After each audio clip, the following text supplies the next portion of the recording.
The flame mercilessly devoured everything in its path, and people, gathering their last strength, tried to tame it. The man froze in place, unable to move.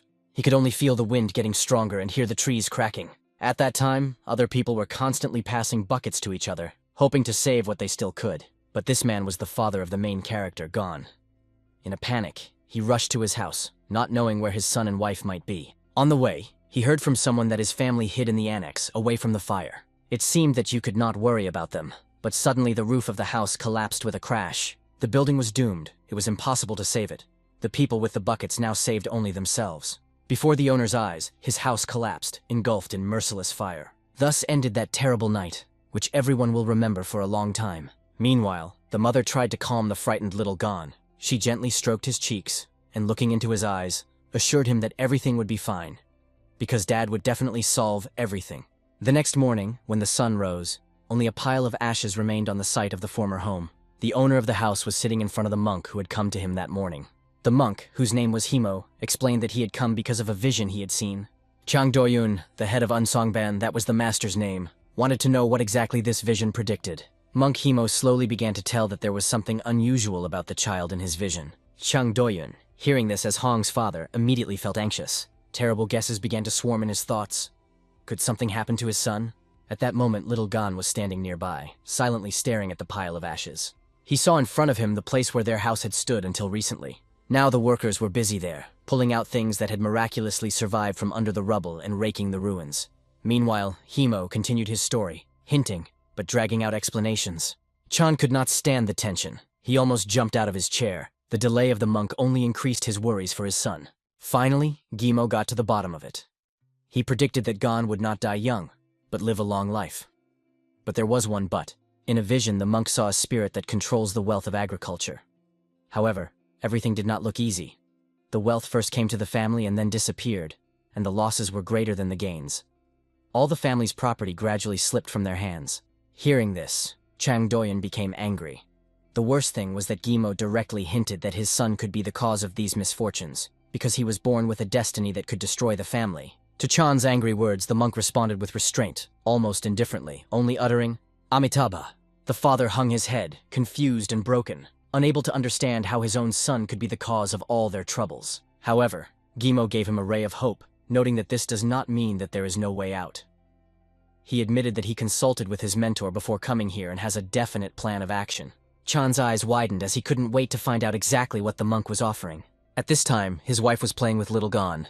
She handed him a book and patiently taught him to read. While the mother smiled, fascinated by the game with her son, Himo explained in detail what needed to be done. If you entrust the child to a virtuous monk who will teach him a modest life, the family will avoid collapse. Chan nervously pounded his hands on the table, not knowing what to do, since he was already 40 and Gon was his only son. Himo reassured him, emphasizing that he did not come here to force the child to be sent to the monks. He only explained that if Gon acquires the necessary knowledge and skills by the age of 18, there will be no problems in the future. Chan began to hope that no one would take his son away forever. However, the monk added, "I know a place where he can study, so send Gon there." Chan thanked Himo profusely for the advice. In response, the monk bowed low and repeated his favorite word again, "Amitabha." Some time passed after their conversation. His parents begged Gon to calm down, but the two men tried to hold him down while Himo stood calmly on the sidelines watching the scene unfold. The mother could not hold back tears, worried about her son, but the father tried to calm her down, urging her to keep herself in her hands. Little Gon was completely oblivious to what was being said around him, and so were the men who were trying to restrain him. He screamed loudly and broke free from their arms. To reassure his wife, Chan explained that Quenmok himself, the Shaolin master, had agreed to accept Gong. However, this monk seemed strange to her, and it seemed to her that everyone was afraid of him. Her words sounded rude to Chan, especially considering that Himo was standing nearby and heard everything she said. The monk, however, called Quenmok the true embodiment of goodness, noting that people simply do not understand his essence, and asked the woman to give time, only 10 years. Exactly 10 years, no more and no less, he assured. Meanwhile, Gon was shouting for his mother, and she was holding out her hand to him, repeating his name. They have already started loading him into the carriage. It was not easy, because the boy rested his hands and feet on the doorframe, but he still managed to pull him inside. At that moment, his father turned to him, explaining, "I told you everything. If you don't go, our family will be destroyed. We can die. The fate of our family depends on you." Although his eyes were full of tears, Gon finally began to listen to his father's words. After that, the carriage door was firmly closed. And although there were shouts from inside, "I will not go! Let me go!" the decision was already made. Finally, it was possible to put the boy in the carriage. Himo sighed with relief, as if he had completed an important mission. The horse harnessed to the carriage sped forward, quickly moving away from their house. After a while, Gon was already standing at the top of the hill, watching the carriage with his eyes. Tears were constantly flowing down his cheeks. He needed to calm down, but it seemed incredibly difficult. He felt like an abandoned kitten, abandoned to his own devices. I cried, resisted, but it all turned out to be useless. At a certain point, he turned his head to the left. "It's time to face reality," he muttered to himself as he looked up at the stone steps in front of him. Then, Gon looked up to see an old bald monk standing above. He realized that now this reality was his life for the next 10 years with a thin and strict monk. Some time has passed. The monk went about his business in the garden, and Gon sat on a bench, deep in thought. His father's words that the family could perish because of the prophecy still sounded in the boy's head. He realized that it was because of this that he was forced to stay with the benevolent monk. The thought that if the family was destroyed, his mother, father, and even the monk who fed him delicious food every day might die, made him bite his lower lip. Despite his young age, mature thoughts have already matured in his head. Even if he doesn't like it, he will have to spend 10 years here. However, the next question he had to solve was how to establish a relationship with his mentor. Sitting on the bench, he began to look around, thinking about what he could do now. A broom standing by the wall caught his attention. He took it and began to sweep the leaves. Hearing a noise behind him, the monk turned around. Glancing at Gon, he asked, "The leaves will fall again. Why do this?" To which the boy briefly replied, "They should be put in a pile." The monk looked at him and remarked, "If you want to show off your efforts to get me to start teaching you martial arts, then it's useless." But Gosen objected, saying firmly that this was not the case at all. Then the monk suggested that he throw down the broom, once again emphasizing that under no circumstances was he going to teach him the Shaolin arts. It was a bitter truth, expressed without embellishment. However, Gon, holding his broom tightly like a weapon, calmly replied, "I didn't come here to learn martial arts." However, these words of Han seemed to the monk to be rude and even insolent. The boy stood with a confident and serious expression on his face. The monk did not like communication with people, because he had lived alone in the mountains for 30 years. He never took students, considering it too much trouble. Due to his stubbornness, he eventually gave up Shaolin and started doing what he really loved. His mentor always repeated a simple truth: the older you get, the more naturally you accept loneliness.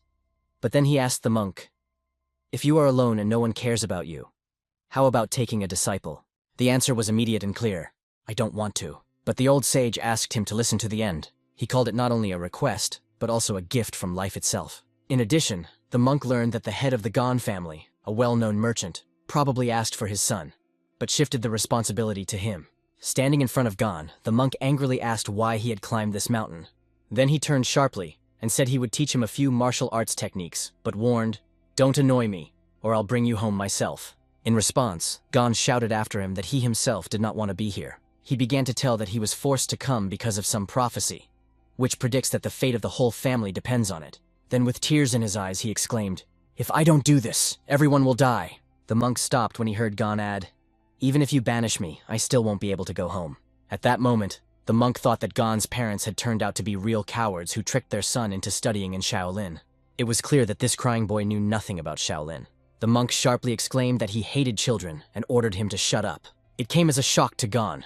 Before he had seen the monk calm, but now he was shouting at the top of his voice. The monk then rudely ordered the boy to go into the room and change his clothes, saying that his appearance was annoying. He said that bright clothing only got in the way in these mountains, though Gon couldn't understand why. In his opinion, Mom chose the simplest clothes. After some time, the monk put food on the table. She seemed strange to Gon, because he had learned that fire was not used in temples. According to the monk, food cooked on fire makes the character fiery. "What's the point of meditating with piety if you're explosive and unbalanced at the same time?" explained the monk. The clothes that Gon wore were so old and simple that the boy couldn't imagine how he would wear them for 10 years. He continued to examine himself, not understanding how to live this time in this way. At that moment, the monk suggested to start eating. But before getting down to the food, Gon decided to clarify something. "If you eat this kind of food every day, why are you angry?" The monk thought, not remembering a single time when he had been angry, but Gon reminded him that he had been yelling moments before. "How can you say that?" the monk answered the boy through his teeth, barely restraining his indignation.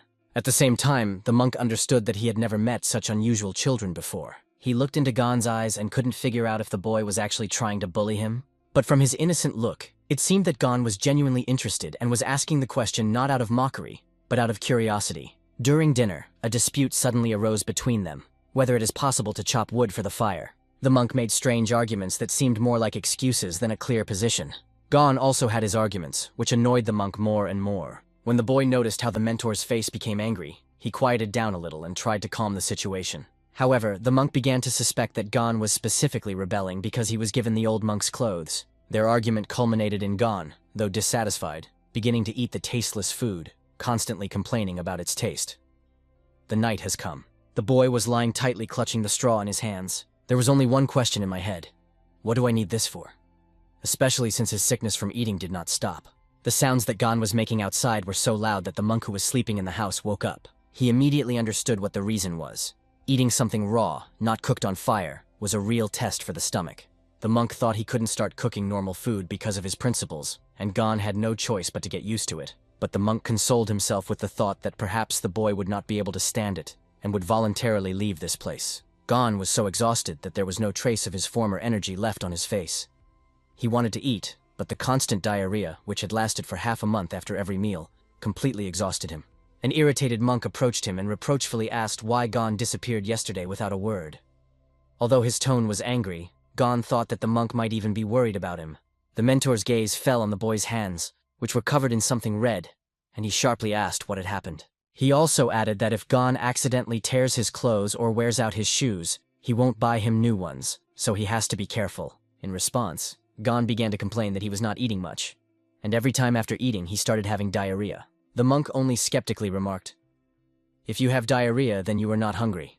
Man can survive regardless of what he eats. If you learn to live by eating grass, you will survive. If not, that's your problem." Gon had to accept these realities, although it was incredibly difficult for him. He did not understand at all how to adjust to such a life, especially since the mentor's words seemed meaningless to him. The monk continued to say complicated things while Gon was literally starving. Looking at the mentor's bald head, the boy realized that he had no intention of helping him. Thoughts swirled in my head again. What to do? At this rate, I will simply die of hunger. Suddenly the monk turned around and said that he had to go out on business, and ordered Gon to stay at home. Looking at him, the boy suddenly came up with an idea. If he didn't move once more, his appetite would decrease. He decided to just sleep, and, imagining it as a solution to his problems, began to smile at this, as it seemed to him, brilliant idea.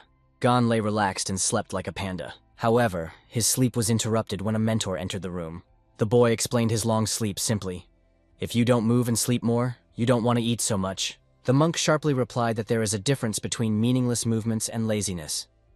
Those who only eat and sleep are not people, but real vegetables who waste food. The word vegetables spoken by the mentor sounded so strange to Gon that he thought, "Maybe you should feed me first before you say that." The teacher, muttering that the boy was annoying him terribly, turned and left the room. Gon sat there not knowing what to do next. The weather was great outside. The monk sat with a book in his hands, going through the rosaries, completely immersed in reading. Gon, lurking behind the half-open barn door, peered out, watching his mentor. His curiosity was over the top. What is he doing? Judging by the rosary in his hands, he reads sutras like a real monk. In the boy's head, an idea immediately appeared. To go outside and ask what the mentor was doing. He said he liked the sound of the sutras. However, the mentor replied that he did not see the point of saying them out loud, especially in these mountains. He explained that he reads with his eyes and speaks all the words about himself. This seemed extremely strange to Gon, and he did not hide his surprise. The teacher once again asked the boy, "And why, in your opinion, say the sutras out loud at all?" "These shouts and knocks only make one feel empty in the stomach, not enlightened," explained the monk, clearly displeased. However, even this explanation seemed to Gon to be the words of a brute. Returning to the book, the mentor turned the page and asked the boy not to disturb, sending him away. Gon had no choice but to turn and walk away, even though it made him very angry. No matter how much I tell him, he always gets angry and yells, thought Gon. But then he got an idea. If I do everything as the mentor says, he will stop yelling at me, the boy decided. He decided to observe the monk and copy his behavior, trying to understand how he avoids unnecessary movements and does not feel hungry. Brilliant plan, Gon thought as night fell outside. At this time, the monks were engaged in cleaning, sweeping the paths. Meanwhile, Gon was already going to bed, and his mentor was making the bed. The boy was very surprised how the mentor was able to make the bed in 1 second. The next morning, the mentor, in turn, was amazed that Gon had woken up so early. However, instead of actually waking up, Gon heard the order not to sit idle and make the bed himself. Gon wondered, where is he in such a hurry when the sun hasn't even risen yet? But he had only one plan. to do everything as soon as possible to imitate the mentor. Gon, like lightning, began to make his bed. However, he did not manage to do it as accurately and quickly as the mentor. "I'll leave it like that and I'll practice later," the boy decided, and hurried after his mentor. He noticed that the monk was already climbing up and rushed after him. It was necessary to move as quickly as possible, but at the same time quietly, so that he would not be noticed. Gon peered out from behind the trees, carefully following the mentor's direction. "Wow, how fast he moves through those damned mountains," Gon thought, seeing how easily the monk moved. His movements were clear and confident. The mentor stood on one stone and then easily swam to another. Gon miraculously managed to keep up with him, hiding behind the trees. He gritted his teeth, not understanding how a monk could climb up so easily, as if it was not difficult at all. Now the boy began to understand what the real Shaolin was when he saw the mentor sitting calmly on the giant stone. But he couldn't understand. Why is he just sitting there? Is that all? One thing became clear. This is how a mentor starts his day. Gon reminded himself of his plan. Not to back down and copy his mentor's every move, no matter what the cost. Gon sat down in a meditative position, mimicking his mentor's movements exactly, and noticed how the mentor closed his eyes. Feeling incredibly curious and eager to unravel this mystery, Gon tried to do the same. Meanwhile, it was getting light outside, but the mentor remained motionless, and Gon knew he couldn't take it much longer. Opening one eye, he decided to check if the mentor had fallen asleep. It even seemed to him that the monk was sleeping. Gon felt cheated. His mentor forbade him to sleep, but he himself seemed to be quietly dozing. But suddenly an unexpected moment happened. Gon opened his eyes wider, and then his stomach grumbled loudly. The sound spread all over the mountains. Of course, these sounds could not pass by the mentor's ears. Holding his stomach, Gon nervously thought about what to say to him. He approached the mentor, who sternly explained that if he had already decided to follow him, he should have remained unnoticed, and asked why he had decided to disturb him with his grumbling. In response, Gon blurted out that there was nothing he could do about his hunger, and realized that he would not be able to finish this practice peacefully. Suddenly, Gon saw some white substance come out of the gate and hit his nose. His curiosity immediately got the better of him. So was he just very curious? Or is such curiosity normal for children? The mentor couldn't understand it, but he was a little confused by the boy's big eyes looking at him with such hope. He wondered if he needed to explain all of this to Gon in as much detail as he wanted. After thinking about it, the mentor decided that there was nothing secret about this practice, and agreed to tell about it. He explained that the technique he uses is called Yokinkyun, a method of inner vision known only to a few in Shaolin. What Gon saw is called Qi, the source of all life in the world. Gon was so impressed by this information that he even jokingly compared them to cigarettes. But the mentor explained that this is not the case at all. These are everywhere, in heaven and on earth. By taking this energy, people can live longer and healthier. Now Gon understood why the mentor never looked hungry. He was feeding on that energy. The teacher continued the story. If you master this practice, over time you can learn to absorb energy with your whole body. As the energy accumulates, it turns into inner strength, which becomes the basis for martial arts masters. Gon felt like a fool. Why didn't I think of taking in more air when I was hungry before? A plan has already formed in his head to learn to feed on this energy without the help of a mentor. He even imagined how he would brag to him that he was no longer hungry. The teacher, having considered everything, offered the boy something. He allowed Gon to attend the morning practice, but strictly forbade touching or interfering with him.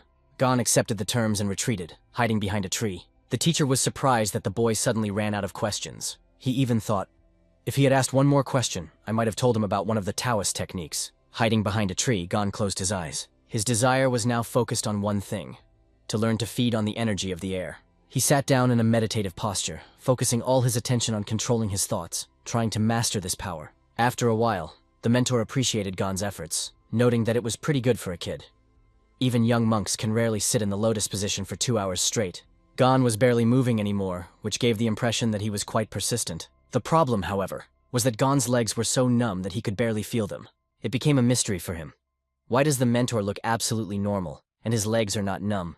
In addition, the monk moved slowly, but looked as if he was sliding on the ground. The most terrifying thought that flashed through at that moment. Is the mentor a ghost? Gon even began to turn pale from these thoughts, and his forehead turned blue. However, he was distracted by the words of the monk, who sharply ordered him not to slow down and to go faster. The monk asked Gon to follow him directly. Walking behind, the boy noticed something strange. The mentor's shoulders and arms hardly moved, and his feet barely touched the ground. Gon had another brilliant thought. He must be moving so little that he doesn't get hungry. And it really seemed incredible, because with such a move, the mentor did not spend any extra effort at all. Soon they returned home. The teacher set the table and they sat down to eat together. Gon hadn't noticed this before, but now he began to pay attention to something very important. Gon realized that the mentor did not make any unnecessary movements in his daily life. In this, he was strikingly different from the servants who were always fussing around the house, as if their actions had no clear plan, while the monk had everything thought out to the smallest detail. At that moment, the mentor noticed that Gon was sitting with a kind of distracted head. He told him that one should think only of food while eating. Hearing these words, Gon immediately began to eat in silence, focusing only on the spoon in front of him. The mentor quickly noticed that the boy had been carefully following his every move since dawn. At that moment, it became clear to him that Gon was trying to copy his behavior. Moreover, after a while, Gon simply sat opposite and started reading the same book as the monk. The teacher was surprised that the boy began to read Confucian records. He briefly explained to Gon that the book he was holding was the 42 chapters of the sutra. It contains instructions and teachings of Buddhist monks. And although it is not too difficult, it can be a difficult task for a 7-year-old child. In response, Gon talked about his past, how he read the Analects of Confucius, the writings of Mencius, and more. However, he admitted that these records are really difficult to read. Afterwards, Gon was surprised that the mentor allowed him to read the book without any objection. However, the monk agreed only because he understood. The boy simply has nothing else to read. This annoyed him a little, but as he looked at the interested boy, he realized the following. Even if he didn't understand why it was gone, the mentor knew that he should find other books for him, anticipating that the boy might leave soon. After sitting for so long, Gon's legs went numb again, causing slight discomfort. Touching his stomach, he noticed that he was no longer as hungry as before. Looking out the door, the boy thought about going to rest again. But what he saw outside confused him. The mentor was standing in a rather unusual stance, which caught Gon's attention, and he decided to go out to take a closer look. With a calm and focused face, the mentor slowly moved his hands as if conducting an invisible ritual. His movements were so fluid and controlled that it made Gon quite curious. Sticking to his plan, the boy immediately began to repeat all his movements. The mentor, having noticed this, was at first surprised, and then he was finally convinced. He realized that Gon was literally copying his every gesture.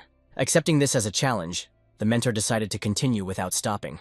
He smoothly executed the planned movements, watching as the boy tried to imitate him. After only a few moves, Gon's tense face appeared. It was obvious how the task was exhausting him. The boy's ridiculous movements almost caused him to lose his balance and fall. Imagining that it would be much easier, Gon hadn't expected that replicating his mentor's slow and precise movements would prove to be so difficult. It's only logical that it all ended with Gon falling. He fell on his back, and even managed to spin in the air before that. The monk could barely contain his laughter as he watched this spectacle. He understood that it was too difficult for a boy, and there was no point in repeating the movements of an experienced person. Such training can only be done by those who have studied the sutras well. But Gon, unable to stand it, asked, "Why are you doing this? Moreover, you said not to make silly movements." The monk calmly explained, "These are not meaningless movements. They promote the circulation of energy and blood, which makes the body healthier." He continued, "I'm not just moving slowly. I'm focusing my mind and working on my body awareness. The slower you move, the better you understand what your body is. When you begin to notice how your muscles move, how your hands move, how you breathe, you can even feel the movement of every hair on your body." Gon thought about it, but eventually asked a single question. "And why is that necessary?" The mentor was not so much surprised by the endless number of questions of Gon as it was starting to annoy him. He decided to stop training and explain the following in detail to the boy. The human body is very complex. Hundreds of bones, an intricate circulatory system, muscles, as well as vital energy, which is the source of our vital activity. All this should be in balance, he said. Now it becomes clear why you are always hungry. Something in your body is constantly disrupting this balance. The mentor asked Gosen to think, what must be done to achieve maximum effect with minimum effort? He explained, the point is to eliminate unnecessary movements and concentrate only on what is necessary. That way, you'll be able to get more done with less effort. Hearing these words, Gon slowly repeated to himself, maximum effect with minimal effort. Suddenly he remembered that this was exactly what his father had always said. Merchants should make maximum profit with minimum expenses. This is what it means to be a merchant, Gon thought. He thought about it. 2 adults had said the same thing. It couldn't be a coincidence. At that moment, he was overcome with a strange feeling, as if his heart was being torn apart. Gon sighed and replied to the mentor, I've never figured out how to do it, but I'll try. In his mentor's eyes, Gon was a child who showed much more tenacity than he could have previously thought. It became clear to the mentor that Gon would definitely not be leaving here anytime soon. After all, due to his efforts, he decided to teach the boy something important. Autumn has arrived on the territory of the Shaolin Temple. The leaves slowly fell to the ground, creating an atmosphere of peace. One of the students was holding a book in his hands, but he looked confused. He didn't understand anything. He tried to find out why the amount of grain in the storehouse and its costs were correctly indicated, but the stocks remained much less than last year. A disciple standing nearby suggested that this was due to an increase in the number of believers, but the donations dwindled, although it was comforting that new supplies should arrive soon. However, this year there will be half as many as last year. The reason for this was the complications that gripped many people. In addition, other expenses have increased more than usual. Looking at this data, it was not difficult to assume that the next year will be very difficult. Products flowed like water from a leaky straw barrel. Winter has already arrived in the yard. The mentor was sitting next to Gon, who was sneezing non-stop. Gon was wrapped in all the available blankets and couldn't understand why it was so cold in the winter. It was always so warm at home that he even sweated, and now this cold seemed like a real test. In addition, the teacher did not heat the room and did not give the boy warm cotton clothes. The mentor looked at Gon from time to time. All he could think about was how unbearable this boy was. However, he expected Gon to start to resent the fact that the room was not heated. But the boy didn't say a word. Be that as it may, the situation was becoming a problem. What if this stranger's precious boy dies, he thought. At that moment, the mentor decided to get up. He went outside to look at the stove, which he hadn't used in a long time.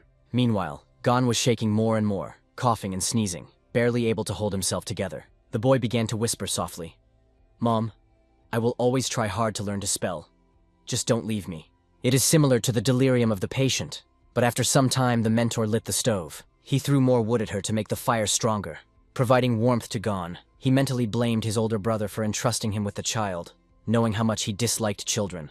And this annoying boy. However, the mentor soaked a rag and put it on Gon's head. The room became warm, but the cough only intensified, and the temperature did not decrease. He even thought of going down the mountain to find a cure. However, he was stopped by the thought, if I do this, everyone will say that I was not able to properly take care of the child. But he also couldn't just sit back and wait for Gon's condition to improve. Meanwhile, this loud cough and the words "Mom" did not leave his head. The mentor looked at Gon and thought to himself, how insufferable this boy is, nothing but trouble. He removed the blanket from him and unbuttoned the clothes on his chest to better access his body. "Calm down and don't move," the mentor ordered, and Gon barely sat up, breathing heavily. His face was wet with sweat, and there was not an ounce of healthy color left on it. The mentor placed his hands on his back, preparing to transmit the energy. Energy began to gather around them, but there was a disturbing thought in the mentor's head. To waste one's inner strength is to lose years of learning in one go. However, as he concentrated, he began to feel an internal energy moving within his body. He didn't have time to heal slowly, so he had to act quickly, hitting all the points at once. His hands placed on Gon's back began to radiate energy that enveloped the boy. For an ordinary person, receiving such energy for the next 10 years could be compared to the feelings of a Shaolin disciple. Gon opened his mouth wide and let out a loud cry from the unusual sensations that flooded his body. He felt something strange, as if waves of heat and power were simultaneously filling him from within. The mentor, however, understood the problem. It would be more difficult for Gon to learn techniques that require working with internal energy later on, but he believed that the boy was to blame for his illness, and in this situation he had no choice but to help him now. Time passed and Gon looked much better. The mentor, sitting next to him, explained to him that now he will not suffer from minor diseases for several decades. And if he gets seriously ill or injured, he will recover much faster than an ordinary person. He also added that Gon's body is now stronger than the average person. In response to all these words, the boy only snorted a little, clearly not realizing everything that the mentor said. The mentor consoled himself with the thought that although his 10 years of training seemed wasted, he had no plans to practice martial arts again. But he was not so sorry because he saved one poor soul. However, he couldn't help but notice how much Gon had lost weight. The teacher understood that the boy had to go through a lot during his childhood. Sighing, he thought about his past. When he gave up worries and focused on practice, he began to avoid people. But now he felt a strange sense of pity. He put it down to the fact that the mind dulls with age. At that moment, the mentor understood why a teacher can give his life for a student. He sat down in the lotus position, lost in meditation. Do you need to understand the suffering of living beings in order to stop suffering yourself? Perhaps this is the same enlightenment that the Buddha spoke of, he thought. At that time, Gon continued to lie down and was quietly snoring. 3 days have passed. At that moment, Gon woke up to find the mentor had returned. He felt full of strength, rested well, and realized that the cold was completely gone. His head was clear and his body more rested than usual. The teacher realized that the boy had not realized anything yet. Gon didn't seem to realize how much his body had changed yet. It was incredibly cold outside, but Gon felt strange. The morning air was icy, but he wasn't cold at all. Before, he could not concentrate properly, but now he felt that he was able to cope with any task. The mentor, observing him, noticed that, despite his young age, his blood vessels were full of energy. In other words, Gon looked like he was reborn.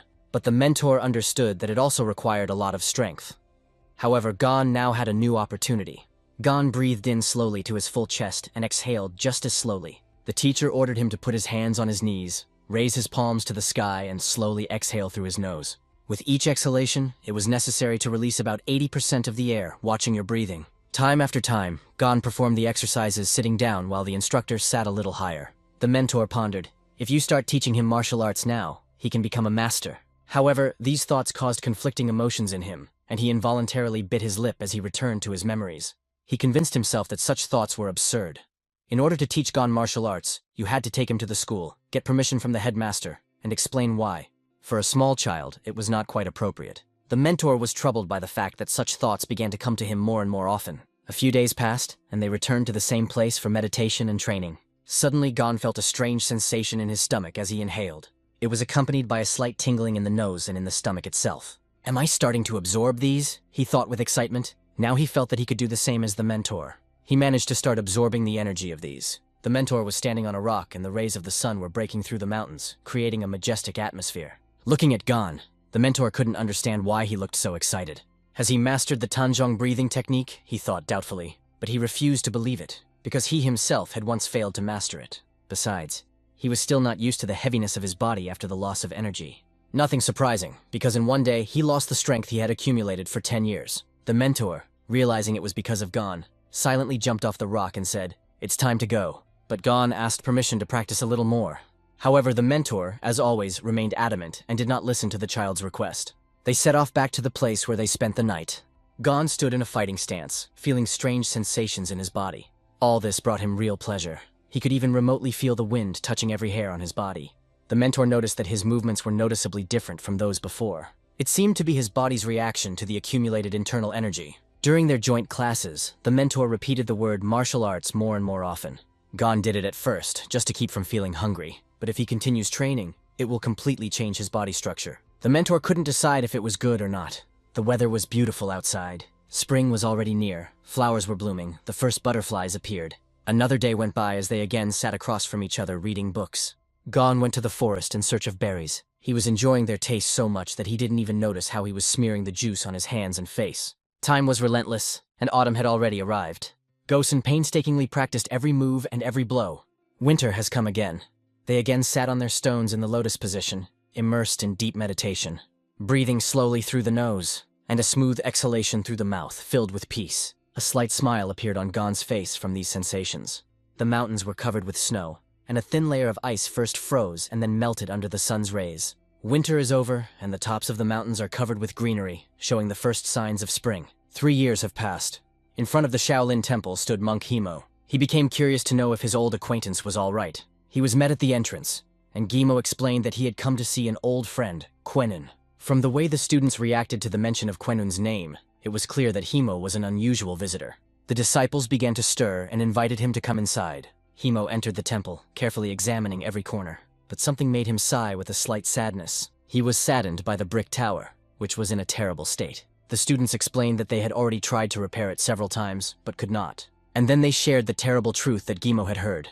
Shaolin's finances were in dire straits. After some time, Quenun approached Himo. They sat down for a cup of tea, starting a calm dialogue. Quenun said sadly that even this tea was very little left. It was sad to hear this, because the situation seemed to be getting worse and worse. Moreover, Quenun, who used to be famous for his optimism, now looked completely exhausted. Even normal tea is not available anymore. Is this world completely falling apart? Thought Himo, looking at his friend. Quenun explained a strange thing. No matter how much the towers were repaired, they still kept collapsing, making it impossible to rebuild them. The main temple, on the contrary, was always kept in good condition because it was visited by many people. 3 years have passed since the tower repairs were finally stopped. 3 whole years. This figure amazed even Himo. After that, they decided to take a walk around the territory of the temple. 3 years ago, Gimo brought Hong to the Shaolin temple because the prophecy said that the child could harm his merchant family, so he decided to send him here. The Shaolin temple was considered the best place for such occasions. But now even the temple has suffered damage. Gon was not accepted as a student and was simply staying here. Himo decided to put aside his thoughts about it and chalk it all up to coincidence. He then asked Quenun if he could help the temple in any way. Although Gimo didn't like to talk about money, he was willing to ask the merchant for help if the temple really needed it. But Quenon reassured him, saying that this year's harvest was good. However, Himo, knowing the situation well, considered these words strange. He thought about what he said and returned to his previous thoughts. Is the problem with the child after all? Everything seems to be going well, but at the same time something invisible is leaking into a bottomless pit, he thought. After uttering Amitabha, Himo decided to go to another Buddhist temple, explaining that he had business there. He intended to pray there with even greater fervor, 1,000 times stronger, for the salvation of Shaolin. He couldn't leave the situation because he felt guilty and felt he had to do something. Quenon tried to calm him down, hinting that at such an age one shouldn't spend so much time traveling to a foreign temple. But Himo stubbornly refused to listen. He immediately set out on the road and even almost ran, ignoring the persuasion. After a few minutes, he reached the place. Himo began to pray with all his heart to save the Shaolin temple from destruction. He knelt down, bowed to the ground, clutching the rosaries hanging around his neck. Then he got up and repeated everything again, immersed in prayer. In front of him stood an amazingly beautiful Buddha statue that seemed alive in its serenity and majesty. Standing in front of the Buddha statue, Himo prayed, begging that everything that was happening was just a coincidence. Then he would kneel down again and worship, lost in thought. After a while he returned to Quenon. Quenon, worried about him, persistently reminded that Himo should take care of his health. But Guimo, standing with a confused face, asked if the situation had improved even a little this year. Quenon replied, "Yes, but you have nothing to do with it." 4 years had passed and Himo began to wonder if his offerings to the Buddha had not been strong enough. Hearing that nothing good had happened, he immediately turned the other way, trying to find a solution. Quenon tried to stop him, but in vain. Thanks to Himo, the situation in the Shaolin temple changed significantly. Some young monks also began to pray 1,000 or even 10,000 times. Quenon was very grateful to Himo for his contribution. He also motivated his students to work even harder, so that his friend would not have to come again next year. All the students unanimously answered that they would do their best. Meanwhile, Gon and his mentor spent their days together. Zhang Gong has already turned 15 years old. They were sitting at breakfast and Gon asked in surprise, "Is this our breakfast?" The teacher began to carefully examine the table, trying to find something strange. But at first glance, everything looked normal. However, the chopsticks and plates were laid out so neatly that it even gave off a slightly eerie feeling. Besides, the food itself in the bowl seemed quite strange. At this point, the mentor asked, "What is this?" Gon calmly replied that it was a mallow he plucked in the garden. "Mallow? Why do you need her? And what is it anyway?" asked the mentor. Gon explained that he decided to cook this unusual food, thinking that it would be tasty and healthy. He removed all the inedible parts that the insects had damaged and left only the edible parts. To the mentor, it looked like a new display of the boy's talents, especially as Gon carefully laid out the grains, one by one, explaining that he just liked the arrangement. Gosen reminded the mentor of his own words. Organization is good. The mentor, who from the beginning felt that Gon was constantly testing him, just sighed. Then he raised his hand and said curtly, "Let's just eat." This time, the mentor decided not to argue and avoid unnecessary conversations, although he still felt a certain discomfort inside. This time he just smiled back at Gon. And a little later, the mentor sat looking at the distant mountains and enjoyed the incredible view unfolding before him. The teacher wondered what was happening lately. Is this all because of Shaolin Temple's financial problems? He thought. Looking into the distance, he realized that he had never been in such a state before. There was a strange and unpleasant feeling in him that was difficult to explain.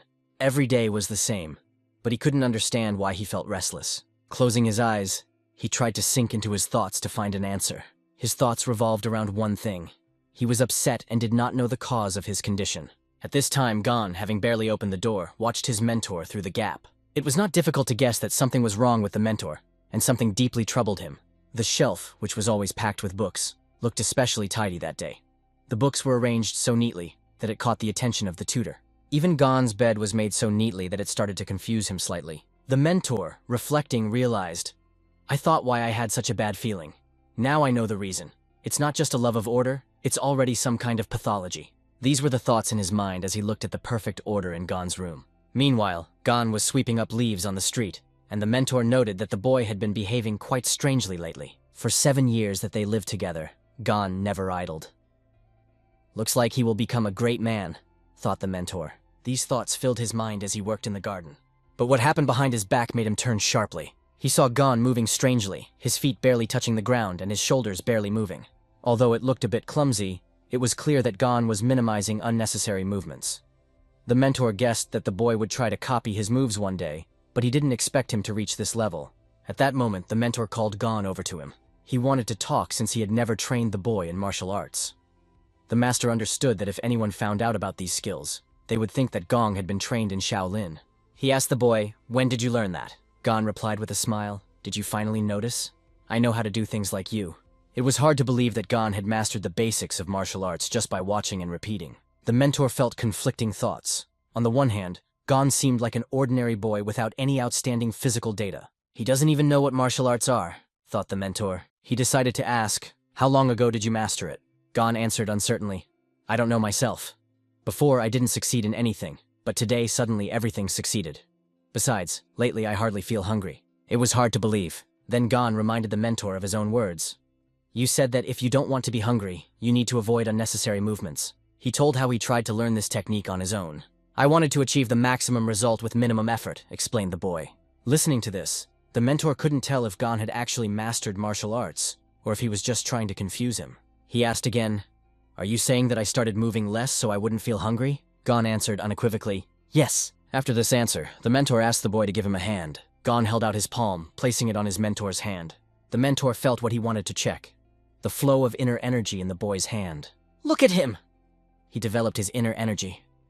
It usually takes at least 20 years of training to reach this level, thought the mentor, amazed. The mentor could not understand how Gon had achieved such a level of mastery, as he had never taught the boy breathing techniques and had no idea that he practiced in secret. He asked himself the question, when did he manage to reach this level? Besides, Gon didn't seem to have time for it, as he meditated with his mentor every morning. When asked, Gon explained that he practiced until he absorbed enough ki energy that he only needed air. "I'm just breathing a lot," said the boy. It became clear to the mentor that for 7 years, Gon had been practicing spiritual techniques without any direct training. He began to think back to the time he treated Gon during his illness. Analyzing each moment, the mentor realized that Gon had reached this level by watching him and constantly practicing by copying his movements. Gon, not understanding why the mentor was taking this situation so seriously, asked, "Is there something wrong with me?" The teacher replied, "That's not the point. What you have been doing all this time is a Shaolin art method called Buryan Shibo." Gon then explained how he was able to copy it. He noticed the mentor moving his shoulders as he walked, lightly touching the ground with his heels, and keeping his gaze straight ahead. After that, Gon decided to visually show what it looks like. He began to move very quickly, demonstrating his skills. The mentor, watching this, did not know how to react, and began to laugh. But the laughter was filled with incomprehension and surprise. "It's similar to Buryan Shibo's technique, but your pace is different. Buryan Shibo involves moves for evasion and counterattacks, but your actions are more like something else," commented the mentor. "The point is to get to the goal as quickly as possible with minimal movements," the mentor concluded. But a logical question arose in his head again. What to do with this boy now? Night fell outside, and their conversation ended. The mentor was sitting next to the bed where Gon was sleeping, lost in his own thoughts. A picture of Gong's movements constantly appeared in his mind, and he understood that even among the best Shaolin disciples, it was rare to find someone with such abilities. Shaolin students need at least 20 years to achieve success in martial arts, but there wasn't much difference between their movements and what Gon shows at 15 years old. The mentor couldn't tell if it was a coincidence or not, but the boy's inner energy was behaving very strangely. At that moment, the candle that illuminated the room suddenly went out. The mentor continued to stare into the darkness, lost in thought. He felt anxious. Everything seems fine now, but who knows what may happen in the future? If he builds up too much power and can't manage it properly, it could become a curse, thought the mentor. He began to think about teaching Gong the correct practices, but he understood that it was impossible to simply pass on the art of Shaolin. The worst part was that it required a study permit, and now the mentor had to decide how to report this to the chapter. The night was full of questions that he asked himself, but in the end he decided to go to bed, putting off his decision until tomorrow. In the residence of the head of the Shaolin Temple, there was a calm but businesslike atmosphere. Today, Quenon was very lucky as he sat before the very head of the temple and was pleased that the difficulties their people were facing were gradually being resolved. Across from Quenon sat Quen, a representative of a government department, who assured him that even if the financial situation did not return to its previous state, there was no cause for concern. Everything looked really good and it gave me hope. Quenon believed that the successes were due to his friend Himo. He was convinced that even the Buddha could not ignore Himo's prayers. Quen suggested starting a conversation with the locals. He emphasized that it is necessary to prepare in advance for possible difficulties that may recur. For this purpose, he proposed to increase the amount of resources and to prepare a sufficient number of warehouses. However, Quenon believed that it would be difficult to implement. He explained his position. Even despite the harvest, there are those who are starving. Because of this, alms should be distributed immediately, and such people cannot be ignored. He remembered that they were all monks before they learned martial arts, so they knew poverty well. Meanwhile, in the mountains, away from this conversation, Gon was enjoying the apples. He thought about how he had walked more than usual that day. Before, he was afraid to move a lot, lest he starve. But now the situation had improved thanks to the energy of these, and he could afford more activity. Gon noticed that the mentor has been acting strange lately. He is constantly sighing, which raised suspicion. What is he so worried about? Gon thought as he bit into the apple. But all these thoughts faded into the background before the taste of this juicy apple. However, a sudden question behind his back, "What are you eating so deliciously?" made him instantly turn around. Behind him stood an old, completely unfamiliar monk. His sudden appearance startled Gon so much that he dropped the apple from his hands. The old monk immediately apologized for scaring the boy. From his clothes, Gon quickly determined that he was a Shaolin monk. Showing respect, Gon bowed and gave his name, revealing that he lived with Master Quen Mok. This information greatly surprised the old monk. He took a close look at Gon, noting his baggy clothes that were clearly out of proportion, and realized that the boy was indeed living with Quen Mok. Then the old monk suddenly mentioned that Gon had eaten fruit in the mountains a few days ago. But when the boy asked how he determined it, the monk mysteriously replied that he had his own methods. In fact, the monk determined it by the movements of Gon's hands that he used while picking the fruit and the technique used. The old monk also noticed Gon's gait, which looked very unusual. This led him to assume that Gon practiced martial arts and that Quen Mok may have been training him. But he found it hard to believe that Quen Mok was taking students. However, this issue was secondary. The old man wanted to understand how Gon lived with Quen Mok for 7 whole years, because he is known for his difficult character. Gon immediately began to tell that at first the master was extremely strict with him. "He's still pretty rough on me even now," Gon added with a slight grumble. Hearing these words, the old monk replied, "Yes, it looks like Quen Mok." Gon realized that this monk knew his mentor well. The old man introduced himself by his Buddhist name, Han-O, and explained that his status in the temple was higher than that of Quen Mok. The conversation became more lively when Gon explained that he was not the master's apprentice, but simply lived with him. To live together but not be a student? This is very strange, thought Hong-O as the situation looked confusing. The old man asked about the technique that Gon uses. The boy explained that the master had mentioned something about her, but he himself did not know anything about it. This surprised the old man even more. Buryeon Shibo and Young Josu are techniques that only masters like Quen Mok, Lee Gongmin, or myself can master, Hong-O said. And here in front of me stands a boy who assures that he never learned martial arts from his mentor, thought the monk with surprise. After that, the old monk asked Gon to extend his hand. Taking his hand, Hong-O decided to check something. Hong-O felt an incredible force that even pushed him away when he touched Hong's palm. Where does the child have such strength? He thought, not finding a logical explanation. Hong, surprised, turned to Hong-O. Is there any problem? Did I do something wrong? However, the monk just smiled, shook his head and replied, "No, if it's a problem, then let it be a problem. And if not, that's fine." These words left Gon even more confused, but he decided to add, "I only have 3 years left to live here." This impressed Hong-O even more. "Are you going to leave in 3 years? Do you have a story? Tell me, maybe I can help you," he said as he leaned into the boy. He was looking at Gon intently, full of curiosity. Without delay, Gon began to tell about the curse that had been placed on his family, and how he had been sent to Shaolin to live there for 10 years. "It's been 7 years, only 3 to go," he added, explaining the situation. The boy told his whole story in detail, which captivated the old monk. Hong-O, as he listened, realized that Gon had learned everything just by watching Quen Mok. In his eyes, this boy was a real miracle. This little guy is incredible. He has achieved what others can't achieve even with years of training, Hong-O thought, enthralled by Hong's story. The old monk could not remember the last time something had surprised him so much in his life. He couldn't believe that this boy had achieved everything on his own, and even began to wonder what would happen if he was taught at least basic martial arts techniques. People like that are not 1 in 100, but 1 in a million, Hong-O thought. Meanwhile, Gon asked, "If something bad happens at home, then what's the point of me being here? After all, I only have 3 years left." Hong-O replied with a smile, "You can't get worse than living with a monster like Quen Mok for 7 years. So you cannot worry. Worry only harms your mind and body. Buddha will not forget your efforts," he added. However, Gong objected, "I am not worthy of a Buddha." These words made Hong-O realize that the boy had absorbed Quen Mok's influence. What an incredible boy, he thought. The old monk decided that this unexpected meeting could be an opportunity for him. He asked Gon not to tell Quen Mok about their meeting today and to keep it a secret. At first, Hong didn't understand how he could keep something from his mentor, but Hong-O quickly found a loophole, explaining, "I'm not asking you to lie, just don't tell." He also added that he wanted to discuss it himself with Quen Mok later, and Gon agreed. They showed respect to each other by bowing and folding their hands in front of them. They said goodbye with smiles on their faces. Hong kept his eyes on Hong-Oh, marveling at his quick movements. Probably it was necessary to follow his technique more carefully, thought the boy. Meanwhile, at the residence of the head of the Shaolin Temple, Hong-Oh had already arrived, ready for another conversation. Hong-Oh entered with a direct question. Is it true that the Quen mock boy practices martial arts even though he says he is not a student? Quenung, who knew that Gong had been living in the Shaolin Temple for 7 years, admitted that it would be strange if he hadn't started learning martial arts during that time.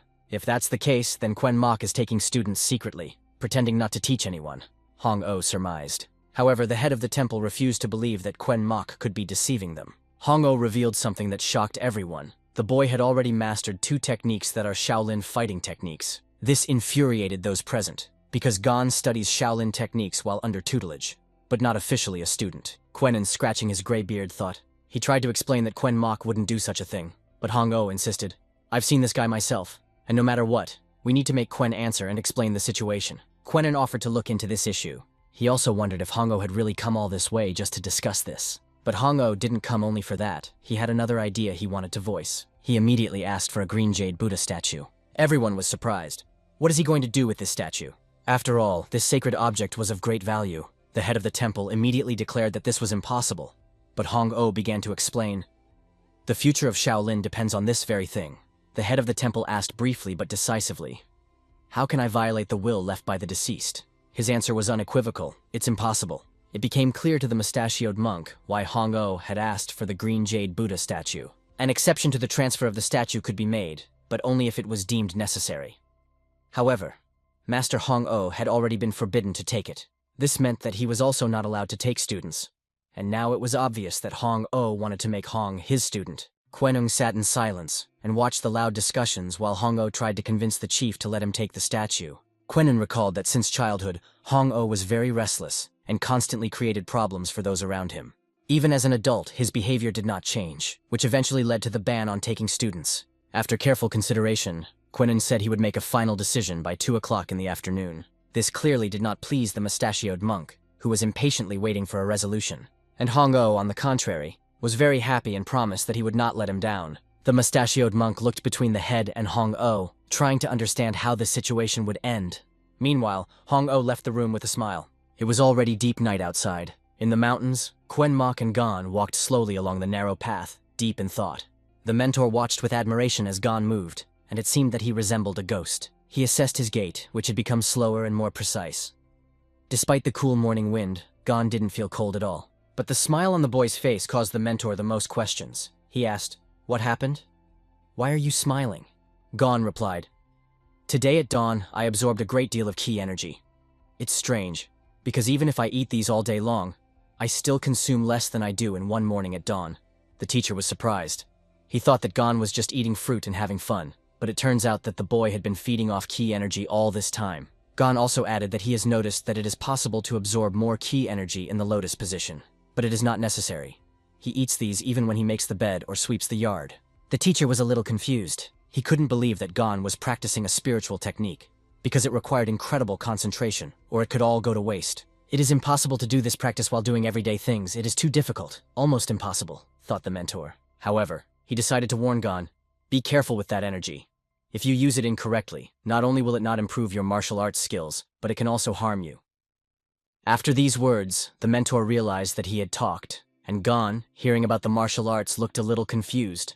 The whole problem was how Gon reached this state. His body might not be able to handle it if he keeps building up his power and misuses it, the mentor thought with a feeling of worry. Gon sat in deep meditation, immersed in his thoughts, calmly contemplating the inner world. His eyes remained closed and his face radiated absolute calm. The mentor watched closely, noting how the boy skillfully held his breath, showing considerable control. Gon mastered special breathing techniques that amazed even experienced students. At this moment, it seemed that he had achieved much more than one could imagine, and his abilities could no longer be hidden. The mentor decided that the best thing to do was to accept Gon as an official student, but he understood that it was necessary to inform the head of the clan about this as soon as possible. Meanwhile, another event was taking place in Hong-Oh's hut. In a small room there was a conversation, filled with peace and aroma. A pleasant smell wafted from the cup on the table. Hong-Oh was sitting inside the hut. Next to him were 2 other people who were leisurely drinking tea. Yun Yong Kang, a swordsman, defiantly refused to touch the cup if offered a drink by a stranger. Beside him was his disciple, Moon Sam-young, who was watching the situation with interest. Finally, the bearded man took a sip of tea, carefully savoring the aroma. Hong-oh, watching their reactions with pleasure, asked, "So, how do you like the tea?" Suddenly, Yoon began to feel something strange. This taste of tea aroused his unexpected interest. He joked, "I wonder if such poisonous herbs grow in Shaolin." His voice sounded with a slight sarcasm. However, Yoon was stunned when he realized that Hong-oh had no intention of giving this tea to someone else's disciple.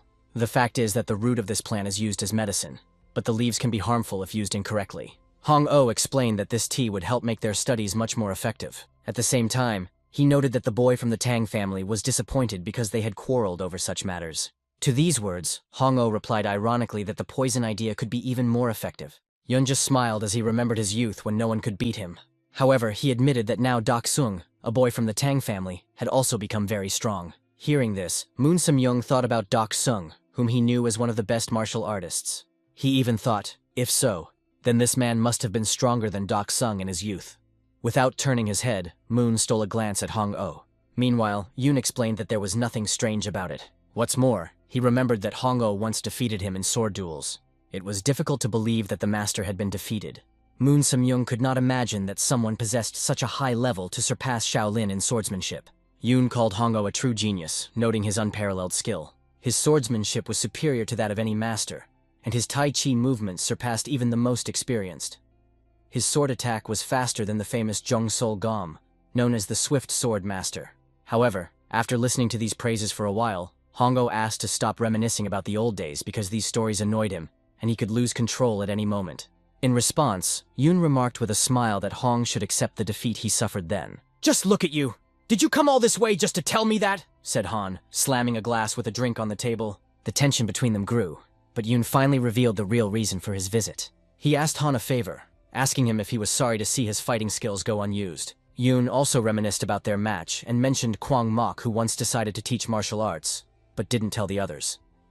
He wanted to know if Han could lift the ban on his training. Thinking about this ban brought back memories of the past in Han, which seemed to still have an effect on him. Their different views on martial arts often caused controversy.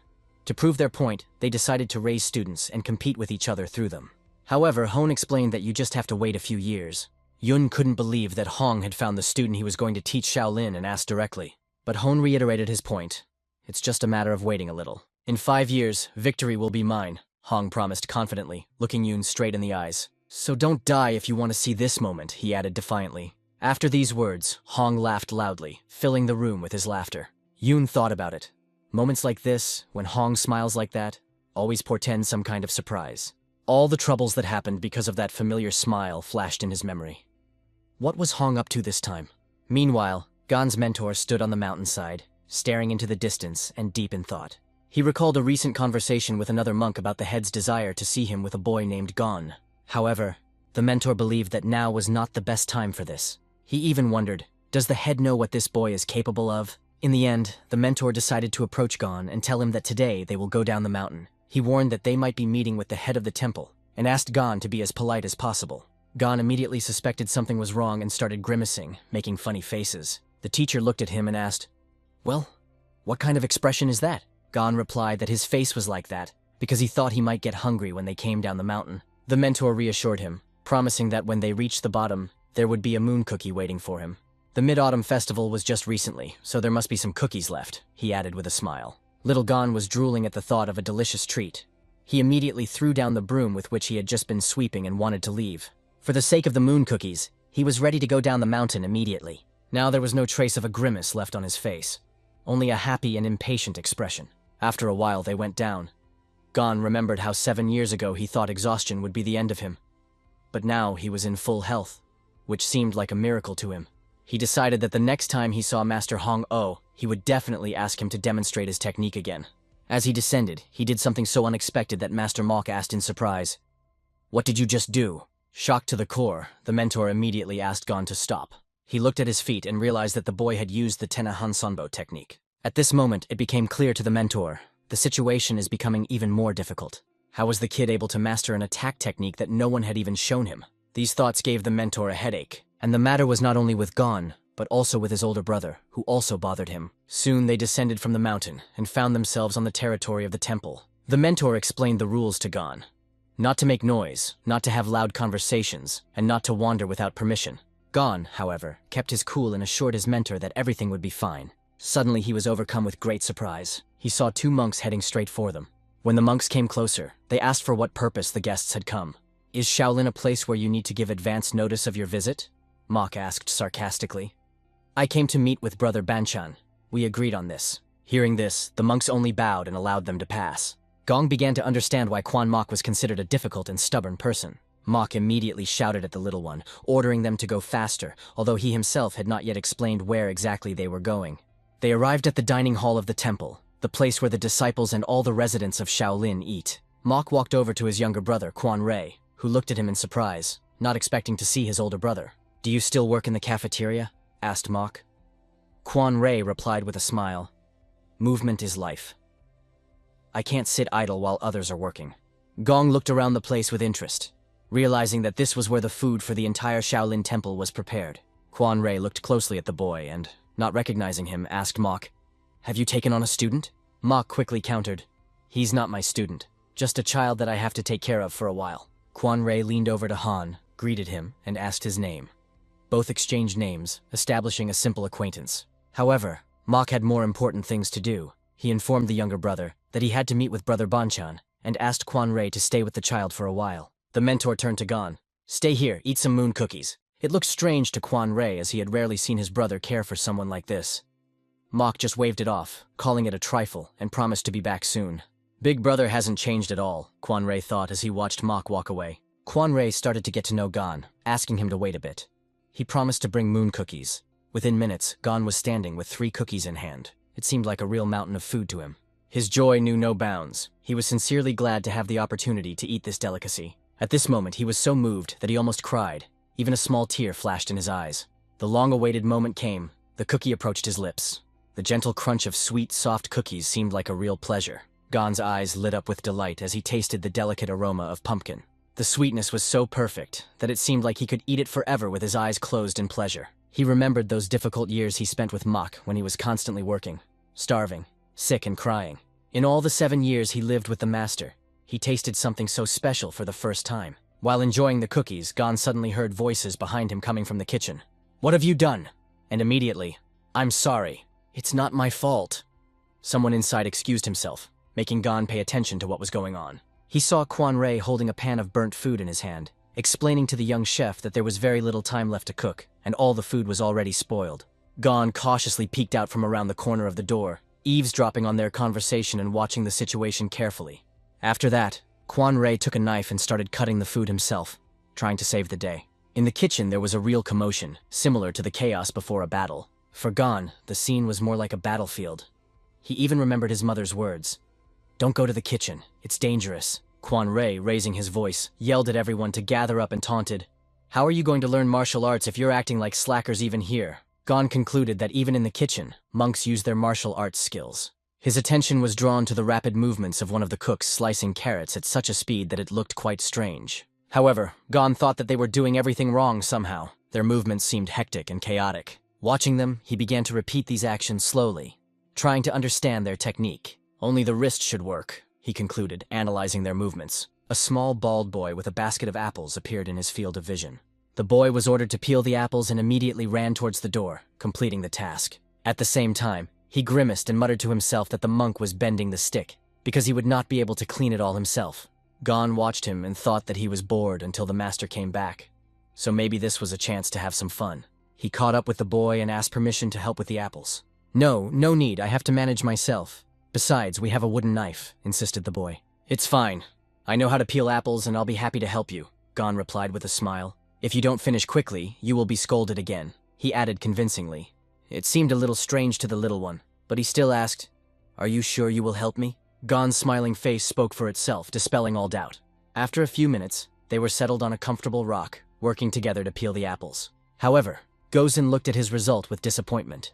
For some reason, the apples in his hands were more difficult to peel than he expected, and this made him wonder, why are apples so difficult to peel? From the side where the kid was peeling the apples, they looked neat and pretty, which was not the case with Gon's result. Noticing this, the boy decided to teach Gon, explaining how to properly remove the skin.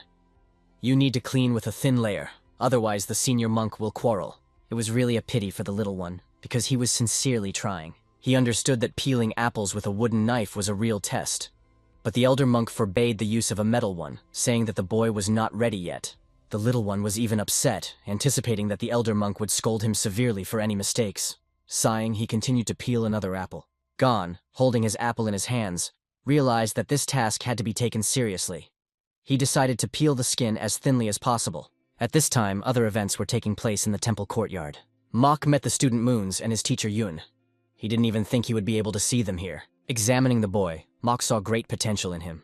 He immediately thought that Gon and this student had a lot in common. Yun Yongkang was walking towards the exit with his student, talking leisurely. At the same time, the head of the temple was talking to Mok, wondering what brought him here and recalling his recent meeting with Hong-Oh. The head also added that he has been friends with Hong-Oh for a long time and wants to show him his student. Mok noted that his relationship with Hong-Oh was far from friendly. The chief asked if Mok had brought that boy with him. "I left it in the dining room." "But why do you have a child here?" answered Mok. The chief explained, "You are not young anymore, and I thought it would be better for you to take an apprentice." The head said that he has long known about the boy with whom Mok has been living for many years. "You chose not to take students for the rest of your life, but this boy is already by your side. Don't you want to make him your student?" he asked. These words made Mok think, and the head asked, "Did you decide to leave the boy after everything that happened?" At that moment, Mok realized that the head was aware of Gon's decision to study martial arts. However, the head calmed him down, saying that in these 7 years it was normal that the boy had mastered several martial arts techniques. But the head pointed out the problem. Gon had learned from him, and now Mok had to take responsibility for it. Mok protested, claiming he hadn't trained the boy, but that didn't convince the head. "You still have to fix the situation," said the head. To this, Mok replied that it should be discussed with the boy's family. The head, however, preempted him, saying that he had already sent a letter to Gon's parents, and they had given their consent. It was a real shock for Mok to learn that the head had contacted the boy's family on his own. He recognized that Gon was indeed capable, but refused to teach him any further. The head decided not to argue, but added an important caveat. "A child who started learning Shaolin on his own and a monk who neglected it are both on the wrong path," he said. Because of this, the head suggested that Mok correct his mistake, because otherwise the boy would be severely punished. Gon risks being imprisoned in the confessional for life if things don't change. The head asked if Mok was willing to allow such a thing. Mok didn't care about his own fate, but the thought of punishing the boy worried him. The head continued, "If you do not want to take him as your disciple, then you will have to pass him on to someone else." He remarked that he had never seen anyone master the art of Shaolin through observation alone. "He must be taught according to all the rules," the head added. If Mok didn't intend to pursue it, the head promised to transfer Hong to Hong-Oh first for a few lessons, and once the boy reached a certain level, he would be transferred to another mentor. Mok was in a state of complete shock at these words. He couldn't believe that he heard this from the head, but the head only nodded silently, confirming his intentions. At this time, Yun walked with his disciple, explaining to him that Shaolin looked like an ordinary temple from the outside. "A temple in which there is nothing special," he noted. However, the disciple objected, saying that many people think their Huasan is the best. The master smiled and admitted that Shaolin was not a place that could be called the best. "Shaolin is more than a temple. It is a rock," Yun explained. "All other arts are pillars erected on this rock. The pillars may change, but the rock always remains the same. People often confuse these things. Even if we are at the top of the pillars, does that make us the greatest? We will never be the best," he added. The disciple could not understand if there were any outstanding talents in their midst now. Yun understood the disciple's hint, and this question also bothered him. However, Moon Samyung did not fully understand what his master was talking about. Yun explained, "Judging by your talent, you will soon be able to achieve independence, and then you will have to face the rock called Shaolin," Yun told the student. He asked his student to be attentive and watch everything that happens here. Moon Samyung listened carefully to the master's instructions. After that, he bowed deeply and promised that he would definitely be able to conquer this rock and would never let him down. The master placed a hand on his shoulder, adding, "These are not only my hopes, but also the dreams of all of Hwasun." At this moment, Yoon noticed a look of envy on Hong-Oh's face. He was glad to think that he was now in a state of anger. However, Yoon's face suddenly became alert as he turned back, sensing something strange. His gaze focused like lightning on the energy emanating from the side of the temple exit. It was there that Gon was sitting, peeling apples with a wooden knife. Yoon felt this energy from afar and asked himself, "Who is this? Does he belong to Shaolin?" He told his disciple that they needed to go to one place immediately. Moon Samyung was confused and did not understand what was happening. Yoon did not explain anything, but immediately hurried towards the exit. At the same moment, Gon was showing his perfectly peeled apple to the little one, who couldn't believe his eyes. Even a senior monk would not be able to remove the skin so thinly while leaving it intact. It was really incredible. After that, Gosen decided to show a masterclass in peeling apples. His face was so tense and serious that it even looked funny. However, the result was not quite what he wanted. Gon caught a bit of the pulp, even though the outside of the apple looked perfect. The little one praised him, noting that he was getting better and that the apple looked great. But Gon clung to every detail, trying to achieve the perfect round shape, as if returning the apple to its original shape. Amazed, the little one asked, "Who are you?" Gon looked up to see two people, a boy and a man with a gray beard and long white hair. The man said, "I am a visitor to the Shaolin temple. If you don't mind, let me be your silent witness." It was Yun Yongkong with his student. Sensing the strong energy, Yun immediately set out for Gon to see its source. Gon had no idea why the man with the gray beard was watching them peel the apples. While continuing his work, Gon suddenly tore the skin of the apple. It was hard not to worry about it and focus, especially when you feel someone standing right behind you. His attention was distracted, because the constant presence of outsiders was stressful. Disciple Moon. Samyung also did not understand why his mentor was watching the process so closely. Yun Yongkang watched Hong's every move with an unwavering gaze, even as the skin smoothly flew off the apple. But the teacher saw a completely different picture. In front of him was a boy full of energy. This picture gradually began to emerge in the eyes of Moon, who finally realized that he was an unusual boy. At first he thought it was an ordinary guy peeling apples, but he realized that he was using energy. Moon tried to address the teacher, but Yun told him to just watch. Looking closely, Moon noticed that Gon was barely moving, but the skin was flying off the apples perfectly. This is incredible, Moon thought. He's only 15, but it is hard to believe that he has such skills at such a young age. Even an ordinary wooden knife in his hands turned into a tool of art. Finishing another apple, Gon smiled, satisfied with his work. Yun Yongkang was amazed. He could never have imagined that someone from Shaolin would be able to wield energy so elegantly even during normal work. In Hwasan, Yun was considered a genius, but even in his teenage years, he was unable to achieve such dexterity. Now he understood why many people were afraid of Shaolin. At this point, Yun decided to turn to Gon and ask why he wasn't wearing the temple uniform. "Does that mean you're being taught somewhere else?" he added. Gon's answer surprised him. "No, I just live nearby for reasons." Yun was amazed that such a talent had not yet been noticed in Shaolin. "I took one student that everyone wanted, and if I take another one, there might be problems," Yun thought. But at the same time, he admitted that the more talented people, the better. After that, he decided to take action. "Just watching is boring. Give me an apple," he asked, and Gon immediately handed him one. The little one looked at it, not understanding what was happening. Yun began to explain that there are differences between people and apples, and that's why it's better to use a special knife to peel the fruit. However, suddenly he raised the apple in his hand and peeled it in one movement, without a knife. How did he do it with his bare hands? It impressed everyone present. Even Moon, who was rarely at a loss for words, fell silent at this moment, unable to believe his eyes. Moon could clearly see the difference between his teacher and Gon now. The movements of the boy peeling apples caused strange sensations. Only the tips of Gon's fingers and wrists barely moved. His body hardly moved, but he peeled the apple efficiently and skillfully. If he has such powers and decides to use them against me, Moon thought. He realized that there was no way he could block such a blow. After that, Moon took the apple in his hand, watching it carefully. Moon really wanted to learn how to peel apples just as skillfully. But looking at Yun, he knew that it was difficult, and he would hardly be able to repeat these movements at such an incredible speed. Suddenly, the little boy turned and saw someone running towards them. It was a messenger who ran almost out of breath to ask which of them was Gon, and to tell him that the head was looking for him. Gon stood up and calmly replied, "It's me." He realized that the mentor was now with the head, and decided to say goodbye to Yun and his student. The last thing Yun said to him was, "If you get a chance, be sure to visit us in Hwasan." Gon smiled. "Okay. If I decide to come, you'll definitely have to show me how to properly peel apples." After that, Gon turned and ran in the other direction. He ran fast, but so funny that Yun and Moon couldn't help but smile. Yun was left thoughtful. He would have immediately accepted Gong as his disciple, but the boy is now in Shaolin, and it will not be possible to take him so easily. On top of that, there's Hong-Oh, and that complicates things. Thinking of Hong-Oh's old face, Yun speculated, does the old man already know about this young talent? He even imagined what Hong-Oh's reaction would be, and it made him smile. After a while, Yun and Moon were alone, and the teacher asked, "Isn't that intriguing?" Moon was honest with the master and admitted, "It's actually really scary." He imagined a possible sword fight with Gon, and admitted that he wasn't sure if he could handle him. Yun advised looking at it on the positive side, noting that it's a good reason to do better. These wise words always helped in any situation, no matter how difficult or terrible it seemed. Fortunately, Moon understood this and agreed with his teacher. Yoon realized that from this moment on, his student gained new inspiration for development. However, he also felt that his own interest in Gon might look a little shy in front of the student. At the same time, Yoon mused that Hong-Oh probably already had a really talented student.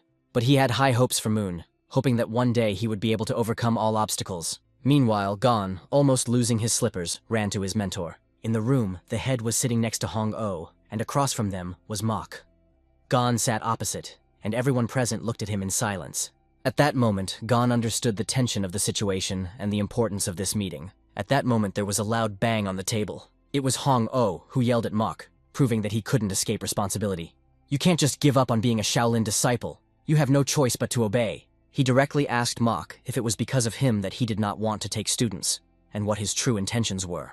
Hong-Oh added sharply, "You can neither accept him nor leave him alone." The chief and Gon sat in silence, listening to their heated argument. But Hong-Oh went further, stating that Master Kam Sung had invited Hong to Hwasun. If nothing is done, he will take the boy to himself. This news surprised Mok even more. He turned to Gon and asked again, "Is that true? Is your teacher really telling the truth?" Confused, Gong replies that he didn't know it was Kam Sung because he only said to give Yoon's name when he came to Hwasun. Mok immediately understood the truth. Kam Sung's middle name was Yoon Yongkang. Gong really thought Yoon invited him just to have a good time. This caused laughter from everyone present, and Hong-Oh asked, "Kid, you obeyed the greatest swordsman named Kam Sung? How did you survive that?" From this question, Gon realized that Yoon is an incredible person. Together, they all began to convince Mok that Gon was a priceless treasure that should blossom in Shaolin, and asked him not to be a monster, but to accept it. But Mok, as always, replied that he would not be able to take the boy as an apprentice. Hong-Oh began to seethe with anger, but the head tried to calm him down. The head noted that nothing has been decided yet. He also realized that Gon had already understood everything from the conversation and confirmed his guesses. "Shaolin wants to accept you into the temple and teach you martial arts. To do this, the head explained that one would need to shave off one's hair in order to become a disciple, and pointed his hand at Hong-Oh, introducing him as the future teacher. "This old man will be your new mentor," said the chief. After that, he let Gon speak his mind. At this moment, Mok was just listening intently. Everyone was eagerly waiting to hear what the boy would say, Gon thought. He wasn't sure if he wanted to learn martial arts, but he noticed that now the adults were fighting because of him. There are only 3 years left to live peacefully and return home. What to do now when they offer to become an apprentice, he thought. He remembered all those hard years that he had to go through at first. "I endured this for 7 years not to become a Shaolin disciple," he decided. Gon raised his head and told the head, "I don't want to study martial arts. I'll be back home in 3 years, and I don't think I need to." The 3 masters froze in utter astonishment, their mouths hanging open and their eyes wide. Hong-Oh tried to convince Hong, explaining that martial arts are not just techniques, and not everyone can become a Shaolin disciple. But Gosen firmly replied that his goal was to become a merchant and continue the family business. Hearing this, Hong-Oh began to shake his head nervously, not understanding what the boy was saying, and shouted, "Your parents have given their consent!" Hong-Oh's words came as a shock to Hong. He could not believe that his parents had given their consent, because they had not seen him for 7 years. The head intervened, calmly explaining, "Becoming a Shaolin disciple does not mean that you cannot become a merchant or return home. But in these 3 years, you will acquire the basic knowledge of our art." The head did not understand how Gong could not appreciate this opportunity, since many people are willing to pay a fortune to become a Shaolin disciple. 3 years, Hong-Oh said briefly, emphasizing the length of the training. He added a promise. "In 3 years you will be able to return home." Mok was still sitting in silence, unable to say anything. Gon was also uncertain about martial arts, but he was interested in how to learn to walk as skillfully as Hong-Oh. He realized that he had probably already learned to avoid unnecessary movements, and this was probably one of the reasons why they wanted to take him on as Shaolin disciples. Besides, he thought that he might be praised at home if he mastered martial arts. These thoughts made him rise from his chair. Placing his hands on the table, Gon said clearly and loudly, "I agree to study martial arts, but only if the study doesn't make me constantly hungry." A wide smile appeared on Hong-Oh's face. "Smart boy," he exclaimed. But he immediately turned to Mok, shouting at him, "How long did you starve the child for him to say such a thing? Shaolin has always fought against poverty, but that doesn't mean children have to suffer from hunger," he added indignantly. Mok wanted to say something, but Hong-Oh wouldn't let him say a word. He turned to Gon, assuring him, "Don't worry. As long as I'm your mentor, you'll eat as much as you want." Quan tried to justify himself by explaining that he didn't starve Gon on purpose, and it had a purpose. But Hong-Oh was no longer listening. The conversation was over. Gon noticed the emotion of Mok, who who was filled with confusion. It was strange to see the mentor in such embarrassment. At this moment, Gon thought that the idea of becoming a Shaolin disciple might not be such a bad idea. Today was a difficult day to understand, but they came to a solution. The head explained that Gong would not only be a monk, but also a warrior who would protect Shaolin by becoming part of the Munpa. As Mocha's older brother, the head decided to clarify the situation. This is not your older brother's decision, it is my decision. Please follow the instructions. Mok realized that there was nothing more he could do, and saw Hong-O's new student. Hong-O's face seemed to have written, "I am the happiest." Mok just stared at him and wondered how Gon would handle the new challenges. He sincerely hoped that the boy would not become a victim, as it once happened to him. At the same time, there was excitement at home at Gon's parents' house. They could not believe that their son had become a Shaolin disciple. The father proudly told his mother that their son would study the best martial arts. However, the mother was worried, noting that, according to rumors, the training was very difficult, and worried. What if he gets hurt? Yes, it's difficult, but this is Shaolin. If Gon perseveres and proves himself, we will be under the protection of the temple, the man reassured his wife. He asked her not to worry and to trust their decision. After learning about his son's acceptance into Shaolin, the man made a generous donation to the temple so that Gong would be treated well there. After these words and explanations, the woman felt peace in her soul. It was an important step for the father, because he did it for his son and could not save on his future. However, the woman was still interested in how this correlated with the prediction. The man explained, if the temple accepted him, it means he won't have any problems. At the same time, the woman thought that the temple might be in trouble because of their family. But her husband assured her, even if that was the case, things are going up in Shaolin now. Hearing these words, she bloomed with a wide smile like a flower. The man asked her not to worry and said, "The best we can do now is to wait for good news about Gon." They approached Hin's hut. Beside her, Hong-O was telling something about herbivores, like a teachable moment for Hong. From the short dialogue, Hong realized that Hong was just copying Mok's moves and not actually studying martial arts. He decided to explain to the boy how blood vessels work, but Hong was surprised and a little saddened to learn that Hong had accumulated so much internal energy and was already using 2 techniques. It seemed like one would need to know the basics to use these techniques, but Gon knew absolutely nothing about martial arts. Han noted that in martial arts, it is important to develop not only the body, but also the mind. At first, he was even offended that Gon had mastered the technique on his own. Then he pointed with his finger at 2 barrels that were standing next to each other. Han ordered Han to take these barrels away. He explained that newcomers to the temple always begin with such training. Walking with a load improves balance, Han said. He gave Gon the stick that connected the 2 barrels and warned him that the first time might be unusual. Gon had to fix his position and try to keep his balance, which turned out not to be easy. The barrels were empty and seemed easy to lift at first, but they quickly changed their center of gravity, making the task difficult. This was just the beginning. Han asked Han to follow him. The boy asked where they were going and received a simple answer. Where else can you go with 2 barrels? Of course, for water. Han turned and started up the mountain, asking Han to just follow him. At first glance, Gon thought that this task looked simple enough. He easily pushed off the ground like an arrow and began to move upwards. At this moment, it seemed to him that martial arts were not as difficult as he had imagined. But looking at Han's sly smile, it was obvious that he was up to something. Looking back, Han noticed that sweat was already forming on Han's face. However, it was impressive. The boy kept moving despite the difficulties. The slope was very steep, which made it difficult to maintain balance and control breathing. But even as he climbed higher, Gon did not lose his rhythm. He decided to even speed up a little. Gon kept the pace without changing his rhythm, thanks to his habit of drawing energy. Although it was difficult to breathe, he could bear it. They were already reaching a small waterfall, where they needed to fill the barrels with water. But a plan to make the task more difficult had already hatched in Han's head. At first glance, everything looked simple, but adjusting the weight of barrels filled with water was much more difficult. Hong knew that students usually train to carry water for half a year to 3 years in order to achieve the perfect balance. Han began to jump down the slope and asked Han to follow him. Gon immediately rushed after him. After a moment, the buckets were filled with water, and it was time to descend. But as soon as Gon took the first step, everything went wrong. His legs started to buckle. The cause was severe pain in his shoulder caused by the pressure of the weight, which forced him to lean forward. It was very difficult to keep the balance, and several drops of water spilled on the ground. What to do, thought Gon, because otherwise this task would take all day. Han watched him from behind the rock, glad that the boy was having a hard time. He watched Gon's every move carefully, wondering how he would cope. Gon was already halfway down the slope, but that didn't make the task any easier. He realized that balance can only be maintained by correct shoulder movements. It was necessary to move the shoulders a little, as the water began to spill. But if you keep the balance, the water stays in place. When he controlled the torso, the balance and distribution of forces became stable. Not even a day had passed since he understood how to perform the task correctly. Gon looked like a martial artist as he came down with the barrels. His movements became clear and not a single drop of water was spilled. Gon recognized this task as a real test, but realized that everything turned out to be much easier than it seemed at first. Inspired, he began to descend even faster, enthusiastically mastering the new technique. Hong-Oh couldn't believe his eyes. Is this possible? He wondered if Gon had figured out the secret of Henboesu, a continuous movement resembling a stream of water that usually required lengthy explanations for students. At that moment, Gon seemed to him to be an even more strange boy. Han began to suspect that the boy had some kind of special connection with the inner energy. Back at the house, the master decided to test Gon's energy. He made the boy sit still and concentrate. Gon agreed, and then Gon put his hands on his back.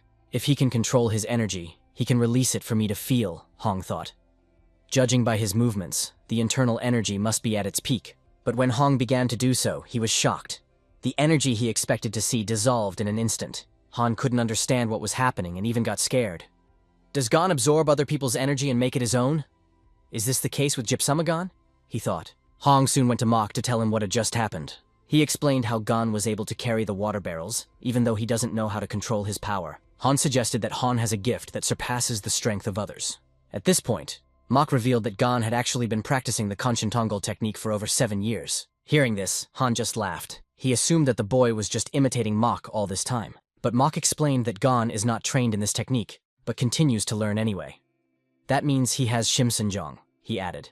The translation of this term is, when the mind is focused, and the chi energy naturally follows. Mok also noted that even if Gon is not aware of his power, it still moves within his body. After hearing this, Hong finally understood the answers to all his questions. He laughed out loud. Then he added, he was around all this time and I didn't even notice it. Hong meant that Shaolin, being closely related to the Buddha, was under his protection. There is no cause for alarm, he said. The Buddha himself sent us this boy. This meant that there was no need to force Han to learn large amounts of knowledge, and the thought caused Han another loud laugh. However, Mok, as usual, did not laugh, remaining serious. After a while, Hong stood next to Gon and showed him the moves, explaining each one in detail. He said, the true foundation of martial arts is the infinite depth into which the soul sinks completely, without residue.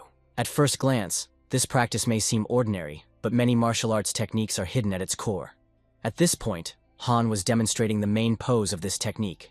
Gosen devoted himself to his training, repeating each movement with utmost precision. There were skid marks on the ground that were a sign of complete concentration. Inside Han's heart was a burning desire to teach this sweet boy to grasp the depths of martial arts. Han believed that if Han mastered this wisdom, he would be able to become a true martial artist and achieve what Han himself had never been able to do. But suddenly Gon asked, is it really good for health? Hong remembered the words of his mentor, who always claimed that martial arts develop both the mind and the body. However, he himself began to doubt, because with this technique, everything looked completely different. Hong wondered, is it really possible to train both mind and body at the same time without causing harm? He knew that Muryansk's technique was dangerous and complicated. If used incorrectly, it can distort chi energy and harm health. Gon himself faced dangerous consequences more than once. To find out if Gon felt something similar, Hong asked him what he felt and asked him to elaborate. Gon thought for a moment and replied, I thought the mentor was trying to hit someone in front of him. That's right, agreed Han. Martial arts were originally created for protection. He told a story from his own family. When they needed to cross a dangerous mountain, they always hired a warrior for protection. From this dialogue, Hong realized that Hong's perception of the world was very different from the usual one. He explained to the boy, you can learn martial arts without striking, but it's important to have someone around to learn, even if you're working alone. However, it was clear from his eyes that Muryansk's technique seemed confusing and incomprehensible to him. Han pointed out that to master just one posture, one needs to learn at least 6 of the 12 sutras. He immediately came up with a solution. So that martial arts do not seem too complicated to Gon, it is better to learn them gradually. Gon gratefully jumped off the rock and thanked Han for the advice. The next day, Gon walked through the forest, reading sutras and realizing that martial arts were not as easy as they seemed. However, observing Elder Yun, it seemed to him that it was easy. In Hong's hand was a book called The Great Book of Acupuncture, which contained knowledge about chi energy. He read the book as fast as he walked through the forest, but he suddenly stopped, seeing something strange. Gong began to look around, sensing Chi's unusual energy for the first time. He had a question. Where did she come from?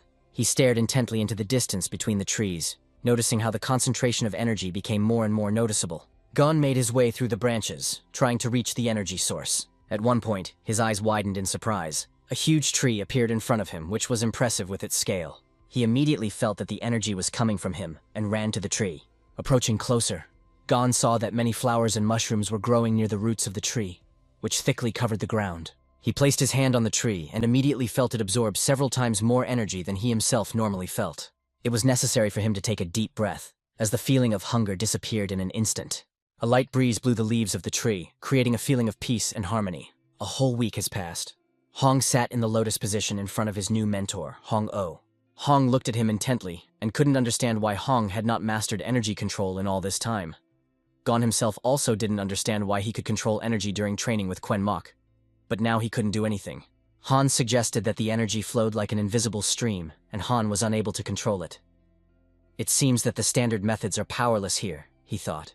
Han decided to explain another way of learning to Han. Today I'm going to show you a different approach. Footwork plays a key role. It gives you an advantage over your opponent.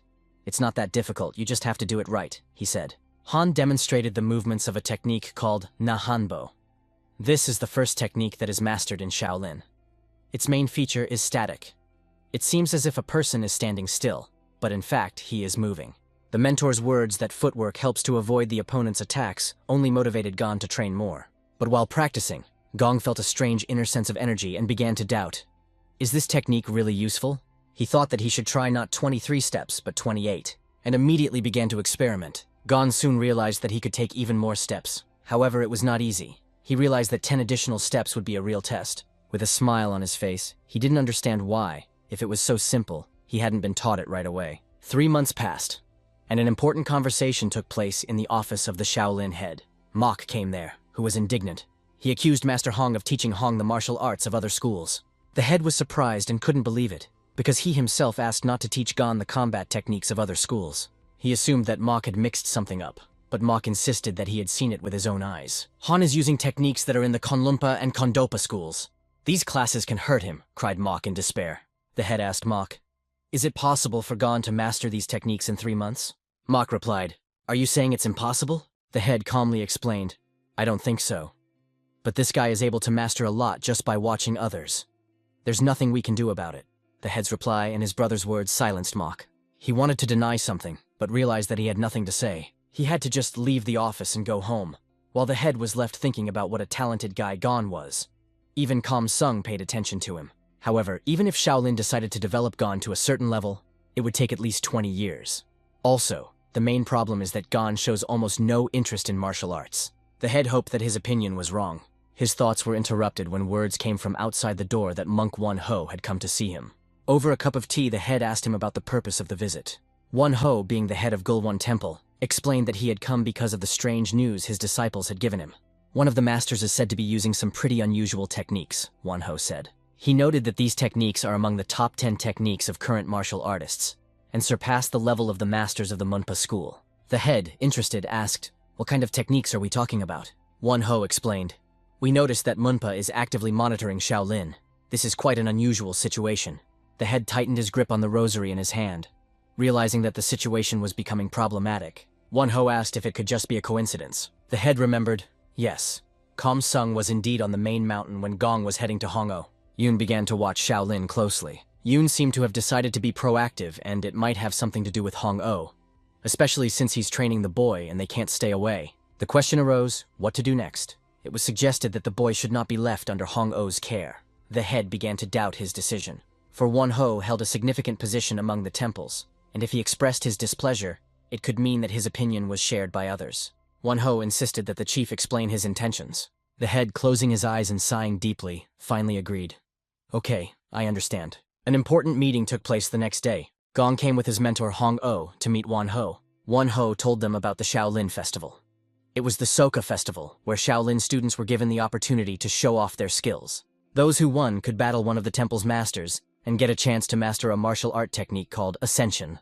Gon, hearing this, stood in silence, not understanding anything, because he only knew a few details. Hong, although listening carefully, wanted to know the purpose of Wan Ho's coming to the meeting. He told them interesting news, which immediately infuriated Han. Wan Ho said that since Gong is a disciple of the temple, it is his duty to participate in the festival. Hong was displeased. Hong only became a student 3 months ago. However, Wan Ho insisted that the decision is final and made several arguments in his favor. No problem, but he was just wrestling. Han said, trying to downplay Han's involvement. This piqued the curiosity of Wan Ho, who asked, "What kind of fight?" Han's answer was so funny it was hard to take it seriously. Proper walking technique. Wan Ho just looked in surprise from the head of the temple to Han and back, not understanding anything. The head interjected, "Anyway, Gon will be able to gain knowledge from others and gain experience." Everyone also wanted to see what success Hong would achieve as a teacher. Hong himself, imagining how everyone would see his walking technique in Shaolin, could barely contain a sly smile. Everyone will just be stunned, he thought, laughing to himself. Han only asked to give them a few days to prepare. Wan Ho agreed, but warned that Gong would fight the winner of the festival in a week. Moreover, an exception will be made. The battle will take place in secret, and whoever wins will get the chance to fight Bonsam's apprentice. The word secretly confused Han. The head, however, agreed with this, noting that Wan Ho's words made sense. If Gon loses, it could cause an uproar among the students. Han waved his hand and stated that he saw no point in Han participating. Then the chief turned to Han himself. He asked the boy if he was ready to accept the challenge. Gon nervously swallowed the saliva that had gathered in his mouth as he listened to their conversation. "If I'm a Shaolin disciple, I have to do this. But no one will die there, right?" he asked with excitement. The head, closing his eyes, replied, "The battle usually ends with the defeat of one of the parties, but sometimes there are lucky incidents." He asked Gon to be careful, and Han, looking at the boy, asked, "Are you scared?" However, Gon answered clearly and confidently, "Why should I be afraid?" "No. For a warrior, the loss of pride is more terrible than death," he added. This response made the head smile, appreciating the boy's courage. Wan Ho, however, stood with a serious expression on his face, carefully observing the situation. The kid even got a little scared when he saw the big man Wan Ho staring at him. It reminded him of his first meeting with mentor Mok. In the past, Hong almost got into trouble for his careless approach to studying. He faced severe punishment, but Han mastered the techniques on his own, and Han stole nothing. If not for the authority of Shaolin, Han would have already been destroyed. Wan Ho, who was a novice teacher, had also heard this story. However, Shaolin is not what it once was, and the situation has worsened due to the financial crisis. Both began to wonder, what will happen to the child Hong O teaches? Gon, studying the techniques of other martial schools, had a chance to rectify the situation. But if something similar to the past problems happens, it is difficult to be sure that Shaolin will be able to survive it. Wan Ho asked one to calm down and said that they have a plan. He reminded that he himself will be a judge at the festival. "If it turns out that this boy is learning techniques from other schools, I will do my best to make Hong answer for it," he added. Wan Ho was pleased with this statement and promised to take care of the rest of the matter. If things turn out the way they assume, Hong will not be able to escape punishment. Their looks were full of treachery. By the way, both already had a clear plan. Wan Ho believed that Hong as a monk had harmed others, and his sins should be punished. Wan Ho decided to take on Hong's karma, even if it hurt himself. "For the sake of Shaolin, I am willing to endure this," he said. The next day, Hong stood in front of Hong O, who explained, "If you've learned how to dodge, now is the time to learn how to attack." "You can't win a fight just by avoiding punches," Hong added. From that day forward, he decided to teach Gon the techniques of punching and attacking. Gon demonstrated how to properly execute punches with his fists. He spoke about the Jim Kanwan technique, which means diamond fist, and symbolizes the strength and hardness of a diamond. Han just stepped on the ground, and a deep mark was formed under his weight. Han could feel on his body how every movement Han made caused the ground to shake slightly. But Hong warned, Jim Kanwan is not something to be enjoyed. The secret of this technique lies in the powerful spirit of Mount Tai, which must be felt with the whole body. "Imagine that your body has become a diamond," he said. "Mount Tai is looking at you right now," Han added, sharpening Han's concentration. Afterward, Han said, "Let's start with the basics." They immediately started training. Gon quickly realized how difficult it was. In addition to the movements, it was also necessary to shout at the top of my lungs, which turned out to be extremely difficult. Gon had to comply with all the demands, although he no longer understood why he agreed to it. A few hours later, he sat exhausted and gasping. However, in Hong's eyes, Gong did a good job with the footwork.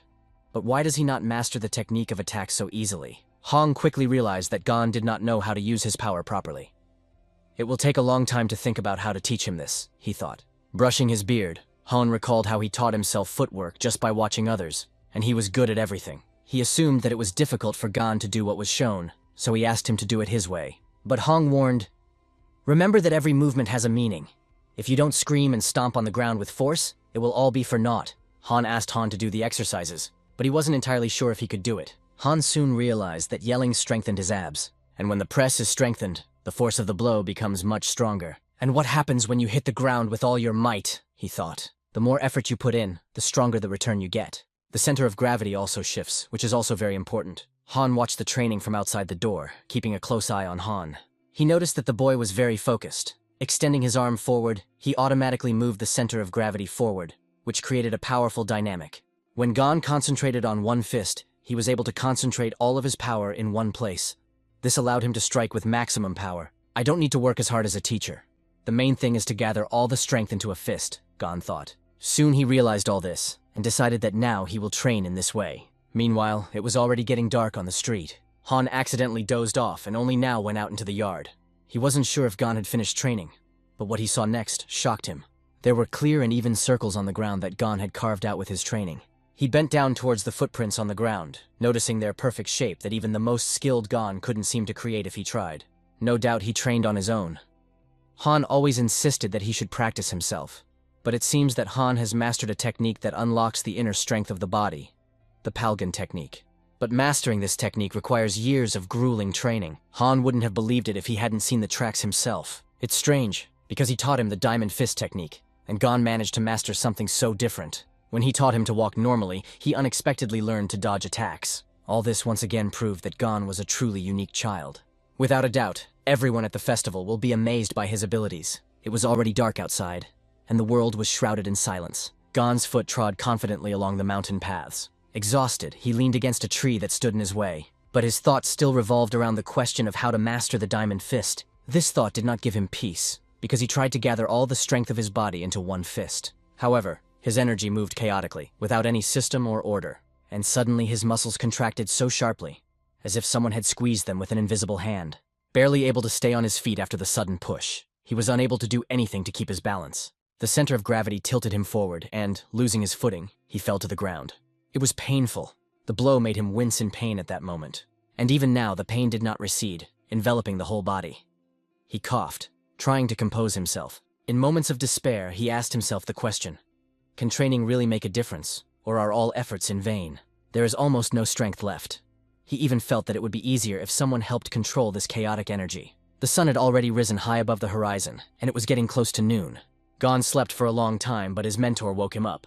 Master Mok found him last night when he was lying on the ground without strength. Gon apologized, although he himself did not understand how all this could happen. What happened to you? How could you train like this to bring yourself to this state? Asked Mok with surprise. He could not understand what exactly had happened, and was waiting for an explanation from the student. Gon said that he had been trying to master the diamond fist, but every time he concentrated, the muscles would contract violently, causing strange sensations. Listening to his explanation, Mok couldn't quite understand exactly what Gon meant. But at that moment he explained, art cannot be understood only through explanation. It requires experience and one's own path. Outside night fell again, enveloping everything in silence. Mok stood and stared into the darkness, his eyes forward thoughtfully. He understood that something in this whole situation was not right. In his mind, he began to analyze the conversation with Gon, who told him that he was studying the diamond fist. However, at the same time, he is mastering a technique that requires not only internal, but also external skills, which caused concern. After much thought, Mok came to the conclusion, it is impossible to send Gon to the festival, because it could threaten the safety of his opponent. With this decision, he set out for Han's house. Standing in front of the house, Mok strongly requested that Gon not be allowed to participate in the festival. He reasoned that Gon had not yet mastered control of his power. Han stood silently outside the door, listening intently to every word. Mok continued to insist that if they were careless, it could end in tragedy. How can a child who cannot control his strength be allowed to master such a dangerous technique? Hong replied sharply, what are you talking about? When did I teach him such dangerous techniques?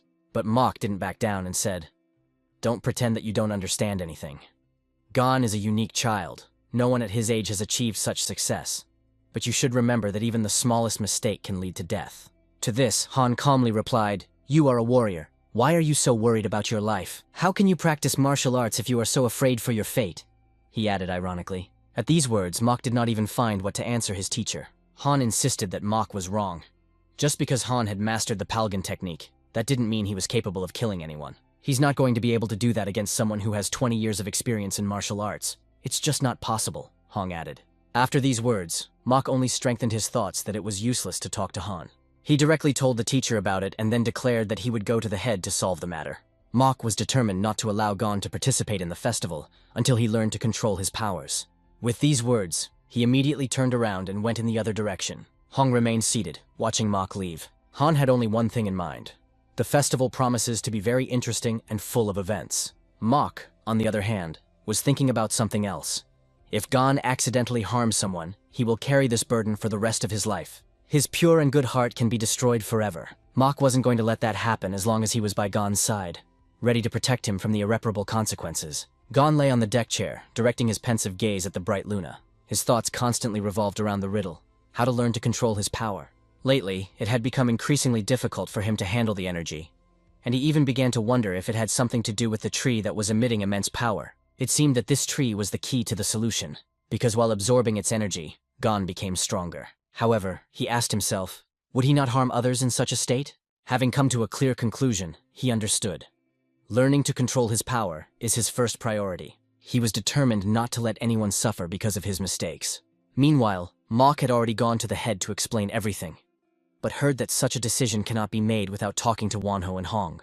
Mok, like no one else, understood how difficult it would be to convince the teacher. But he was sure that if Gon was sent away, another child might get hurt. He asked his head several times whether he was comfortable with such a risk. But the chairman again called for calm and emphasized that before making a decision, you need to take into account the opinions of others and be ready for any consequences. Moreover, the chairman suggested giving Gosen a special pill to reduce the risk. He tried to calm Mok down by reminding him that Han is being trained by Han himself. The chairman asked not to worry about it and even jokingly said that Mok behaves like a child. In response, Mok remained silent because he did not have enough arguments to convince the head of his rightness. Mok only said goodbye and agreed to wait until the evening, although he remained restless in his soul. It seemed to him that now it was difficult to predict even whether the sun would rise in the west tomorrow. A recluse who spent 30 years in solitude appeared here only for the sake of a child named Gon. Why did he avoid the disciples for so long, and when will all this suffering end? The head of the temple could not understand either the hermit's motives or the very meaning of what was happening. There was excitement in the training area of the Shaolin temple. The rules were explained to the students. Whoever takes first place at the festival will get a chance for an additional match. One of the boys was called Seo Wanmu. He was 16 years old.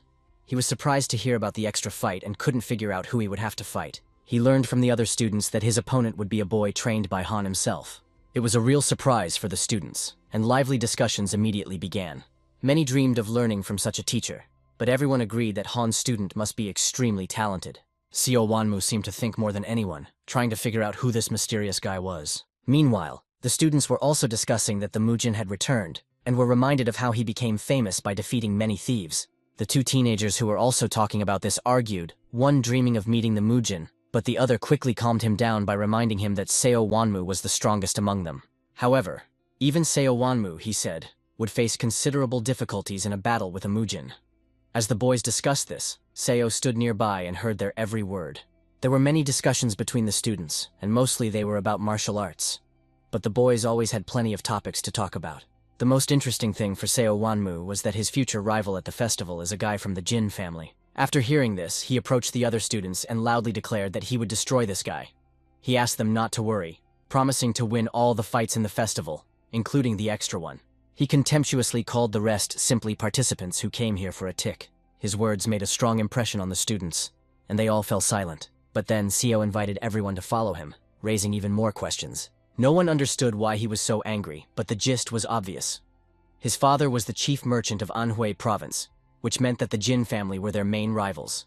For Seo Wanmu, this festival was no longer just a competition.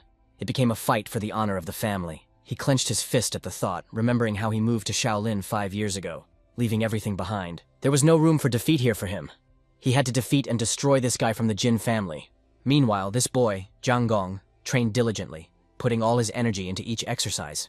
Under Han's guidance, he meditated, honed his techniques, and focused on self-control. Seo Wanmu didn't waste any time either. He engaged in sparring, honing his techniques, and became stronger with each training session. Time passed, and the day of an additional battle came. There was excitement in the training hall. Even among the Shaolin masters, there were rumors that Seo Wanmu's disciple was extremely talented. However, everyone was also waiting to see what Chang Gong would show. Although he studied under Han himself, many were concerned that he had only started learning martial arts a few months ago. Predictions agreed that Seo Wanmu is much stronger than Gong. These conversations, although hushed, did not pass by Han, who was sitting nearby. The head of the temple, noticing the tension among those present, asked them to wait and invited everyone to sit down. Han, breathing deeply, was already impatiently waiting for the start. He knew that time would put everything in its place, and he was ready to see how everything would become clear after this fight. At that time, Mok did not share the joy of waiting. His face was gloomy and his thoughts heavy. He was perfectly aware of what could happen at this festival, and it worried him even more. And then came the moment when Gong and his opponent, Seo Wanmu, entered the arena together to fight. They were accompanied by a monk who was supposed to act as the judge of this match. But their views were radically different. Gon's was indecisive and a little confused, as if he still did not realize where he was. So Wanmu has a confident and calm look, the look of a person who clearly knows what he is doing and has already won the festival more than once. The referee began to explain the rules of the match. They were simple, but had nuances that were worth paying special attention to. Hearing this, Gon wondered if he could handle all of this. Many spectators gathered for the fight, expecting something truly unforgettable. But no matter how difficult it is, you can't panic, especially when you're being watched by a mentor. Looking at Han, Gon said to himself, "Don't worry, I won't let you down, mentor." With these bright thoughts, he collected himself and prepared for the upcoming battle. Han also had his own thoughts. In a week, Han had honed his footwork and attack technique, but his power control still left much to be desired. This was the biggest cause for concern. To make sure Gon didn't abuse the attack technique, this was what worried the mentor the most. At this moment, the judge announced the start of an additional fight of the festival. So far, Gong and Seo Wanmu have only been assessing each other with their eyes. Gon didn't know much about his opponent, but he looked much older and had an impressive build.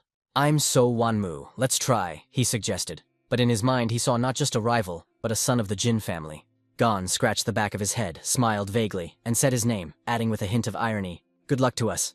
The battle began and Seo Wanmu made the first move. He started from the rack and offered an active attack. However, he immediately noticed something strange about Gon, which surprised him. Seo Wanmu noticed that Gong was standing still, not even trying to attack. This confused him and he decided to ask again, "Aren't you going to attack?" Gong calmly replied that he was ready, but his calm words made Seo think that Gong wasn't taking him seriously, perhaps because of being Hong's student. In fact, it wasn't like that. Gon was just nervous because this was his first serious fight.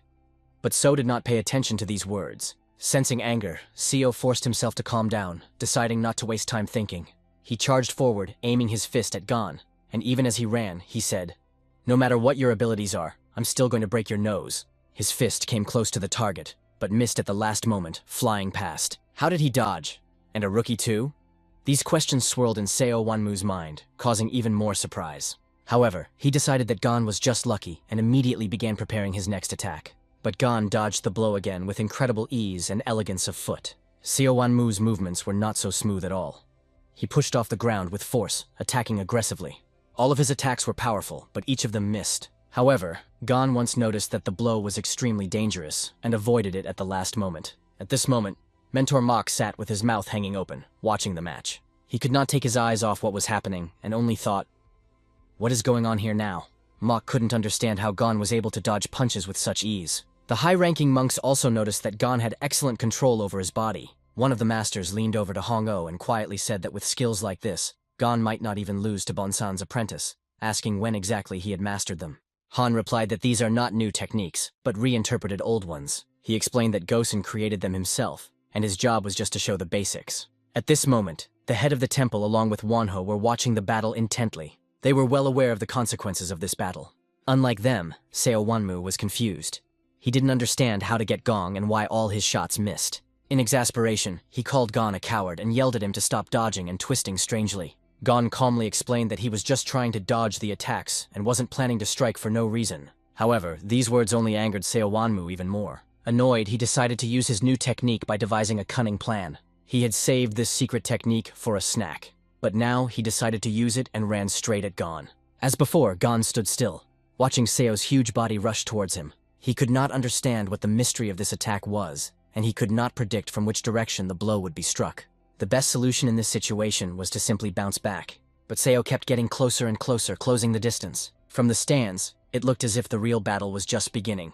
Seo Wanmu was convinced that he had found Gong's weak spot, and quickly moved behind him, preparing to strike directly at the back of the head. Seo Wanmu's hand was already a few centimeters away from the back of Gong's head, but again those elegant steps to the side, on the very toes, as if Gon swam across the surface. And quite unexpectedly, So's shot flew past. In his eyes, Gon suddenly seemed to disappear, dissolving into thin air. Gon, watching the match, was already looking at the situation differently, almost finding his rhythm. The masters were extremely impressed by this. They recognized the Jamaboro technique, derived from the Kondongpa technique, and were stunned. How does a Shaolin disciple use the techniques of another school? But Khan urged them not to make any noise and to continue to watch the battle closely. After listening to his words, the masters concentrated on each movement, closely watching the development of events. They noticed the elements of Jimkenbuden and couldn't believe how Gon was able to master this technique in only 4 months. After all, it is among the top 5 techniques. "Oh, how many times do I have to repeat? This is not a new technique," explained Han, irritated by the surprise of those present. "At first, I also thought it was Jamaboro. But if you look more closely, you can see Nihonbo elements combined with Jimkanbudan," he added. Those words were impressive enough in themselves, but what Han then revealed was even more astonishing. He did not teach Han these techniques, but only showed them to him once. It seemed to the masters that this was enough for Gon not to lose this fight. Wonho, as he had guessed before, guessed that Gon practiced Mimunpa martial arts.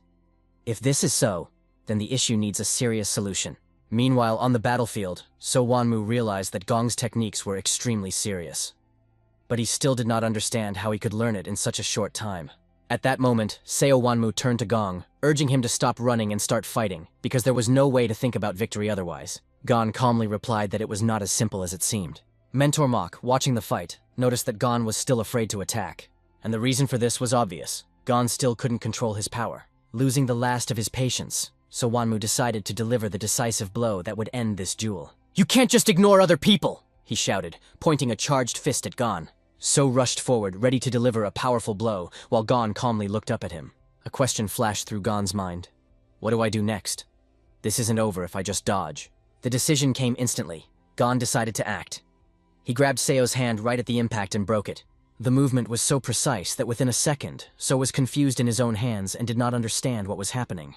At that moment, it dawned on him that Gon had not only dodged the attack, but received it, expertly grabbing his hand. Realizing this, Seo began to wave his hands, but only made himself look like a complete idiot. Meanwhile, Gon scratched the back of his head and said with a laugh, "I didn't understand how it happened." Enraged, Seo decided that he wasn't going to let Gon laugh anymore, and became even more furious. He charged with new words, trying to land another blow, but Gon continued to dodge. If it could be called a skill at all, Gon himself didn't fully understand how he managed to dodge, but it looked surprisingly effective. In fact, Gon himself didn't understand how it was happening. But somehow, he managed to avoid the attacks time and time again. He again intercepted the blows, grabbing the arm and tying the opponent on his own movements. To Master Mok, it all seemed so strange, as if Gon was just making the bed. The masters in the head were amazed by what they saw. And when Hong explained that the technique that Hong uses is usually used when carrying water, they were completely confused. Everyone recognized Gon's abilities, but his fighting style seemed strange.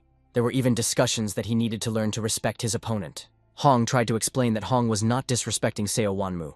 Otherwise, he would have won long ago. He also urged Gon not to worry and to just keep going. At that moment, the chief stood up, saying that it was time to end the battle. But Han asked not to do so, insisting that it was not the end. The head believed that everyone had already seen enough, and there was no point in continuing the fight. Meanwhile, Gon found himself once again under pressure from an enraged Seo Wanmu, who was willing to go forward even if it resulted in his defeat or injury. Seo was convinced that Gon wasn't just laughing, but mocking him, which made him even more angry. The situation looked more serious than ever. So felt that Gon wasn't putting enough effort into the battle, and this hurt his feelings deeply. At that moment, Gon realized that there was no other choice. He decided to gather all his strength and make a decisive move to end the battle. As soon as he clenched his fist, energy began to form around his body, enveloping him in a powerful light. Master Mok, realizing what was about to happen, began to shout loudly, trying to stop the fight. The head of the temple also joined in, shouting that it must be stopped immediately. Wonho joined them with a determined shout, "Stop!" The referee, realizing the seriousness of the situation, realized that this was the moment when the fight should be stopped immediately. The referee ran to try to stop Gon because he realized that he was going to use a forbidden technique. The most interesting part was that the referee was the teacher of Gon's opponent, and he couldn't just stand by and watch. But even his attempt to intercept the situation did not work. Gon managed to evade this maneuver. The judge decided that it was necessary to immediately grab the boy to stop him. Gon did not understand at all why the judge was acting like this, and what exactly he was trying to do. He saw 2 fingers flying towards him and couldn't figure out how to avoid the blow. The moment the master touched his body, Gon felt something inexplicable. He couldn't move anymore. Did he block my inner energy? Thought Gon. The judge, meanwhile, yelled at Gon not to blame him and explained that blocking chakra was a last resort to avoid disaster. But even though Gon's energy was uncontrollable, he felt something incredible that could not be stopped. Even Gon's clothes began to fly apart, disintegrating into small pieces. Small scraps of cloth swirled around him, creating a chaotic vortex. Hong-Oh and Mok, being on opposite sides of the arena, rushed towards Hong at the same time, trying to help their student. They urged the judge to shut up as he began to make excuses that he just wanted to block the chakras to avoid danger. But Gon's energy, which was unable to escape, caused damage to his body, causing alarm in everyone present. Everyone hoped that Gon's internal organs were not seriously damaged. Those present could not find words looking at what happened. The head of the temple, realizing the seriousness of the situation, only sighed and pronounced, Amitabha. Some time passed, and the street was already dark. Gon was taken to a special room to have needles placed at the right points on his body. Although his organs were intact, his body was completely drained of energy. Mok was talking to the doctor, trying to figure out how it was that all of Gon's energy was gone. The doctor explained that it was the result of damage to the blood vessels and chakras, and it was the first time he had seen something like this in 30 years. Mok wanted to know more details, hoping for some solution. The doctor explained that Gon looked normal on the outside, but his body wasn't functioning properly. Even if he recovers, returning to martial arts in the future will be extremely difficult. This bitter truth shocked Mok, who understood how much it would change Gon's life. The doctor also added that Gon should avoid such situations in the future, as his body is very vulnerable. Meanwhile, Han discussed the situation with the other masters. They already knew about Gon's poor condition and were concerned. The masters also learned that this guy had a rare ability to absorb energy. Speculating, they believed that Gon could have learned this through his greed, and that Han may have started teaching him when he couldn't even walk. The masters understood that they could not ignore the situation. They decided to deal with Han and others involved. One host stood outside the door, listening to the conversation in which Hong explained that everything that happened was the fault of two people, Wonho and the judge himself. He accused them of the fact that they should not have interfered in the course of the match. They could not answer Khan, although it was obvious. Now they were in serious trouble. In any case, Hong tried to prove his point, saying that Hong has a great future that cannot be destroyed by one mistake. However, the head had his own point of view, which he tried to express. However, before he could finish his thought, the door opened. Mok entered the room and told everyone the doctor's words. Gon's inner energy had disappeared. The news shocked everyone in the room. Hong-Oh in particular couldn't believe what he was hearing, but Mok reassured him by pointing out that Hong would be able to live a normal, peaceful life. Han began to fuss, asking the head to take immediate action to help Han. But the head urged everyone to calm down, stressing that now it is important to think about the well-being of the child. "What are you saying? Are you really going to lose such a talent to Shaolin?" Han shouted indignantly. To these words, Wonho replied that they had recently received a report that there had been an operation in Un. "Usually they start acting only when someone violates the prohibitions," he added, hinting at the possible consequences of what happened. Han couldn't understand what all this had to do with Han and why the matter had become so important. Annoyed by Hong's reaction, Wonho explained, "It's very important. Now they'll be keeping an eye on Shaolin. And they're not just ordinary people. They're jealous after losing their fighting skills." He asked everyone to think carefully about whether they had done the right thing and what the consequences might be. What will they say when they see Gon studying martial arts? They won't leave Shaolin alone, Wonho emphasized. This conversation was also heard by Mok, who carefully followed every word. Han, in turn, also drew certain conclusions from what he heard. He began to ask himself, is the only way out is to leave this boy and stop his education? Doubts crept into his soul. Han immediately began to convince those present that one should not abandon a child just because of fear of what others think. This was not normal, and he wanted to hear the final word from the head. The head, finding himself in such a difficult situation, thought for a long time, not knowing what to say. Finally, he admitted that Yoon's situation was very serious and might have another reason. He offered to discuss everything after the exact reason for their actions became known. However, for the time being, he insisted on temporarily suspending Gong's training, because one cannot put Shaolin in danger because of one boy. Han shouted back sharply, "That's why I learned other martial arts too. You cowards!" Angry and upset, he stormed out of the room, unable to find the words to continue the argument. Everyone looked at him in silence, ignoring his indignation. The head could not understand whether he was really too greedy for security, and whether he had made a mistake in his decisions. He wondered if Hong could have taught Gon differently. But one thing was clear. Han would not give up on his idea. Because of this, the head decided to become stronger himself, so that Shaolin could withstand all the trials that lay ahead. He promised himself that no more people like Gon would suffer in his temple. 3 days have passed. At the Shaolin temple, there was a conversation between Gon and the doctor, who tried to explain the boy's strange condition. The doctor said that Gon feels hungry every day because his body is badly damaged. A lot of energy is needed to restore the body. The easiest way to get this energy is through food, the doctor explained. He clarified that energy is contained in the products used for cooking, and that a single concoction is not enough to satisfy one's appetite. At this point, the doctor reached into his bag to show Gon exactly what he could eat to recover, but he warned him to be careful, because it can have side effects. He took out a grass that looked ordinary, but in fact it was a valuable plant, the jigu itself. It was considered a treasure because of its unique properties and high value. Gon took the herb in his hands, examining it carefully with curiosity. The doctor explained that this herb can be dried and brewed as a tea, or simply put in the mouth and chewed. He also added that healers are not allowed to go to the mountains due to Shaolin rules, but there is probably a lot of such grass growing there. Curiosity lit up in Gon's eyes as he imagined just how valuable this plant was. The doctor asked Gon not to tell anyone about the herb to avoid misunderstandings. Throwing the bag over his shoulder, the doctor said it was time for him to go. He also thought that if this herb contained a lot of energy, then maybe Gon wouldn't have any problem using it. After that, the doctor left, leaving Gon alone. Gon immediately sniffed the grass and then began to chew on it. It tasted sweet, which made it pleasant to eat. But Gon thought he had seen this herb before. Meanwhile, the doctor went outside, where he met Mok. He immediately inquired how Gon was feeling, and heard from the doctor that the boy's chakras were blocked, causing his condition to worsen. Mok replied with displeasure. "Isn't it your job to fully understand his illness? You still haven't figured out what's wrong with him?" The doctor explained. "It's hard for me to tell exactly because it's only the small blood vessels that are damaged, not the big ones. Because of this, Gon needs time to recover, and there's nothing we can do about the effects." He also admitted that he did not know if there was any special medicine for such a case. Mok immediately understood. Something special. Some rare medicine was needed for treatment. The healer, already tired of constant explanations, only sighed when he had to repeat everything again. "This isn't some secret information about the boy," he muttered, trying to stay calm. Soon, the head of the temple decided to personally visit Gon to find out about his condition. Seeing that Gon looked quite good, the head was happy. However, no one knew exactly what state Gon was in inside and what would happen to him in the future. By the light of the candle in the room, the head asked Gon an important question. He wanted to know what happened after using the technique against Seo Wanmu. "Did you know that he can get hurt after you attack him?" asked the head.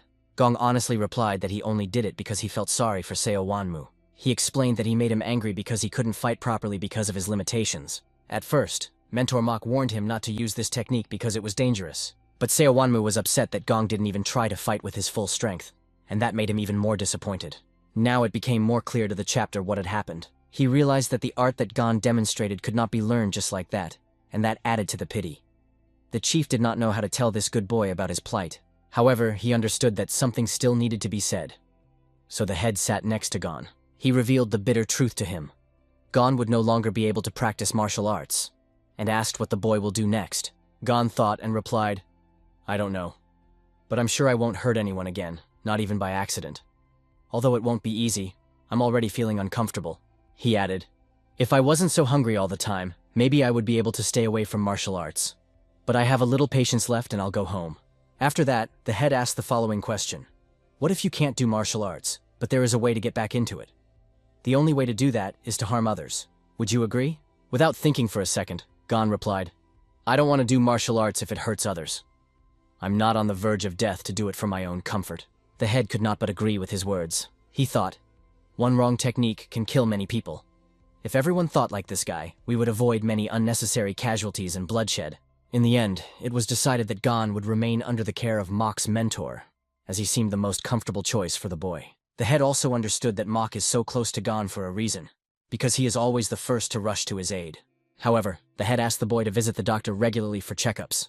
Suddenly, the head remembered that he had something for Gon, and reached for the item that was strapped to his arm under his sleeve. It was a surprise for Gon to get something from the chapter. The head took out an unusual object, similar to a charm, a thread to which a small ball was tied. The head immediately explained what the object was, and said it was called Fidokchu. The color of the amulet was so beautiful that it was mesmerizing with its brightness. The head said that when worn around the neck, Fidocha can protect against certain toxins and negative energy, promoting better health. Gon was surprised at the value of this item, because one of the most powerful Shaolin techniques was used to create it, which could only be beneficial. At the same time, the head warned Gon to be careful, because a person with the wrong intentions could use this amulet for harm. Now the head felt a little calmer, having handed over the amulet to the boy. 3 days have passed, 3 whole days. Gon climbed the mountain, but it was given to him with great difficulty. He could not even imagine how difficult such a climb could be. Looking ahead, he saw bushes, and in front of them was what he needed. These were the herbs the doctor was talking about, and Gon decided to eat them before going to the mentor. He knew that he needed to eat a lot to recover faster. When he got closer, he saw that there were many of these herbs growing, and this pleased him. However, there were other plants around these herbs that made Gon wonder if they also had medicinal properties. But common sense prevailed. He decided to use only those herbs recommended by the doctor. Gon plucked one of the herbs and began to eat it, hoping for a quick improvement. Winter was about to set in, but Gon was still here in the mountains. He was with Mok, who noticed that the boy's face had become much healthier and took on a natural color. However, Mok also noticed something odd near the corner of Gon's mouth. It was a shade of green, obviously a residue from the herbs he was eating. Gon said that he ate the herb that his doctor recommended. It was already late, and they decided to go to bed to gather strength. Gon covered his head with a sheet, but secretly continued to chew these herbs under it. The grass turned out to be amazing. His body began to feel hot, and the heat gradually rose to his stomach. The next day, Gon found himself again near the tree, which became a kind of symbol of strength for him. Right under the tree, he suddenly began to take off his clothes, not understanding what was happening, because his body was burning with heat. The heat was so intense that his nose bled. It probably happened because he overdid it with the amount of grass. But despite his weakness, he found the strength to rise. Gon ran in search of water to quench the burning heat at least a little. Reaching the water, he tried to submerge, hoping to calm his body at least a little.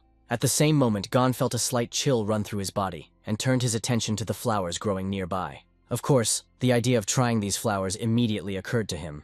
He plucked one flower and brought it to his mouth.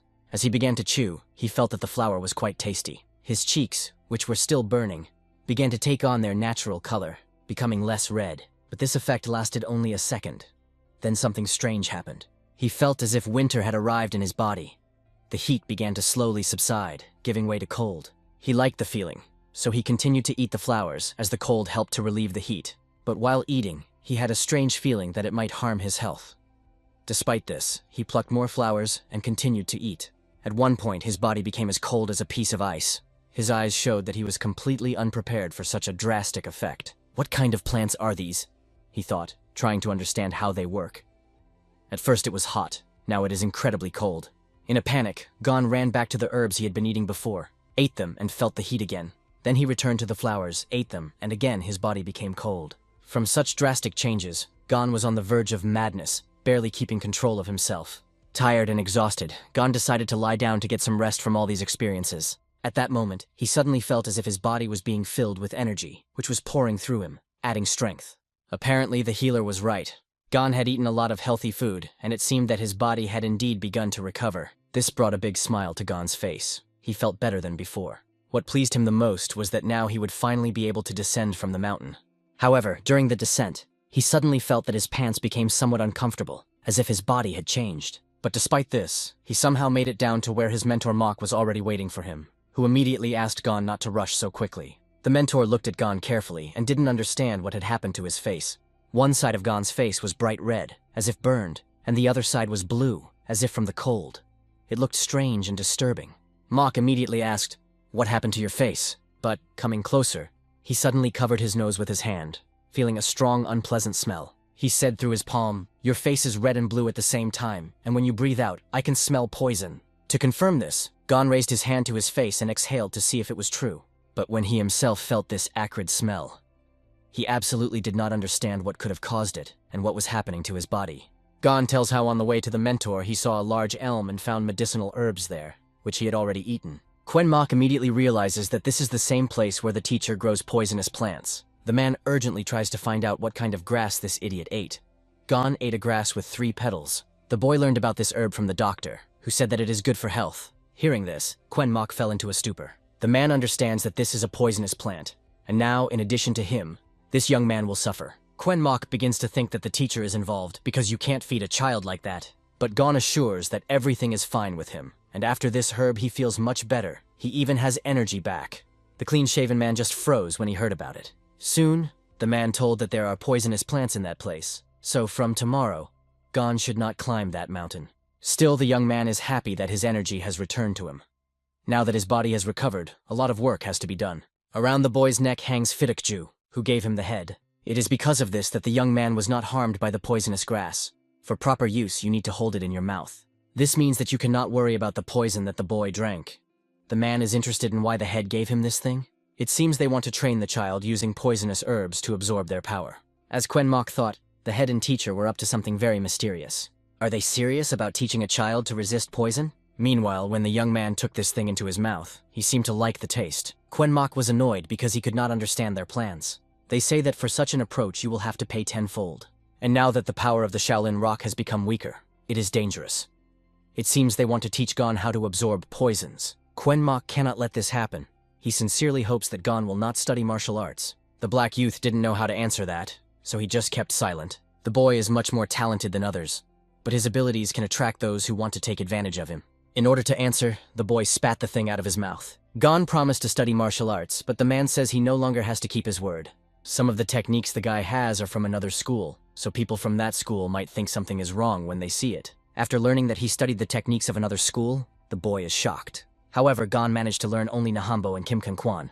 The young man does not understand how teacher Hong-Oh knows about the techniques of other schools. It is very difficult for the guy to understand this, so the man is going to tell everything from the very beginning. In the meantime, Quenmock will have to hide the boy in his house, under the pretext that he needs a full recovery. Meanwhile, another man notices that someone has entered his garden. He saw that this robber had taken his favorite herb. The gardener was so saddened by this thought that he did not have the strength to gather himself to think everything through.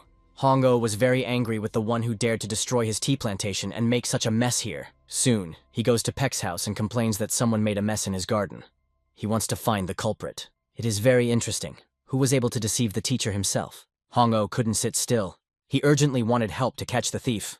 Official Peck Quenchen would also like to leave, but he has too much work to do right now. The angry old man did not understand why the official had so many documents. Did something happen? He says that all the information about Yune is collected here. Hearing about this, the teacher became even more angry and began to grab these documents. Although the official cannot leave this place because he is very busy, the teacher continues to insist and asks because he has a request. Suddenly, an idea comes to his mind. He suggests sending a foreigner with the teachers. He has a friend with whom he corresponded, and now he is waiting for him in the living room. After retirement, he became bored and thought about having a child. But there are also rumors that someone secretly made their way into Shaolin. But Pekka says not to worry about it, because this is definitely not the right person. Moreover, Hong-Oh knows him too. He is from the Jaegel family. The man advises the teacher to return to his place for now, and he will ask this stranger to visit him. The old man returns to himself and says that he will wait for the guest. Thus, another day passed. Gon was busy training at that time. The boy was as focused as possible on his movements. Suddenly, he heard someone's voice and realized that someone had been watching him all this time. The old man quickly looked around to see who it was. He saw a stranger in front of him. It was a little girl with her hair in little buns, and she was standing there smiling. Meanwhile, at the Shaolin base, Yan really wanted to go with her grandfather, but he tried to explain that non-locals were not allowed there. Monks do their practices there, so can a girl be in such a place? John threatens that if grandfather does not take her with him, she will return home. She is also interested to know what is going on there, so she asks permission to go there too. Despite the fact that she is already 13 years old, she still behaves like a child. The old man says that only disciple Hong-Oh is there, and there is nothing else to look at. Nevertheless, the girl was still interested in going there with her grandfather. The gray-haired man sighed heavily and finally gave up, allowing the girl to go with him. The girl stood in front of the boy and watched him carefully. Gon couldn't understand what such a beautiful girl had forgotten here in the mountains. Yan immediately realized that standing in front of her was the same student she had been told about. Suddenly, a grandfather appears in the field of vision, who says that it is not allowed to interfere with those who are training. When he comes closer, I apologize for the girl. Soon, Quenmock also appears here. Grandfather says that they are on their way to the teacher. After hearing this, the man concludes that these people are from a respectable family. Quenmock asked to explain the reason for their visit, because the person they came to see was his mentor. The old man introduces himself. His name is Lib. The man was asked to deal with a matter. That is why he is here. The man recognized him. Lib used to be the head of the Jaegel family, but now he is just an old man who has passed all the work to the children. The men themselves do not know what happened here, so I came to find out. Quenmock. I am puzzled. What could have happened so serious that such a respectable person would be called here?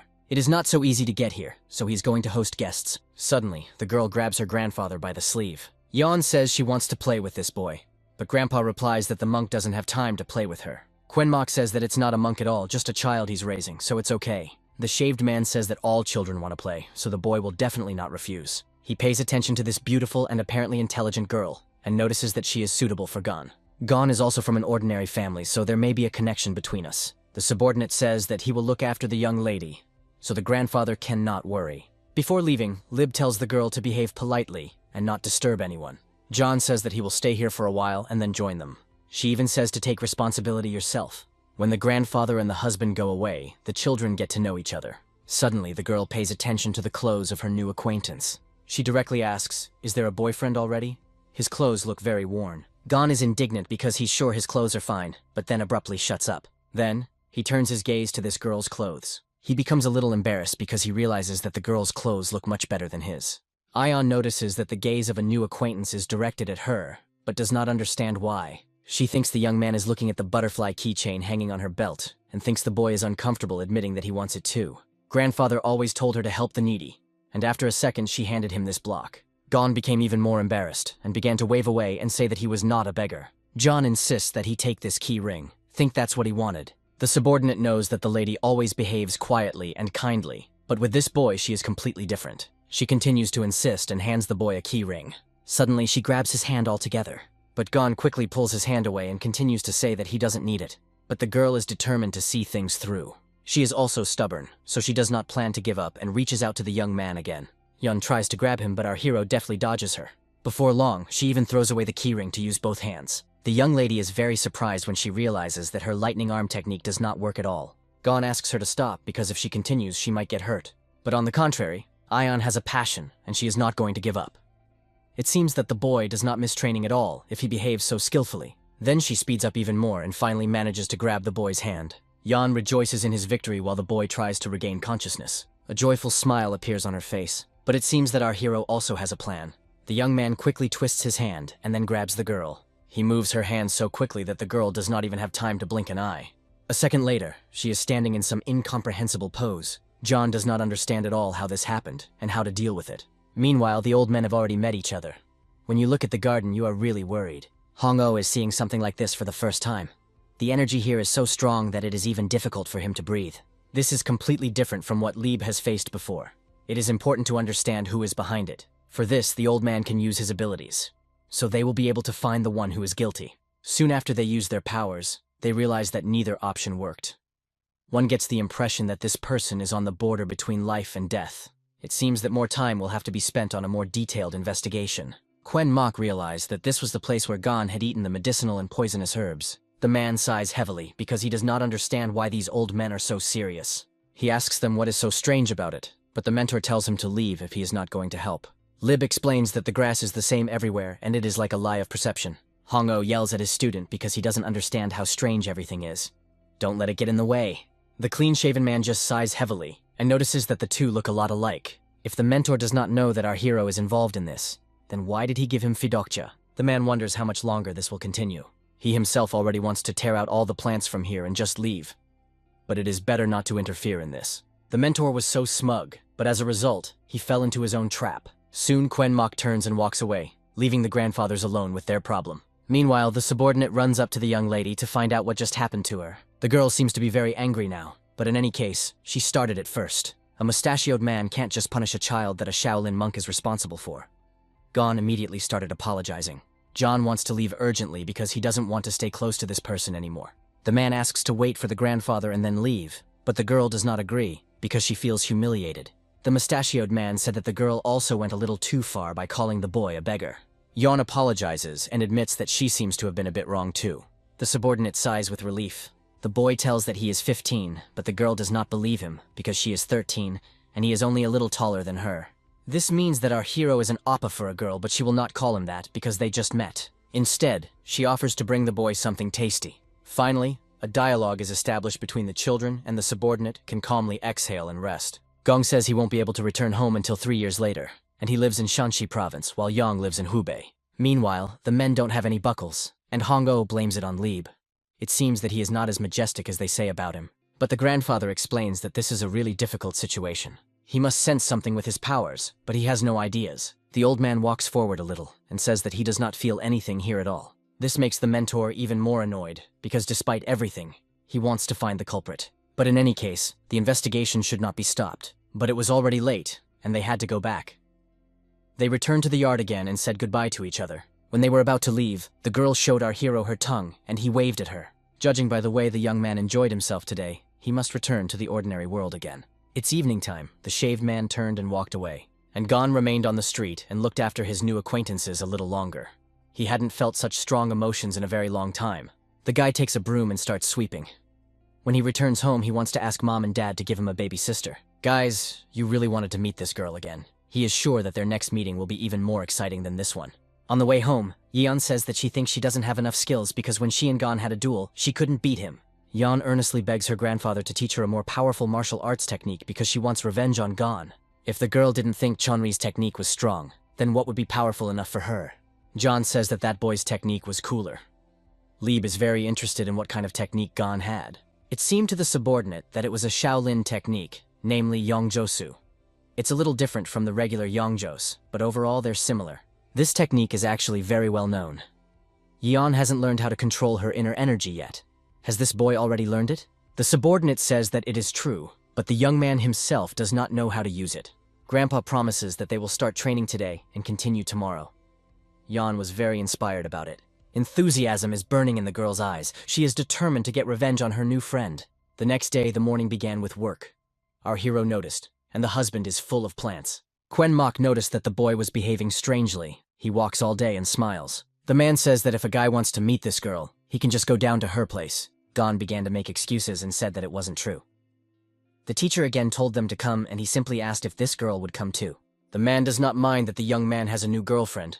But what will happen if he is caught? The main character still has to pretend that he has not recovered his powers. Suddenly, a mentor bursts into their yard, complaining that it's a complete mess. The man shouts loudly and talks about the fact that a protest was organized for him. Quen Mok does not understand what kind of protest it is about. This is all because the Jaegel family wants to meet with Gong, which is why they are now forbidden to come here. Our hero became a little sad when he heard that they would not be able to come today. Now even an ant will not be able to pass peacefully. Gon was very saddened by this news because he really wanted to see his new girlfriend. Quen Mok does not understand why everything happened like this. He is sad for our hero, because he just found a new friend. But Gon blames only himself for everything. It is his fault that he agreed to everything, although he had only 3 years left to live here. Previously, the boy thought that learning martial arts was of no serious importance. But in reality, it turned out that what seems to be completely insignificant to him can be very important to others. If this continues, after 3 years nothing will change until he returns home. Given that he is already familiar with the techniques of other styles, the current situation may repeat itself again. The young man understands that the problem must be solved radically, and he must find a way. Meanwhile, the young lady is already starting her training. The girl began to scream and cry, claiming that she was going to study the technique all night. It seems that there will be major changes in Shaolin. Despite the financial difficulties, Shaolin was able to withstand, but the change of generations was inevitable. When the man returned, he would have to tell his son to be ready. When night came, they went to the city. There is very little left. Suddenly, a hat-wearing stranger appears behind them, and the guard immediately puts a sword to his throat. It turns out that this stranger is looking for the head of the Jaegel family. If the grandfather does not mind, then the man wants to ask him a few questions. Lib doesn't mind at all, especially if a stranger insists. The stranger assures them that they should not worry so much. After a second, he pulls out some kind of symbol, and it is immediately clear that this man is from Sichuan. Grandfather understands that this stranger is hiding his aura, which means that he is most likely a flying petal from the flock. As expected, the grandfather immediately understood what was going on. Lib, I ask, what brought the elite unit all the way here? The stranger asks permission to use his watchful gaze for a moment. The old man definitely did not expect to see the Yahello symbol here. The Tang clan has a good ability to distinguish between friend and foe. If he owes someone, he will definitely fulfill his debt by handing over the medallion with the clan symbol. And if the debt is repaid, the medallion is taken back. With regard to enemies, the situation is similar. If the grandfather agrees to this, then the clan will surely repay him for his kindness in the future. Lib is ready to listen to him, and then the stranger begins his story. He heard that they met a child with Shaolin. They came here to learn more about this child. It seems they mean our hero. Grandfather thinks that there is nothing to hide in this situation, but he asks what exactly the Tang clan is interested in. He asks if grandfather has seen their clan's technique, but he did not see it. Grandfather only confirmed that the boy was learning the Dragon Claw style. Do they really want to know if the man used the Shaolin tool to spread rumors? Finally, this stranger has one last question. Did this child really inherit Master Hong O's technique? Lieb says he was there for another purpose, so I can't confirm that. He believes that the clone should deal with this on its own. The stranger thanks the old man for the answers. Grandpa hands the relic back and says he doesn't need gratitude. It turns out that grandfather also had one question. As expected, it is not so simple. The old man knows that attention to Shaolin comes not only from the Tang clan, but also from other sects. Does it have anything to do with what he's thinking? He tells them that the leadership of their clan is interested in this matter and maybe the master is right. When they are done talking, the man quickly disappears. It is obvious that it is precisely for this reason that poisonous factions cannot be a child.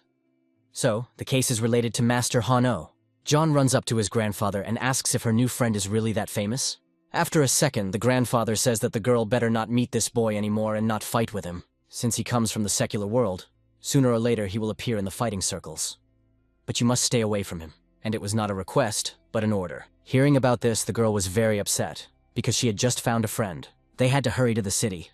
Apparently, it was really important, because it wasn't just the Tang clan that was watching it. This is also followed by the sects of the Union of 10 Elements. Several days passed. Our hero sat on the street and thought about something. The man noticed it and asked what it was about. It seems to Parubku that the monks from Shaolin are not satisfied with the fact that he studied the techniques of other sects, but that shouldn't bother him. The guy just has to spend 3 years here and come home. Do not interfere in this and add complications. It is important to remember the parents who are waiting for his return. But Gon doesn't want to feel guilty for the rest of his life. It's amazing that a guy who used to only whimper now speaks his mind. The main character decided to start practicing martial arts again.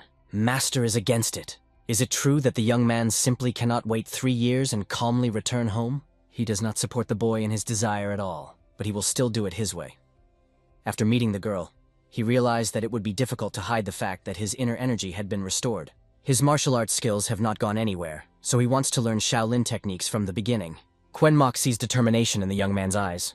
It turns out that the guy understands the situation much better than he thought.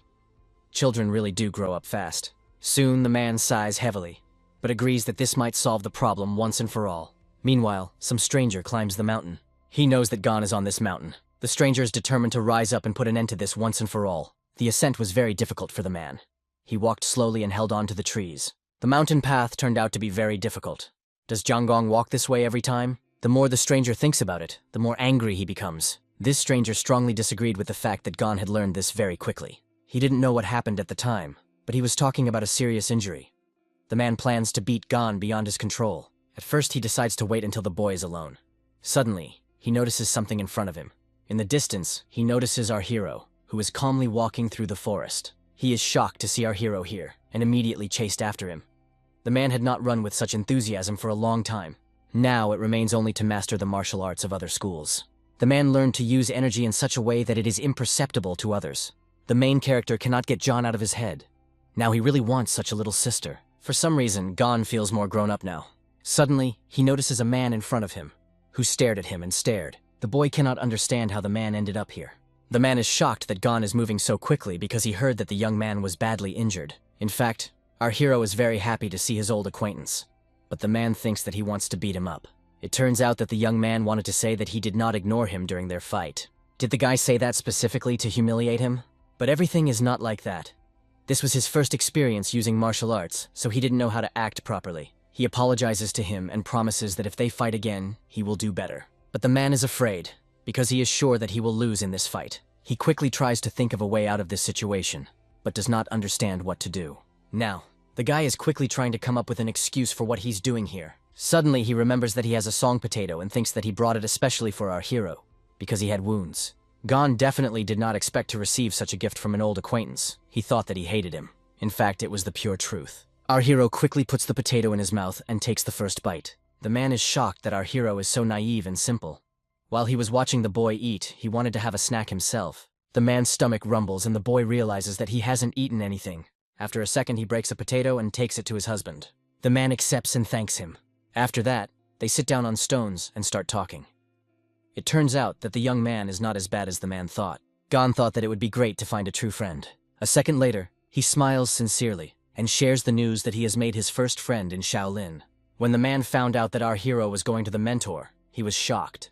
Can he communicate directly with the monk? The young man is really impressive. Then he offers him to go down with him so that he can make sure that the boy is all right. The man wants to make friends with him. Meanwhile, a letter arrives at the monk's house from Quen Mok. The man rehearsed in the room because he still couldn't believe that the guy wanted to study martial arts. This means that the young man really recovers after everything. The letter states that the goon is again seeking to master the martial arts, and the author of the letter asks the men to help him. The teaching of this boy in martial arts will be very different from the guidelines of others, because the Clan 1 does not love this child much. If the old man wants to hear a man's opinion, he says that a positive answer should not be expected. But the old man does not understand why he thinks that it will be difficult for a Shaolin student to study martial arts. So, his grandfather acknowledges that the young man studied the martial arts of other schools. Judging by the boy, he simply repeats what Han Monk showed him, but now he tries to achieve the true martial art of Shaolin. These were the words of our hero who remembered the old man. The man does not understand what Kuven Mok thinks.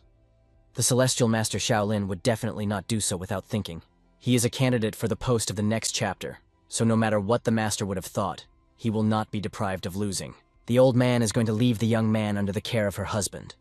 Teaching students is the duty of the clan. It should be treated in the same way as other children. The man does not agree with this at all, because he can already be different from other children. Suddenly, the arrogant man begins to feel something strange, as if something pressed on him. The old man suggests looking at the situation from a different angle. In this case, a different approach is required. If a man does not want to understand what the old man tells him, he will try to start saying differently. In a second, the old man says it will be an exam for the Clan 1. Does he want to say that the 1 clan should take the exam through 1 student? But in a second, the man realizes that there is logic. Everything will depend on how he interacts with this boy. The next day, at the request of Von Ho in the pavilion gathered all the important representatives of the Clan Vona. Everyone was outraged that the master without thought passes the child, who was supervised by this moment. The man worries that something can happen to the child, and then no one will be responsible for it. The clan of it acted as because he believed that Shaolin was threatened and could no longer be controlled by the Quen clan. The responsibility for accepting students is strictly on them. They all united for the sake of Shaolin, but these people seek to do only easy things, and they are difficult to translate into others. The man is outraged. It seems that Zanho chose not those priests. From such harsh words, all the priests fell silent in shock. He asked Sashin to record that they all had one goal. It will be correct to obey the will of the master. The priests act in the interests of Shaolin, so they must do reasonably. They have no arguments in order to ignore the orders of the master. Jangon Boy will start learning with other school students. Their task is to stay careful so that no one can prevent it. They decided a plan of further action. Tomorrow, a man will bring our hero for training. The man still could not understand the true purpose of the master. Nothing will work out as he intended, because they will definitely become those who will lift Shaolin. Meanwhile, someone gives the main character. He does not understand what he deserved him. It was an amulet that would be as valid as the presence of the virtue of the monk. Gon sighs hard because he thought he would study from a master or monk Hong-o-o. Does Gon think that among all students of the school he is the only special? Hundreds of people such as our hero study in the central temple. This Sasha is of great value to the teacher, so he asks to not lose and return it in 3 years. After that, the teacher went outside and looked at the full moon, which was in the sky. Of course, the teacher expected this, but he cannot understand why it is so difficult in the soul. This child brought at least a drop of joy in his boring life. Once he will have to return, but he is sad that they will part so. Our hero is very sad because they say goodbye to the teacher. The smile of the owner of that Sasha was similar to this full moon. The teacher tried to forget her, but it was only his own desire. The protagonist promises that every time he has the opportunity, he will climb to the temple. The next day, our hero has already come to the house of Sokka. Gon is very surprised that there is such a place in Shaolin. There was an Enham administration building here. The elementary course for Sokka students lasts 5 years, but those who show good results have the opportunity to stay and deepen their knowledge. The man continued his studies, as he was a diligent student. Gona is a bit disturbing the idea that he will communicate with peers. The protagonist tells that he just began to engage in martial arts because he lived with a master. Such abilities can be developed in just a few months of study. That is why people are so worried about this problem. The man proposes to show our hero the crime scene, and it is interested in it. Gon has lived here for 8 years and is almost unaware of the world outside. The man looks carefully to check that there is no one around. The guy is talking about girls now. He knows one place in his area where hot beauties live. The other day, Gon met one girl from Zagal. She was very sweet, and he wanted to have such a sister. The man also thought of some girl from Zagal, and he was wondering if they thought about the same person. When he learned that it was really the case, he thought that Gon was an important person because he fought with someone from Zagal. After learning about it, the guy invited him to go to them if he had time. It was only a second to the guy that the family of our hero was competing with him. The guy removed from him because they couldn't be friends. Their families are enemies. Gon did not understand this at all. He was just glad because he had a friend. It seems that the main character is not really in the topic of what is going around. The guy does not understand how to do here, because in the first place the family is, and in the second, a student of Shaolin. The guy changed his mind because the enemies were their parents, not them. He took his words back. He extends his hand and says they will always be friends. Hearing about it, the main character was very happy. After a second, they shook their hands. He could not believe that he made friends with such an important person as Gon. After a while, they come to the right place. But it was a little dirty. In fact, it was not a little dirty here, but very dirty. There was also a very unpleasant smell that even the nose began to ache. The guy immediately began to clean everything and said that he would ask the students to remove everything. Usually, Heir is especially dirty after training. The main character will not stand in such an atmosphere and asks if there is still time before lunch. It turns out that the young man is now going to put the order here. The guy does not like this idea very much, and he thinks it is better to wait for others. But Gon is going to do it right now.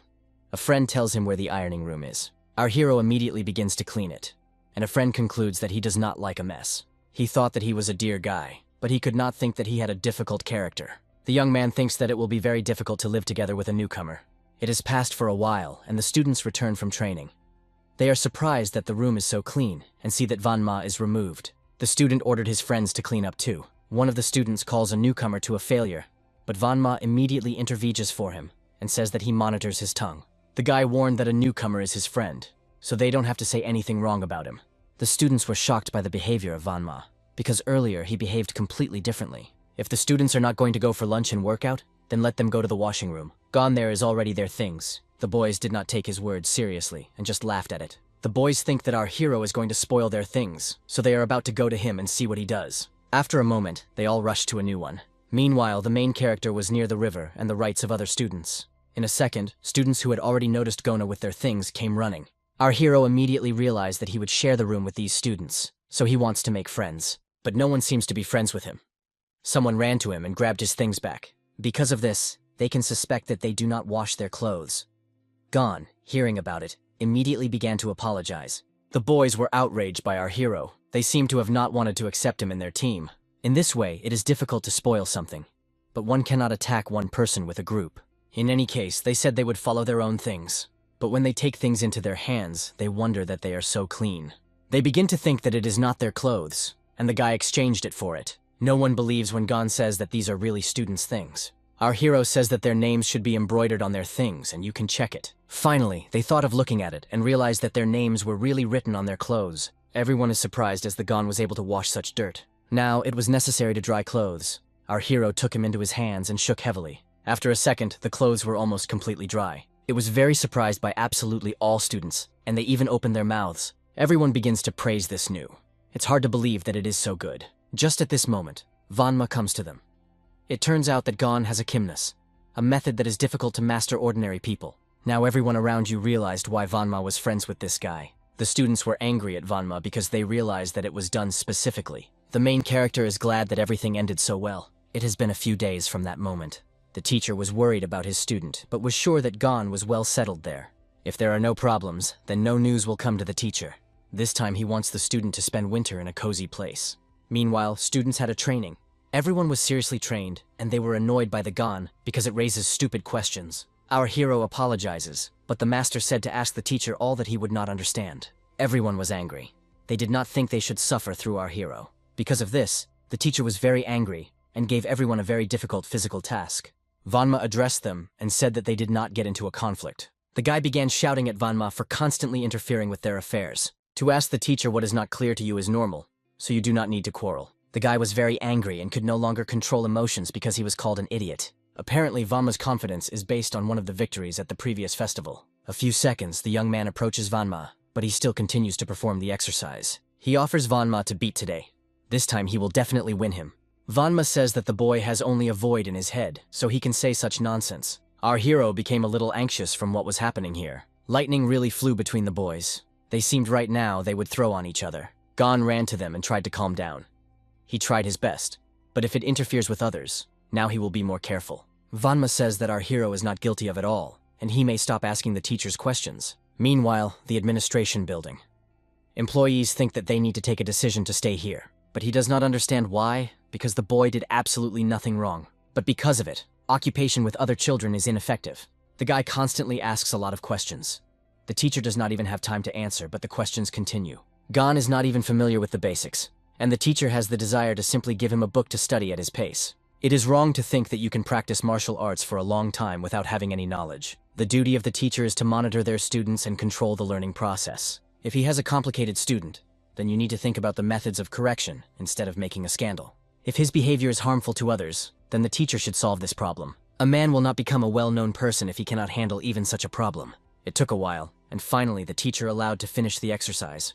This is a physically difficult exercise, but it should give them a lesson. There is no point, he is the only one who did it. The next time he tells to help those who are behind. It was to prevent them from having any questions. Now they can continue the lesson. The inner flow of energy that runs between the inner points plays a large role. Holding his emotions and showing respect for the opponent, he does not allow him to lose confidence and makes him retreat. To do this, use the meridian of the energy system to send it in the palm of palm after absorption.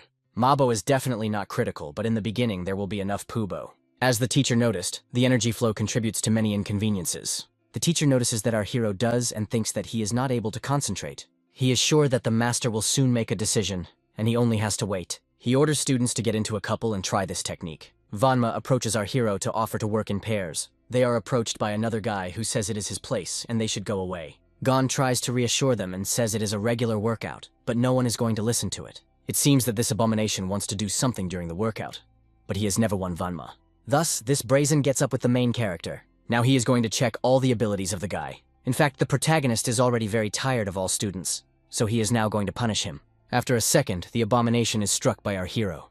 He seems to have not expected it. The teacher sees perfectly what is happening there, but is not going to interfere. He decided to watch. The protagonist fell to the ground with pain. He has never felt such a strong blow. The freak only mocks the enemy and tells him to stand up to continue. Gon, I do not understand where such a powerful blow came from. If it is a regular workout, our hero is barely raised. He is disappointed that the guy specifically hit him so much, though it was a workout. But the abomination laughs again and says it is just a workout. Gon acknowledges that his mistake was that he was distracted, but the enemy really crossed the line. The guy only laughs at him and says that if I consider it unfair, this time it can start one. In fact, it is difficult for our hero to engage in martial arts, because it is constantly necessary to participate in fights. But when he sees this brazen face, he realizes that I will be able to hit him. And so, after a moment, our hero rushes to the enemy and beats him without any regret. He draws a series of blows until the guy can close from them because he was not ready. Other students watch their battle closely. They cannot believe that a beginner is so fast. The abomination is not going to delay and encroaches again. But Gon won with his hand blocked the enemy's blow and just grabbed his fist. The master always emphasized the importance of energy flow. This is not the case. Suddenly, the abomination began to feel his energy gradually disappear. The protagonist pulled this freak on himself, then pushed back. The guy got what he taught him. The teacher was shocked from what he saw. He himself did not understand what technique the guy just used. All present only opened their mouths and fell into a stupor. The guy with shame fell to the ground and drove back. The main character was very pleased with himself. He understood that this technique was not so difficult. Meanwhile, the abomination lay on the floor and tried to get up. He was very angry at what happened. He was disgraced by everyone. A few minutes later, everyone realized that it was for the technique. But they also knew that there was something strange here. This skill can only be obtained after many hours or even years of workouts, until you learn how to manage the internal flow. The teacher simply does not understand how the guy was able to use such sophisticated technique. After a few seconds, he realizes that it is not necessary to break the head about what it was. The guy, meanwhile, was very angry with what had just happened and threatened the guy. He wanted to rush to our hero again to take revenge. But, unexpectedly, a teacher who prevented him from the way stood between them. The man ordered the student to stop and move back. These words seemed to be angry with the young man. Now he stayed in front of the rinse, and they looked in each other silently. The teacher was angry with the student for using some other technique and ignored his order. But the main character, I do not understand what is the matter, because he used what the teacher asked. The rack was slightly different, but it focused energy at the points at which the master taught. Today he used this technique for the first time. However, the teacher did not believe in his words, and thought he was simply deceived. The guy looks silently at the teacher with a questionnaire. In a second he sighs and says that he has not had enough experience, but next time he will try. The students were shocked and the man was severely annoyed. It seems that even if he is kneeling now, it won't help. The teacher was incredibly annoyed. He does not understand how he has the conscience to deceive the senior monk. The protagonist still does not understand why the teacher believes that it was a deception because he just put a block. The monk still said that it is not necessary to be proud of the fact that he was followed by a great monk Hong-O. Now he is going to show him where the crayfish are wintering. A second, the man got into a battle rack to fight him. Today, he was going to take specific actions. Gon didn't understand why it was needed. It is very unusual, but Gon did not even shudder at fear. Master Sachin is a student from the main temple. The teacher did not delay, and after a moment he rushed to our hero to start a fight. The protagonist had to prepare for his attacks, but it seems that he did not strain. Gon was easily evading the first teacher's attack. The man became clear that this guy is definitely not an ordinary person. Compared to Vanma, the teacher's blows were much stronger, but the Goot still evaded them. But the trajectories of the teacher's attacks were quite predictable. so it would be very easy to stop it. The main character skillfully evades and protects against all attacks by Master Saken. The abomination was scared that he had decided to fight with his Gon. He seems to be beginning to understand why Vanma behaves so next to him. The teacher does not seem and continues to step, but Gon continues to evade. A man acknowledges that he has excellent skills, but how does he do not understand the basics of struggle? But, unexpectedly, the man finally manages to grasp the student by the hand. Now he is going to see how long he will evade his attacks. Gon thinks that he is ending because he feels a strong grip on a man. He can't move his hand. The bald, slipped face on the ground, leaving the dust. The pain was permeated the whole body, but the hero did what he promised. He was surprised for a moment. Was he able to knock down the master from his feet? Immediately around him, a noise was rising. Everyone wanted to know what technique he used. It seemed impossible. No one could believe that the Sakyon master had been defeated. The master rose slowly, standing his back to the guy. He understood that it cannot be left without discussion. And yet, the Hong monk turned out to be right. Standing with his back, he was cold that the boy should not come for the next trials. Without turning, he just went forward. But the guy wanted only one thing, to train hard, nothing more. Other students began to gather around him, approaching all sides. Meanwhile, the master was still coming forward without stopping. He approached another man and said that what happened causes only frustration and fear. But Buddha should only be contacted in extreme cases, he answered calmly. Hearing this, the Sakon turned. He stood in front of him, the same old man. Today, without betraying his habits, he visited their temple again. However, this time he explained. He needed to find out what was happening here. It was worth admitting. This guy was really impressive, isn't it? Just look at the dozens of students gathered around him. The scion noted that the guy repeated the same thing that he once demonstrated Jono chose. But as he was able to use Yunbanbei technique in the finals, remained a mystery. The old man was calmly explained. Everything is much easier than it seems. He simply combined egos and Yunbanbei. But is it possible? This question was of concern to everyone. Even the old man has never been able to use these two techniques at the same time. However, Gon used this technique at the time of the end, moving his energy through different meridians. And yet what he did is not quite similar to any of these techniques. Can you call it Yunbanbei? Undoubtedly, he is the only one who succeeded. But in fact, to perform this technique, you do not even need to accept the MABA position at the initial level. We only use this rack as a sign of respect for the founder, Master Gon I. Therefore, it is not obligatory. In general, the old man led to the fact that Yunbanbei outside does not matter. It is a powerful technique, the essence of which is to force the enemy to retreat without causing him serious injuries. This is what its initial meaning is. The sailor understood that at such a young age it is difficult to follow all the racks. This is what he explained to other children. But now it was obvious. Gon was different from everyone else. Hong was aware that the sap was worried. After all, if he managed to take the boy and the students, he was more desired. The sailed in turn understood how valuable this guy was. In the meantime, more and more people were paying attention to him. Even those who have nothing to do with Shaolin will understand its importance. However, now the most important thing is in what condition Shaolin is. Everyone there is afraid of 10 demonic animals. But, as the Sachon noted, it is not just about it. His voice trembled when he started talking about the events of the past, the time when Shaolin faced heavy trials. Earlier, many Shaolini branches were scattered all over Kangho, but most of them closed. The total number of the monastery has decreased more than twice compared to 10 years old. In modern Kangcho, Shaolin's attitude changes lightning. They should intervene in at least one business, and the situation is instantly aggravated. Although they have recently been able to increase the number of temples as soon as there are rumors that UNE is preparing to act, all the connections have broken up. That's so silly, looked the current Shaolin. Of course, Hong thought about it repeatedly, but now he wanted to ask one question. Did the interlocutor be going to get rid of Gon from the very beginning? He did not expect that the old man guessed. After all, he really intended to exclude the guy from the training of martial arts from the very beginning. You still have to thank the fate that everything happened, Hong said, looking straight into his eyes. If something happened to the Gon, you would have already met with Buddha himself. Sakona engulfed tremor. He could barely move. At the same moment, Hong calmly stated that he has known about his plans for a long time, and that the head of the monastery was known about it. However, he did not understand another. Why, knowing everything, the head did not intervene and did not stop it? Why did he support her side and now brought Gon back to the main temple? What is it related to? Is it still harder than it seemed? This Hong decided to complete the conversation. He wanted to catch the thief in the garden and sove the garden. Instead, he released the guy from Zhenel's family, he said, sighed. Oh, and things. The sailor understood that the situation was out of control. But what to do next? He had no idea. A talentless young man who unclearly uses strange racks. Unlike other schools, Shaolins are known for its conservatism and rigid rules. That is why the consequences of this can be serious. What really happened between Shaolin and Une? What does the goon have to do with this? And why does Une so closely monitor the monastery? Meanwhile, a man in the straw hat stood in Sanan's mouth. He carefully tied the note to the paw of pigeon.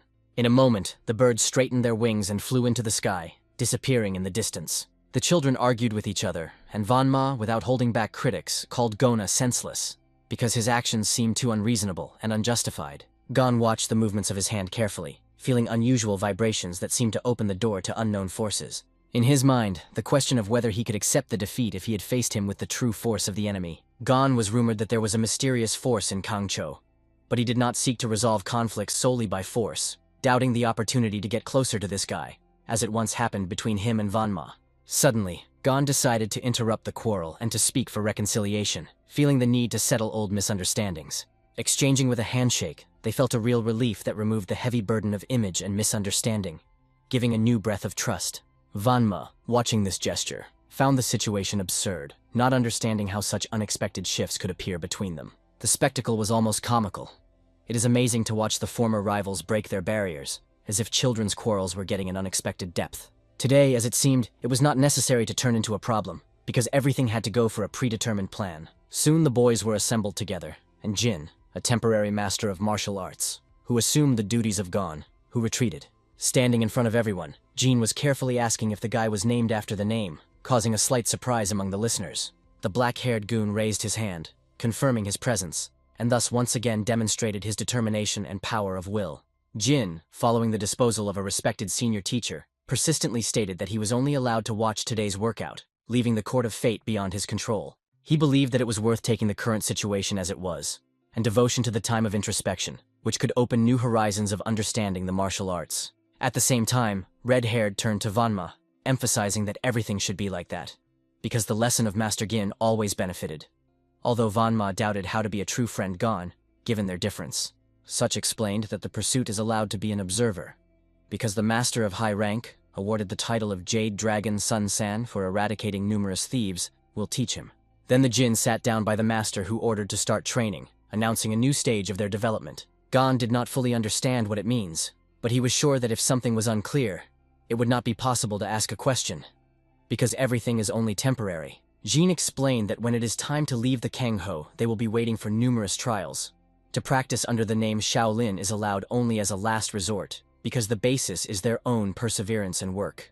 One student raised his hand, asking whether there were so many thieves and sorcerers outside the temple, even hearing about those who kill people in broad daylight. Jin replied that such actions are strictly forbidden by strict rules, and violations lead to the immediate arrest of guards under the established norms of discipline. Obviously, specialized training in the martial arts is not limited to strict rules. The flexibility of the approach is no less important for success. Jin just smiled lightly, giving his words a touch of peace and confidence that she inspired the listeners. He spoke about hidden traps, including food and other tricks that emphasized the unexpected of future challenges. Gon listened carefully, remembering every word that became of particular importance to him in the formation of future skill. Jin then asked if they heard about the formula of success, where 70% depend on luck and 30% on diligence. One good luck is not enough. You need to have the fate of skill to turn it for benefit. Today, he promised to share exactly the skill that shares ordinary students and true masters of martial arts. He stated that they would teach them the basic technique of observation, the foundation that everyone should master to reach the peaks in the art of battle. Although it seemed not enough for many, understanding the importance of observation technique has become a key factor in overcoming any obstacles. He further explained that this technique is the main one for the martial arts master, because anyone who seeks success should be able to properly distribute the forces and reveal their potential in battle. Gon was aware that the technique of observation was familiar to almost everyone, but inside it was still throbbing uncertainty, forcing him to feel lagging behind other students. Gin reassured him, reminding that for the last 5 years they practiced this technique without the use of internal energy, gradually discovering their potential. However, Shaolin retains a whole arsenal of alternative observation techniques. From clarity and depth to destructive beauty, each opens new horizons of martial arts. Many students first learned about these amazing methods that expanded their understanding of the art of battle and opened their eyes to unknown opportunities. The technique itself was called not just visual perception, but a true penetration into their own inner world, capable of noticing the most subtle approximation of the attack. It allowed to feel the approach of the impact instantly, when the heart erupted the true intention of the enemy, which prompted an immediate response. From that moment on, each student had to master this technique, using an internal force that opens the opportunity to see even in complete darkness. Internal energy allows you to see in the dark and accurately calculate the distance to objects, which provides timely defense and confidence in their own. However, Gin warned that their eyes are not yet ready to fill in energy, so first you should train the spirit, concentrating breathing in the lower abdomen. Gon, despite his curiosity, could not understand why the spirit of observation should be developed, because the questions remained unanswered, forcing only to repeat the instructions. It is said that Manhwa is an inseparable connection between vision and spirit that opens the path to new levels of awareness. Therefore, when training in the use of internal energy, you first need to concentrate breathing in the abdomen to achieve a balance. To strengthen the vision as soon as they develop their spirit, students will be able to see even in the most intricate darkness. This was explained by the Jin, repeating the importance of the technique. Suddenly, Jin drew attention to the fact that Gon carefully repeats every exercise, which caused him an unexpected surprise. He even wondered whether he should find mercy to Gon, watching his tireless work. He then said that after the end of the breathing practice, an energy flow from the Kimunhel region should be directed to accumulate internal force. If a saliva is formed in the mouth, do not rush to swallow it. Let it insist, and then open your eyes. This is a method known as observation technique. At that moment, Gon literally flashed his energy, following the advice of Gin, holding his breath and collecting inner strength. He felt a rush of fresh energy in the ribs, as if every cell of his body came to life with new power. In the mouth began to accumulate salta, which was a sign of deep immersion in the process of internal concentration. This prompted him to open his eyes and feel the impact of technique on himself, giving new feelings and insights. And then, opening his eyes, he saw the world around the world with new, bright colors, as if he came to life under the influence of his inner strength. In a moment, everything returned to normal. The technique was quite simple. However, keeping internal energy without allowing it to scatter is not easy. Keep the concentration until the eyes open again without giving the strength to flow. The hog again focused on a particular object, preventing the concentration of disappearing. At the same time, all the students saw the surrounding light shone, although some could not open their eyes. Derzin warned those who suffer from vision problems or liver disorders. This technique can be too loading, so you need to hold the breathing between the ribs to accumulate force, which will allow you to instantly overcome difficulties. Wrap his head. He watched the Gon looked extremely confident, as if everything were under his control. At that moment, Gon realized that the more inner strength he accumulates, the further and clearer his vision becomes. However, the question was, what would happen if you direct internal energy directly to your eyes? Unable to withstand curiosity, he decided to try and ask questions. Only by doing this did he immediately feel the piercing pain that he covered his eyes. The pain was so unbearable that it seemed as if his eyes had broken. Was this the result of excessive sharpness of the movements or imperfections of the technology itself? In any case, he decided to try again, realizing that in case of failure, the approach would need to be changed. But for a moment before his eyes, a dark spot appeared that testified to the lock of a part of consciousness.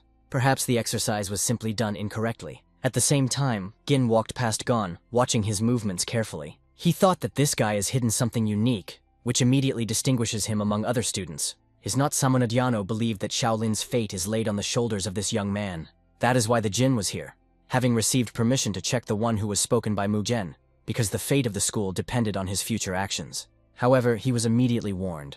If, as a future leader, he is defeated by Gon, the hierarchy can break up. Recalling this conversation, Gin thought that the masters were too worried about young students, in vain for their fate. He decided not to be distracted, keep vigilance, and wait for the right moment, announcing that the workout can be completed today. The students opened a new world of feelings, and their eyes needed time to adapt. Later vision is accustomed to, so you should not worry. After a few days, the goal was in the backyard when Vanma approached him, not understanding where his friend disappeared. Then Gon said that during the practice of observation technique he saw a dark point. At first considered it a mistake, and later it began to appear constantly. Vanma had no suspicion of what point was about, because the story was unusual for him. According to Gon, this dark point was moving as if it had its own consciousness, just as a real person. Hearing the story, Vanma suggested to postpone the search for this mysterious figure, and it is better to focus on hovering combat techniques. He confessed that his own Zhuangwen's own technique often failed in the middle of the performance, and he was inconvenient to address this issue to his senior mentors. Despite Gon's warning, a friend, confident in the genius of the young man, took him by his hand, showing that he believes in his constant knowledge and abilities.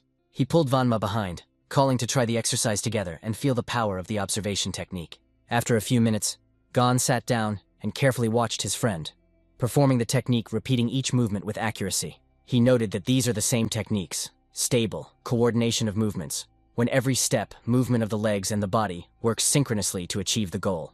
However, with each movement, the execution becomes more complicated. The more accuracy is needed, the more the test to control the limbs. It was then that Gon realized that it was difficult to try to cover everything at once, and it is necessary to gradually study the correctness of each element. He asked Vanma to show the exercise from the very beginning, as several repetitions will help to learn the intricacies of the technique. Gon took the position of gilding, deeply focusing, as if immersed in his own inner world of martial arts. When he finally opened his eyes, the world around became a new, clear look like ever before. Regular practice of observation technique has allowed his eyes to be attracted to the smallest details of movements. He has already seen not only the rhythmic work of the legs and fists, but also almost imperceptible movements of shoulders and knees that revealed the whole essence of the exercise. After doing the exercise, Vanma approached and asked why, despite his efforts, he constantly made mistakes. Gon, looking at the second part of the execution, confessed that the equipment needs additional elements to achieve perfection. He noted that if Vanma added the elements of the movement studied from the Master of Han, his martial art would become much more effective. The secret of this technique remained between them. Understanding all the complexity of the question, the goon did not know how to answer, because the problem remained uncertain. Vanma looked at him with hope, waiting for him to soon give advice that would help to cope with difficulties. Gon, not wanting to impose a foreign technique, advised to unload his legs, and more actively to use the pelvis to better control internal energy. Hearing this, Vanma sincerely rejoiced, thanked Gon, and promised to thank for every useful advice. Without wasting time, he turned around and went to practice, using all the advice he was given. Red-haired, hiding in the bushes, watched them, wondering whether these two were really secretly trained, hiding their skills from prying eyes. Suddenly, from behind the thick bushes, he came up with an unexpected determination, as if he woke up to a new challenge, and ran to a meeting of events. Immediately interested in the fuss, he asked, "What is happening here?" But, learning that Vanma had already left, he returned to ask Gon to become his coach. At the same time, Gon did not understand why suddenly everyone was asking him for help in training, as if his skills became a real miracle. Of course, he agreed to see at least whether a newcomer would be able to master his methods and reveal his potential. Gon demonstrated a few techniques, clearly and accurately revealing the intricacies of his equipment, which caused admiration for the listeners. They soon began discussing, analyzing each nuance of the demonstration, and sharing their thoughts on possible improvements. After a detailed analysis of the pros and cons, they said goodbye, leaving each other with useful tips for further development. Gon is a little tired of endless explanations, realizing that his friends work so hard, and he feels as if he were a little childish, watching from the outside. He decided that today it is better to restore strength and accumulate energy before immersion in hard workout. Only when he turned to leave this place, the words were heard behind his back. "This guy is really strange," as if an echo of an unusual talent. A few days later, in the morning, new voices were heard in the Enma administration, announcing another test for young soldiers. On the street, young boys joined intensive sparring, giving way to their business and demonstrating the power of spirit and skill. They indulged in their business with all their soul.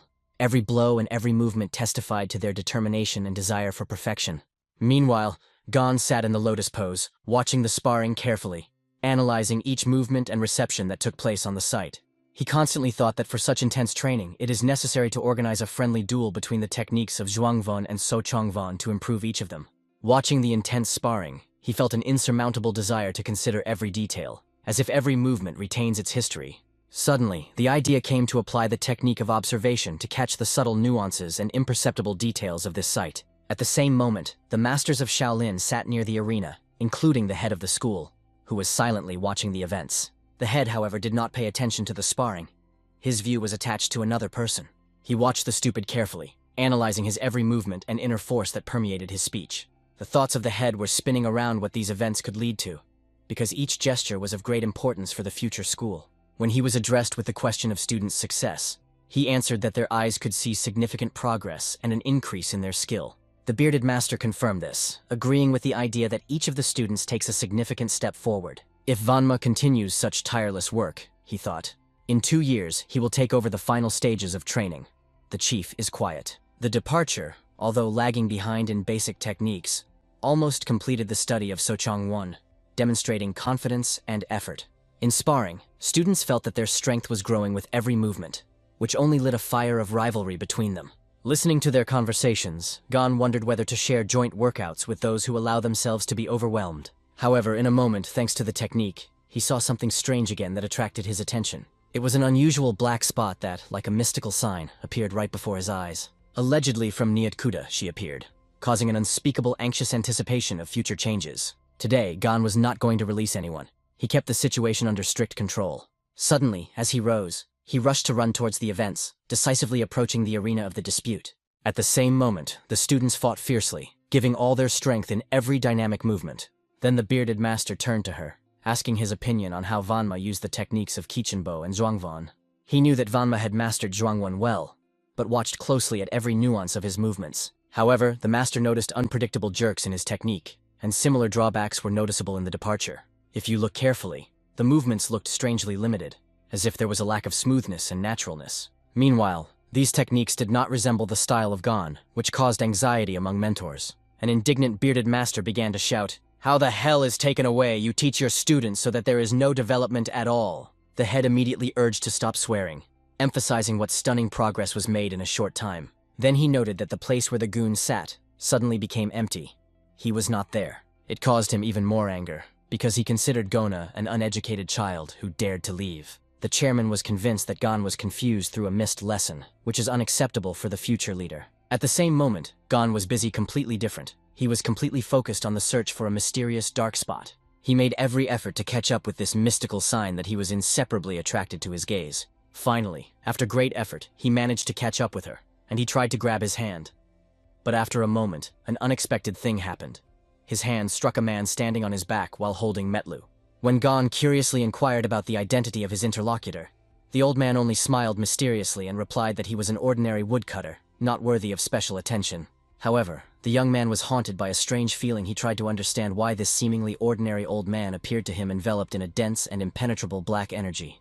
Eager to unravel this mystery, the boy decided to concentrate once more and apply his special skill to see the true nature of this strange stranger.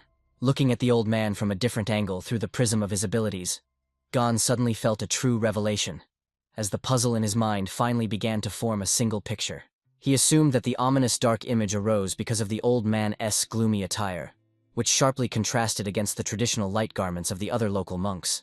Most likely, it was this visual difference in simple clothing that confused the boy, creating the illusion of something mysterious and dangerous around the ordinary woodcutter. Despite his simplicity, this man looked completely different from all the others, standing out with some unfathomable energy that was hard to explain with ordinary words.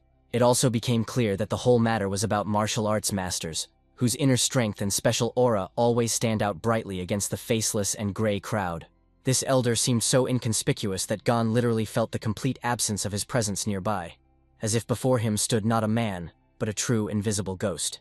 Then the boy, not hiding his surprise, sincerely admitted that this mysterious woodcutter, with his strange behavior, incredibly strongly reminded him of the old master Yoon. The woodcutter became genuinely interested in why this young warrior was so fascinated by his person, and about which legendary Yoon he was so enthusiastically talking. Without any secrets, Gon began the story that on the sacred mountain, Hwasun lives a remarkable person, whom everyone around knows by the respected name Yoon Enkang. He even recalled an impressive incident when Yoon, with one lightning-fast movement, peeled an apple for him, which looked like a true display of supreme skill and control of strength. The old man was greatly amused by this, because who would even think of peeling fruit without a knife? But Gon persistently insisted that every word he said was pure and undeniable truth. Having listened to this emotional story, the grandfather suddenly smiled, and admitted to the boy that he just now had a juicy apple with him, which was hidden in his belongings. With a slow and confident movement, he reached into the deep inner pocket of his old clothes, and finally took out the very fruit they had just been talking about. Then the old man began diligently rubbing the apple against his clothes, and little Gon watched every gesture with great curiosity and anticipation of something amazing. Handing the fruit to the boy, the elder noted that actually the easiest thing is simply to rub the apple well against your own clothes, and immediately start eating it with pleasure. Accompanying this with a broad smile, he said, "Here, because this unique skill is what I have been diligently and persistently honing for the last 60 years. Thinking about how funny and amusing this strange woodcutter turned out to be, Gon took the apple into his hands and sincerely thanked the new acquaintance for his kindness.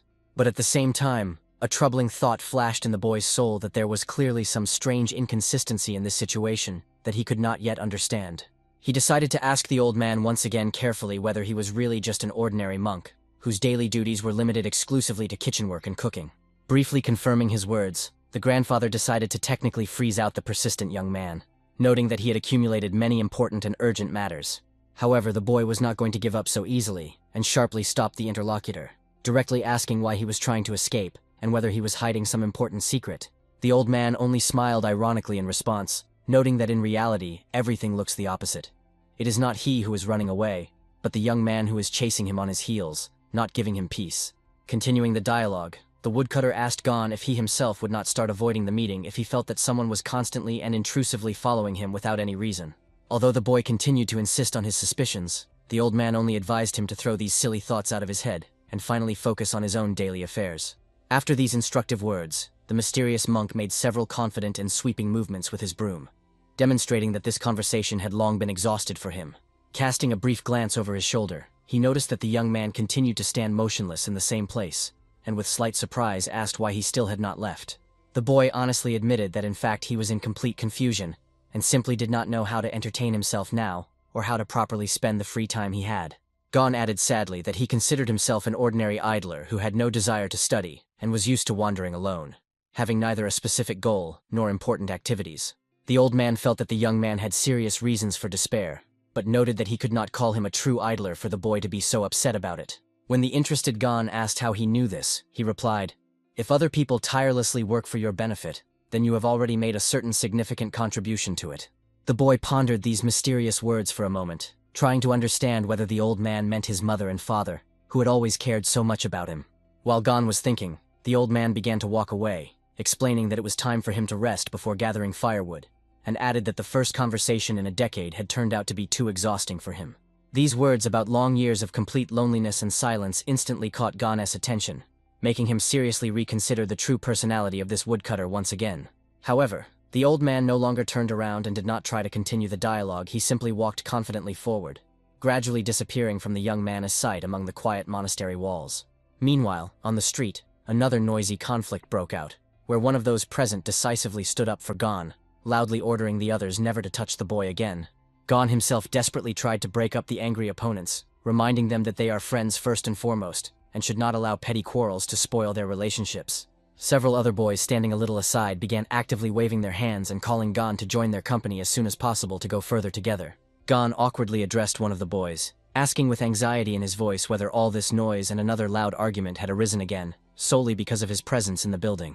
However, the comrade hurried to calm him down, explaining that there was no need to apologize, since during the short duel, those two were able to demonstrate their extraordinary skills in practice. Immediately after these words, the crowd of students unanimously rushed to Gon with passionate pleas for him to finally agree to become their mentor and teach them those same amazing techniques. The two fighters who had just competed instantly stopped their dispute and stood frozen in surprise, watching as a whole line of eager ones quickly gathered around Gon. Looking at this chaos, Gon involuntarily wondered whether he now had some new urgent tasks that he would have to deal with in the near future. True madness began to unfold again inside the building. The children shouted threats in unison to anyone who dared to offend Gon, promising that any offender would bitterly regret it. While these endless disputes and emotional discussions continued, deep night quietly fell outside, enveloping the entire monastery courtyard in thick and mysterious black darkness. Despite the nighttime silence, the overall situation around the boy and his new followers only worsened, creating a tense atmosphere that became increasingly dangerous with each passing hour. At this time, the senior monks were having a serious conversation, during which their leader noted that today, two children demonstrated a technique during the competition that closely resembled Gon's distinctive style. One of the monks asked anxiously whether this meant a critical deterioration of the situation, as he had doubted until the last moment that ordinary students could so quickly acquire knowledge from Gon. Then another monk interrupted the conversation, emphasizing that even the head of the temple was confident in this, since he personally summoned the boys and they officially confirmed the fact of training. This monk suggested that the head of the temple was acting extremely cunningly and unconventionally, trying to use the new students to achieve his own hidden and ambitious goals. Since the head acts outside the rules, he seeks to involve these newcomers instead of the main temple's disciples, probably planning to secretly teach them the legendary martial art Han-Oh. After completing the training, he will be able to triumphantly declare to everyone around that studying various martial arts schools is the only way to become truly stronger than other warriors. Those present began to seriously analyze this bold assumption, and with each passing minute, it seemed increasingly likely that such a clever and well-thought-out scenario could indeed become reality. Although such a plan seemed too audacious, knowing the character of the head, the monks considered this possibility, although he would hardly act so obviously to everyone around. The mustached monk could no longer tolerate these long talks, and sharply emphasized that they needed to immediately isolate Gon from the other children to stop his influence on the young temple students. After several minutes of fierce dispute, when the tension in the room reached its limit, one of the monks struck the table with his fist with all his might, forcing everyone else to fall silent instantly. He loudly declared that enough of empty talk, and it was finally time to make a decisive decision to take control of the events happening within the walls of their monastery. Understanding that it was necessary to first clearly determine the true intentions of the head, he ordered an urgent assembly of all responsible persons for a general meeting to resolve this issue. But a tense question hung in the air. What unpredictable event could have happened? And is there really something much more important in this world than their current plans? One of those present explained that a few days ago a carrier pigeon flew over the territory of Sashon, whose appearance became a clear signal of the beginning of new and large-scale events. Based on the current situation, he proposed not to hide Gon from prying eyes, but to do the opposite, bringing the boy into the light to provoke the enemy into decisive actions. When these bold words sounded in the silence of the hall, all the others present literally caught their breath, realizing how risky and dangerous this venture was. He suggested showing the boy to Doksun, since he would surely want to personally verify Gon's existence, and such a meeting would help them finally decide on a plan of action.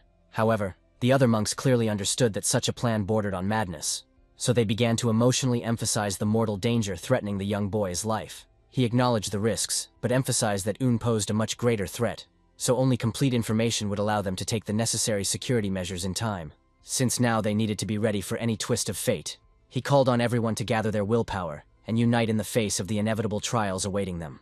Aware of the old truth, he stressed that it was much better to act decisively now than to passively wait for the development of the most negative and destructive scenario of events.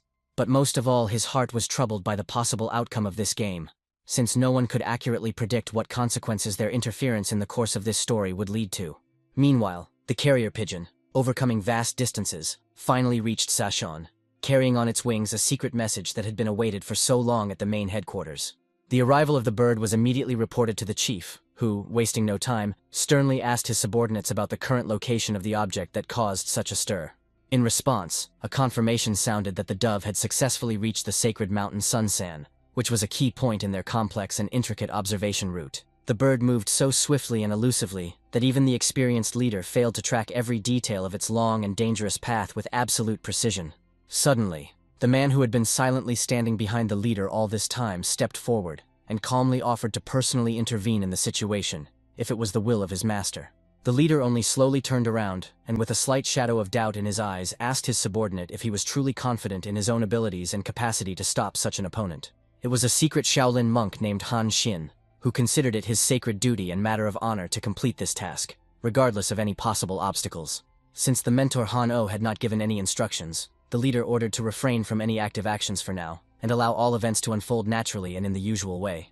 All these mysterious maneuvers and insinuations only further fueled the flame of interest in the truth, making every participant in the events eagerly await the final resolution. Thoughts swirled in the leader's mind about what was really happening in Un, since everyone connected to Sassoka eventually became a true and unparalleled master of martial arts. He could not get rid of the intrusive question: did this strange old man deliberately choose these people for his game? Or was it all just part of someone's brilliant plan? Or perhaps all these incredible events were just a coincidence, strangely intertwining the fates of completely different people in one place and at the same fatal time.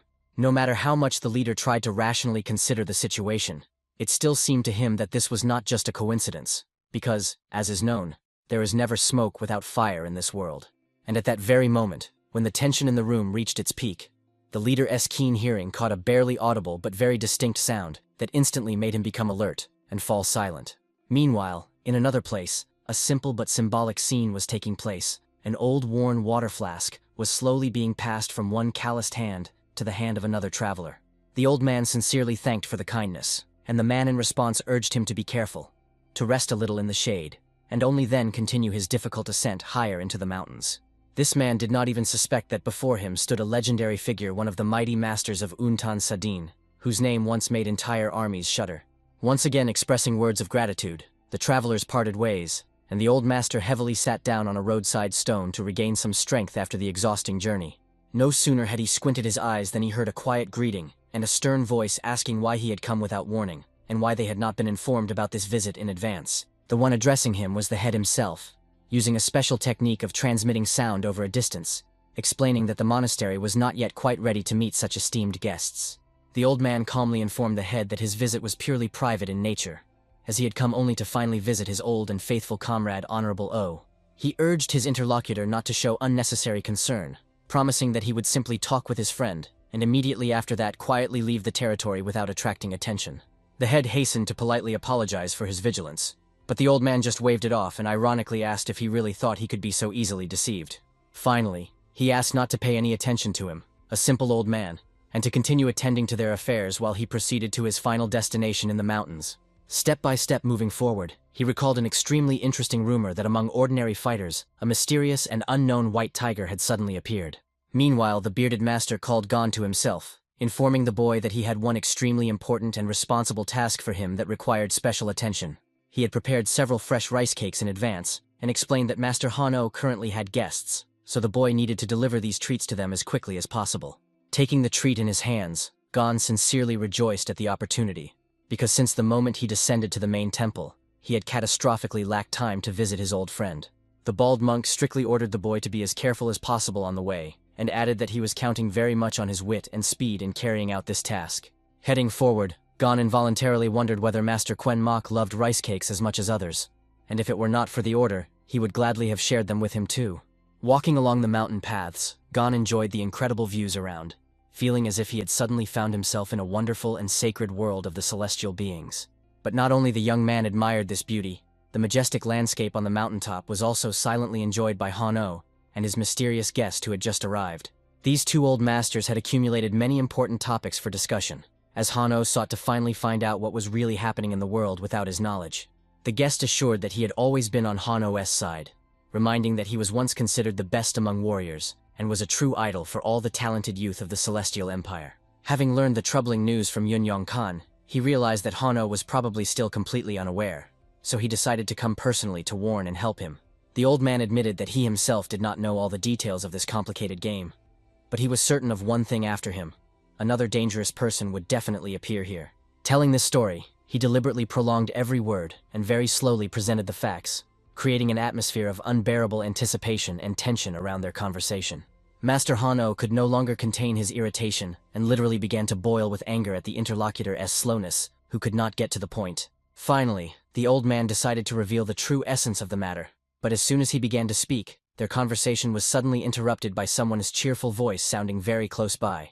It turned out to be Gon, who had finally reached the summit and brought the promised rice cakes, interrupting the serious dialogue of the two masters with his unexpected and very timely appearance. Han-O was absolutely unprepared to see the boy in such a place and at such a time, so his face momentarily reflected genuine surprise at this unpredictable meeting.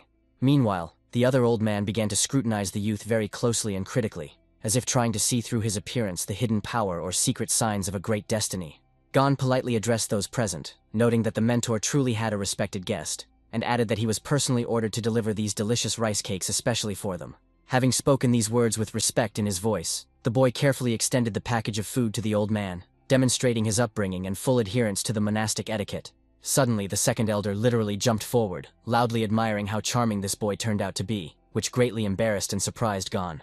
Then he officially introduced himself, stating his name and emphasizing that he was an old and faithful friend of Han-O, with whom they had gone through many shared trials. The guest literally overwhelmed the young one with a huge amount of information, so Gon had no choice but to politely name himself in response to such sincere openness.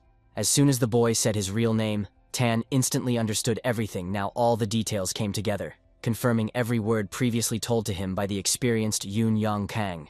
He addressed Honorable O, asking if this youth was really to become his official successor, to which the mentor briefly replied that due to certain circumstances, the plans had somewhat changed. However, Tan noted that these were only minor details, after which he took a special item from his pocket and asked the boy to accept this gift in honor of their first and so significant meeting. Mentor Han-O immediately began to scrutinize the treat, suspecting treachery, but Tan calmed him down, explaining that he had simply bought these sweets at the market to avoid boredom on the road. Despite the explanation, Han decided to personally check one of the cakes, since in the world of martial arts it is said for a reason that any gift from the Tan clan may carry deadly danger. After a brief reflection, the old master finally dared and confidently tossed one of the cakes into his mouth, trying to detect even the slightest taste of foreign additives or poison. To Han-O's surprise, the treat turned out to be truly exceptionally tasty, and he was forced to reluctantly admit that Old Tan this time really brought only ordinary and very high-quality sweets from the market. The old man continued to eat with pleasure, paying no attention to the fact that only one last cake remained in the package, which was intended to conclude their small meal. Seeing that the treat was coming to an end, young Gon also decided not to miss the opportunity and quickly tossed the last piece into his mouth, enjoying the sweet taste of the rice product. Since the important task was successfully completed, the boy decided that he should no longer disturb the adult masters, and began to get ready to finally set off back to his usual home. Now that the youth had left, two great masters remained alone to continue their serious conversation. The first topic of which was the extraordinary cleverness and remarkable mind of this little boy. However, Old Tan decided to change the direction of the conversation and touch on a much more serious and dangerous topic that had long troubled him and forced him to remain constantly vigilant. He spoke about the legendary sword Qin Cheng, which became famous for its incredible power and boundless cruelty, earning among the warriors of the Celestial Empire a gloomy and formidable nickname, Demon Yaksha. Reminding Han-Oh of his long-standing hatred for this enemy, the old man added that soon another dangerous man, known to all masters by the name Fen Zhen, would arrive here after him. Tan persistently urged Han to realize the full seriousness of the moment, reminding him that Fen Zhen was so fanatically devoted to his path that he once cut off his own hand for a higher purpose. Han-Oh began to recall vague rumors about this event. As in the past, there had been many talks that the master supposedly completely lost his mind during another exhausting and extremely difficult training. The most terrible thing in this situation was that even young Gon now faces mortal danger, and there are significant reasons for this rooted in the distant and bloody past of their schools. Meanwhile, Gon, having moved some distance away, pondered whether he should now visit his other mentor, since they had not seen or spoken to each other for quite a long time. Suddenly he stopped and began to suspiciously sniff his own hand, feeling a strange and unusual aroma, the nature of which he could neither understand nor logically explain to himself. A thought flashed through the young man's mind that this persistent and specific smell might have appeared because of the same sweet rice cakes with which the mysterious old guest had just so generously treated him. Because this sharp aroma was becoming increasingly irritating, the boy decided to immediately change his route and headed to the nearest mountain stream to wash thoroughly as soon as possible. At that very moment, on the mountain peak, Old Tan slowly stretched out his hand and took his cup of fragrant tea, preparing to demonstrate something truly amazing and at the same time frightening to his comrade. Unexpectedly for everyone around him, a powerful green energy began to pulse rapidly, flying out in different directions at great speed, saturating the air with a tangible weight and tension. The drink poured into the cup suddenly began to boil and foam violently under the influence of the Master's inner power, creating the impression that the water itself obeyed his will and changed its properties. Han-Oh immediately understood that before him was a manifestation of truly terrible and uncontrollable inner energy, which only the strongest and most experienced warriors of this world can demonstrate. The mentor was even afraid to guess what such a display of power could lead to, and only silently watched every movement of his old friend, awaiting further explanations of the situation. When the energy disturbance finally subsided and calm reigned again around, Old Tan with an impassive face extended the filled cup to Han-Oh, offering him to personally assess the result. He ironically called this drink poisonous tea, from which at that very moment began to emanate such a gloomy and eerie aura that any ordinary person would feel genuine animal terror. Han-Oh instantly covered his face with the wide sleeve of his garment, demanding to immediately remove this deadly mixture far away, as he had no desire to even touch such a dangerous liquid. Tan emphasized that this was the quintessence of the strongest poison, the creation of which he had spent his entire life on, and the current Han-Oh would need at least half a year to neutralize even part of its energy. The reason for such a difference in strength was that while Han-Oh remained confined within the walls of his school and was practically standing still, other masters continued to relentlessly develop and move forward. We traveled the world, learned secret techniques from higher schools, and never stopped improving for a moment, so the fame of the 10 Lords of Yoon is absolutely deserved and justified, Tan proudly declared. The same words fully applied to his own formidable nickname, the Willful, which he earned thanks to his rebellious character and ability to always act by his own rules. The old master finished his explanations, then with a decisive gesture raised the cup to his lips and began greedily drinking the deadly mixture, showing no fear of its effects. He swallowed the burning liquid gulp after gulp, enjoying its power as if it were the most expensive elite drink, not a concentrated poison capable of killing any ordinary person. Having finished his strange meal, he loudly placed the emptied glass back on the wooden table, causing the dishes around to tremble slightly from the powerful mechanical impact. Then he called on Han in the most serious tone not to ignore his warning, because the ruthless Fen, known as the Soul Sword of Qinshan, was already making his way straight to the walls of the Shaolin monastery. It was on this ominous note that their tense conversation was finally concluded. leaving a heavy residue in the air from gloomy prophecies and inevitable challenges awaiting them ahead. Now Hanno tried to comprehend the true intention of his late teacher. Could it be that he foresaw such a development of events, and that was why for years he forbade his student to leave the sacred Shaolin boundaries? Could it be that once the greatest and most revered order of the Celestial Empire now evokes only such blatant contempt and disdain from former allies, as this old master so boldly recounted? While they were still on this lonely mountain peak, the masters managed to discuss another important topic that trailed behind them, like a long shadow from the past, and required immediate resolution. This new topic, brought by the mysterious old Tan, forced Hanno to delve even deeper into his own thoughts, trying to find a way out of the trap that fate itself had set for him. Looking at Hanno's deathly pale face, Tan finally felt how a fragment of that ancient grievance and burning hatred, which he had nurtured in his heart for years, was finally beginning to slowly release him. It seemed the Holy Sword was right, having found himself in voluntary exile within the walls of Shaolin by the last will of his teacher. Han-Oh had completely abandoned daily training and lost his former legendary power. Tan bitterly thought about how difficult it had been for him to restrain his fighting impulse and not end the life of this former hero with a single precise strike to forever end their confrontation. Just the mention of Han made the uncontrollable thirst for killing boil again in Tan's heart, since all 10 Lords of Yoon had reached their current heights fueled solely by hatred for this man. He was firmly convinced that their story would not end here, as ordinary revenge for past sins could no longer fully satisfy his ambitions and thirst for justice. Suddenly, at this tense moment, he began to catch a familiar scent in the air that instantly made him alert and start analyzing the surrounding situation with his characteristic vigilance. The master quickly realized that young Gon had most likely run exactly in that direction, not even suspecting that every step he took was now easily tracked using the Clan Tan's hidden methods. The thing was that the unbearable stench had been deliberately sprinkled on the boy to have the ability to control each of his movements and know the target's location at any moment in time. Among the warriors, legends circulated that escaping pursuit by the Tan clan was practically impossible, as their unparalleled skill in handling rare poisons made any attempt to hide futile. Meanwhile, the young Han, suspecting nothing, was desperately trying to wash his clothes from that strange and sharp smell that had been bothering him so much during his recent journey along the forest paths. The youth sincerely hoped that after thorough washing in cold water, this persistent aroma would finally disappear forever, allowing him to feel comfortable again and not attract unnecessary attention.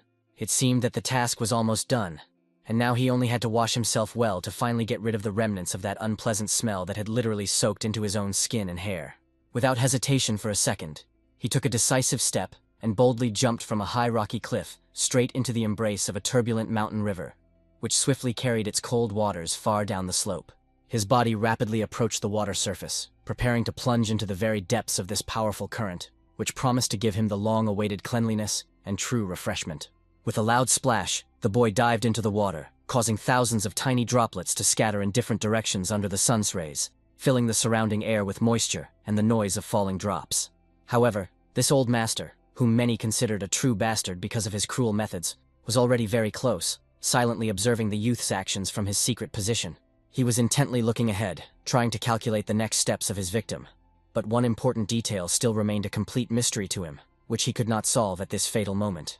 Tan could not understand how the unique aroma of Thousand Xiang could suddenly disappear, since he had been perfecting this technique for years so that no opponent could hide from his scent.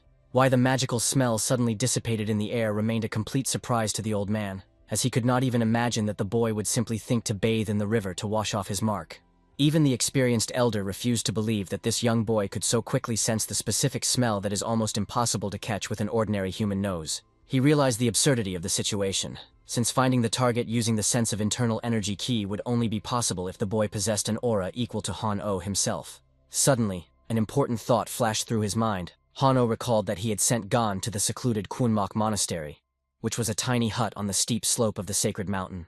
The old man clearly understood that if the boy was not in that place, it meant he was still continuing his slow descent from the very summit, and he could be intercepted somewhere halfway down to the foot.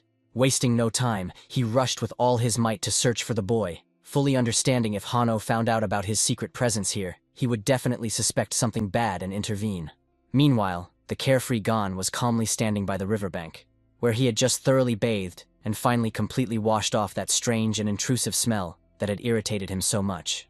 The young man sincerely did not understand where this specific scent on his clothes had come from at all, but now he felt only the pleasant freshness of the mountain water and the long-awaited relief throughout his body. However, suddenly, In a moment of complete silence, the boy caught a barely audible sound nearby, which made him instantly become alert and focus all his attention on the surrounding dense thickets. He felt that this place was perfect for slightly recharging with the energy of chi, since in the temple itself there were so many people now that pure power seemed catastrophically insufficient for everyone. And at that very moment of deep meditation, Gan's stomach treacherously growled, reminding him that the physical body needed nourishment just as much as his internal energy channels. Realizing that this process would not take much time, the boy decided to properly feast on the surrounding natural energy to restore his strength before the long journey back to his mentors. He slowly approached a gigantic ancient tree that had spread its mighty branches over the water itself, and calmly sat down under its dense shade, immersing himself in a state of deep calm. Sitting more comfortably, Gan carefully looked around, trying to feel the harmony of this place, and notice any details hidden among the stones and roots of the old forest giant. Suddenly, his gaze stopped on the amazing grasses growing nearby, standing out among the other greenery with their unusual appearance, as if they possessed a special, hidden power. But the boy began to decisively shake his head in different directions, convincing himself not to touch the find, since at first glance it was clear that this bright plant was extremely poisonous and dangerous. Although the mentor strictly forbade him even to touch such herbs, Gan literally salivated from the feeling of that powerful concentration of energy hidden in these dangerous fruits. The boy did not even suspect that at that very moment, the old cunning bastard from the Tan clan was approaching him with incredible speed, turning into a real shadow among the mountain forest.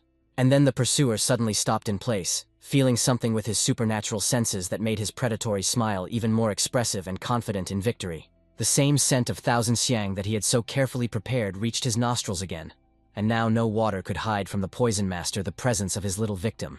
Clearly realizing from which side the smell was coming, the old man without hesitation rushed in that direction, covering the distance with one powerful leap, like a hungry beast that finally smelled its prey.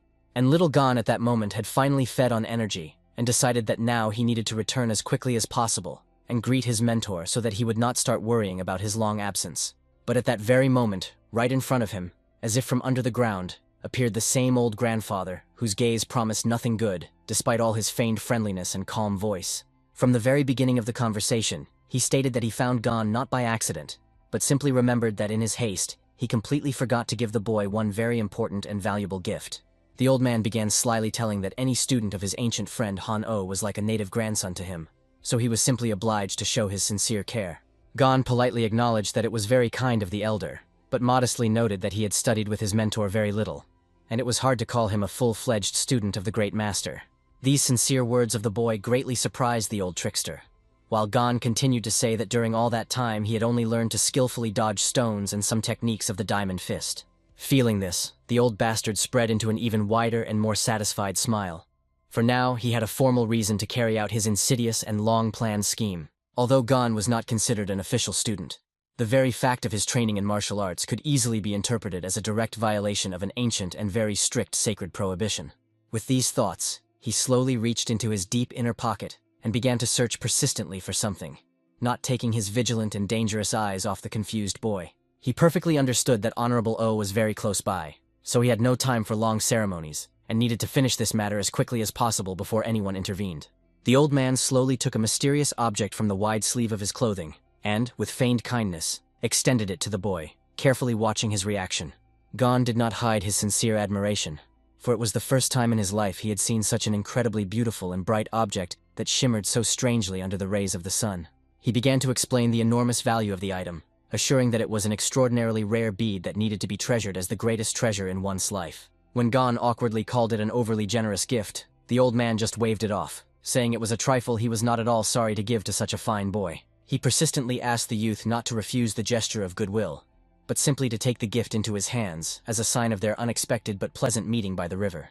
In a moment, the magical bead was in Gan's palms, shining with a cold light that momentarily blinded the boy's eyes with its unusual and mysterious beauty.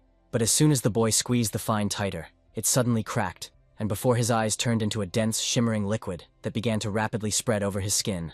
At that moment, Gan was completely confused, unable to comprehend what exactly had happened and why the solid object so suddenly changed its form, becoming a liquid substance. But on the face of the old bastard, an increasingly distinct and cunning smile began to appear, revealing his true intentions and satisfaction from the successful plan. When the amazed boy exclaimed that the bead had simply melted, the old man with hypocritical concern asked for permission to look closer at what remained in the palm.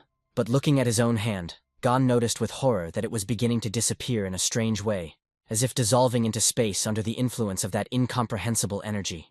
Meanwhile, all the mysterious power that had recently been concentrated in his palm began to flow uncontrollably upward along the arm, penetrating deep inside the body. The boy, completely stunned, watched his body, not understanding the nature of the terrible process engulfing every cell of his young and strong body. Something dark and inevitable was rapidly rising through his channels, heading directly to the very center of energy, his sacred and vulnerable Dantian. In a quiet, almost serpentine voice, the old bastard whispered that the bead had simply disappeared, and there was nothing terrible about it, as it supposedly did not have much value anyway. And at that fatal moment, a sharp flash occurred. The foreign energy began to wildly rage and boil inside the boy, tearing his internal channels to pieces. The destructive force instantly spread throughout the body, causing Gon's skin to take on an unnatural green color, signaling the effect of deadly poison.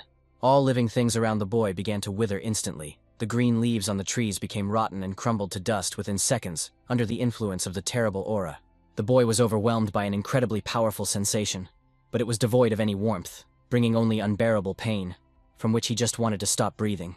He let out a loud scream of despair, and the pupils in his eyes completely disappeared, leaving only eerie white eye sockets staring into the void with unspeakable pain and fear. Already after a second he fell powerless to the ground, and the old man at that moment openly admitted that this gift was the quintessence of his most perfect poisonous art. Despite the terrible blow, the boy did not lose consciousness. He began to desperately crawl on the hard ground, convulsing and screaming from internal tortures. Meanwhile, the old man continued calmly explaining the effect of his poison, noting that tens of thousands of toxic properties would manifest in the body one after another. 3 months remained until the full awakening of the poison in the body, and if by that time the master himself did not intervene in the process, Gon was doomed to a slow and painful death. Now the Shaolin monks would have to make an impossible choice: either passively watch their student die or accept humiliating conditions from the hostile clan. Only sending Gon to the Tang clan could guarantee his life, since trying to solve the problem on their own would inevitably lead to the instant death of the youth. According to this cruel old man, everything looked extremely simple. But behind this simplicity hid a true tragedy capable of breaking anyone's fate. At that moment he even recalled an incident from his distant youth, hinting that Han-Oh should well remember this bitter taste of powerlessness in the face of the inevitable.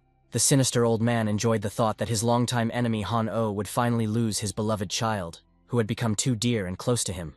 This treacherous bastard did all this only to finally take revenge and deprive his rival of the person with whom he wanted to spend the rest of his life. This fatal story began exactly 15 years ago in a small village spread near the majestic and impregnable walls of the Shaolin monastery. The events unfolded in the local tavern, which was packed with noisy people, creating the illusion of an ordinary evening that promised nothing extraordinary. In those times, Tan Sedin was a very young guy who had just turned 20 years old, and he was full of ambition and a desire to prove his superiority to the whole world. He sat opposite a charming girl named Yan Hua, feeling his face betray him by turning red from an excess of feelings and excitement in her presence. The young man was madly in love with her, and even received an official promise from her father that after his return from Shaolin, they would finally be allowed to marry.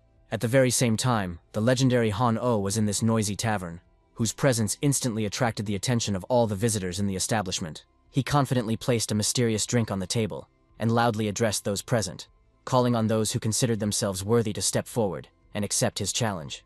The master openly warned everyone that this tea was deadly poisonous, not hiding at all the danger that awaited anyone who dared to take even one sip. Han-Oh especially emphasized that only truly worthy and strong-spirited warriors would be able to drink this beverage and remain alive after such a trial. Sedin instantly realized that before him stood the very divine dragon of Shaolin, whom everyone considered the strongest master among all the youth of the Central Lands. Yan Hua, who was sitting nearby, noticeably blushed, and began enthusiastically telling that only by seeing Han in person could one understand how outstanding his aura was. The girl was so strongly enchanted by the mighty figure and unbreakable spirit of Han-Oh that she completely forgot about everything else, not taking her shining eyes off him. Meanwhile, Han continued his speech, asserting that the sacred Shaolin was not a place for people weak in spirit who were afraid to face true pain. All the girls present in the tavern blushed with delight, looking at the majestic warrior whose every word was filled with absolute confidence in his own invincibility. But for Tan Sedin, it was a real torture to see how his beloved so openly admired another man, and a flame of jealousy instantly ignited in his heart.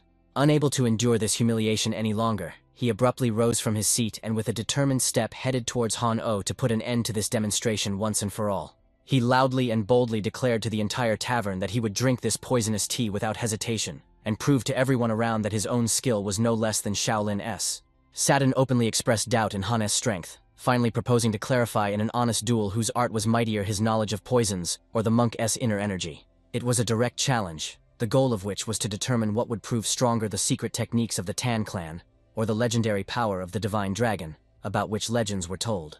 Thus began this deadly, dangerous duel of poisonous arts, which instantly made all the tavern visitors hold their breath in anticipation of the finale. Hua Yan, holding her breath, tensely watched every move of the opponents, realizing that the fate of two outstanding masters was being decided before her eyes. The deadly tea began to slowly flow down Sadin's throat, and he strained all his inner strength to resist the destructive effect of the toxins that entered his blood. Just as confidently and calmly, Honorable O swallowed the poison, showing no sign of fear or pain, as if he were drinking ordinary water, not a concentrated essence of death.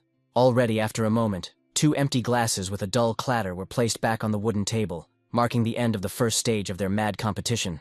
They silently and intently looked into each other's eyes, trying to find in the opponent's gaze at least the slightest hint of weakness or signs of approaching death. Sadin above all desired only one thing at any cost: to prove to the lady of his heart that he possessed true power capable of overcoming even the strongest obstacles. Han O, on the other hand, looked at him only as another arrogant fool who, because of his excessive pride, dared to challenge someone far beyond his abilities. And indeed, at that moment the poison-S effect began to show on Sadin's face. His eyes started to change color, revealing the terrible struggle raging inside his body. At the same time, Hanno appeared completely sober and calm, as if the destructive energy of the drink had no power over him thanks to his impeccable control of it.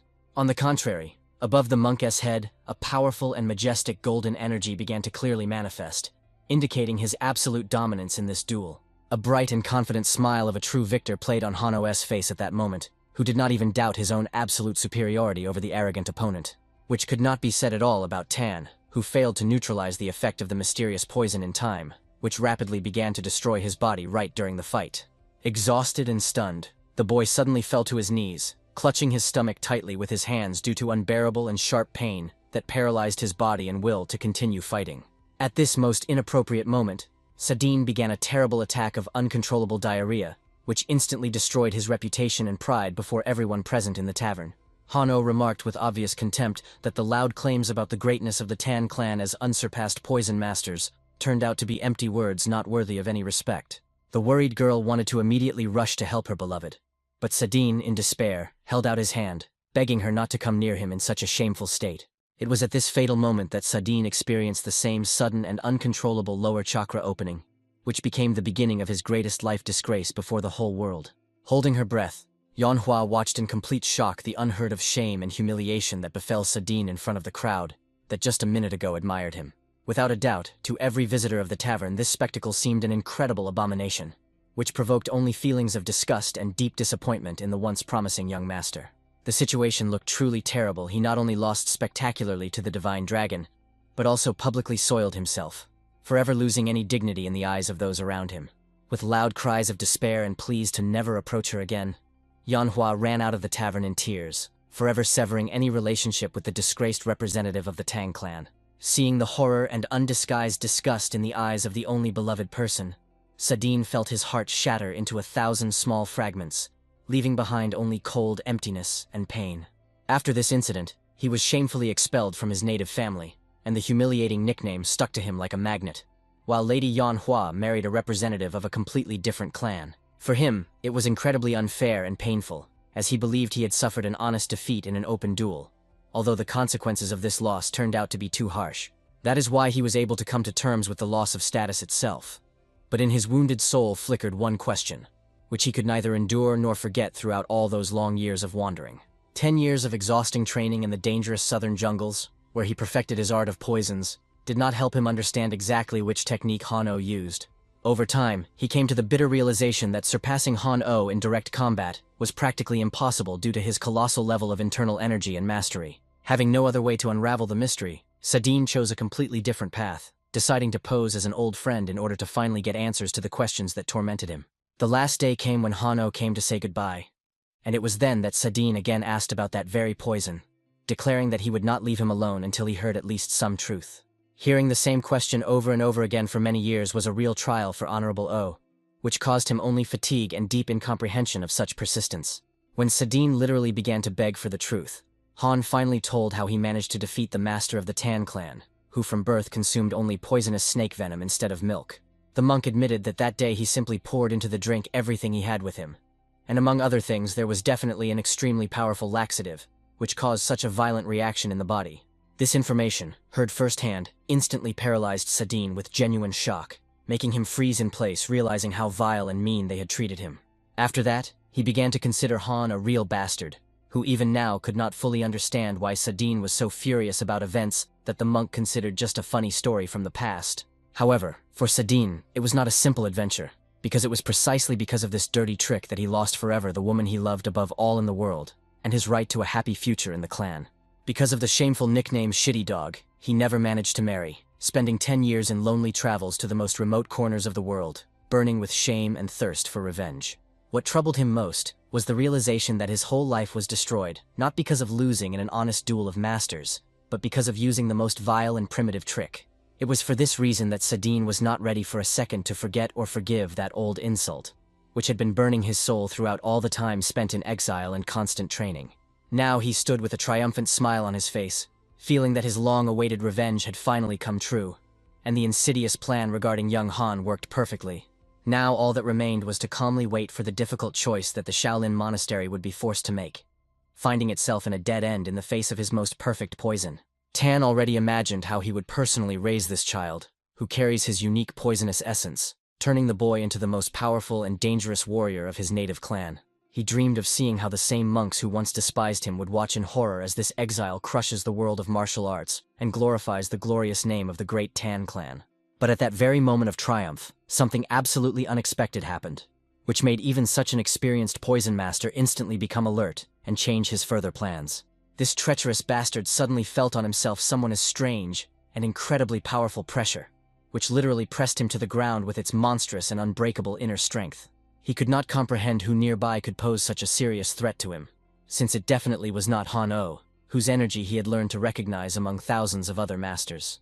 And at that very moment he realized that the ancient rumors about the existence of a secret and powerful hidden master within the walls of Shaolin most likely turned out to be pure truth. The only thing that somewhat calmed old Tan was that they were now not on the territory of the main temple, where the influence and power of the monks would be simply unsurpassed and devastating. Casting one last glance at the unconscious boy, he quietly spoke words of farewell, expressing hope that their next meeting with this unusual child would definitely take place.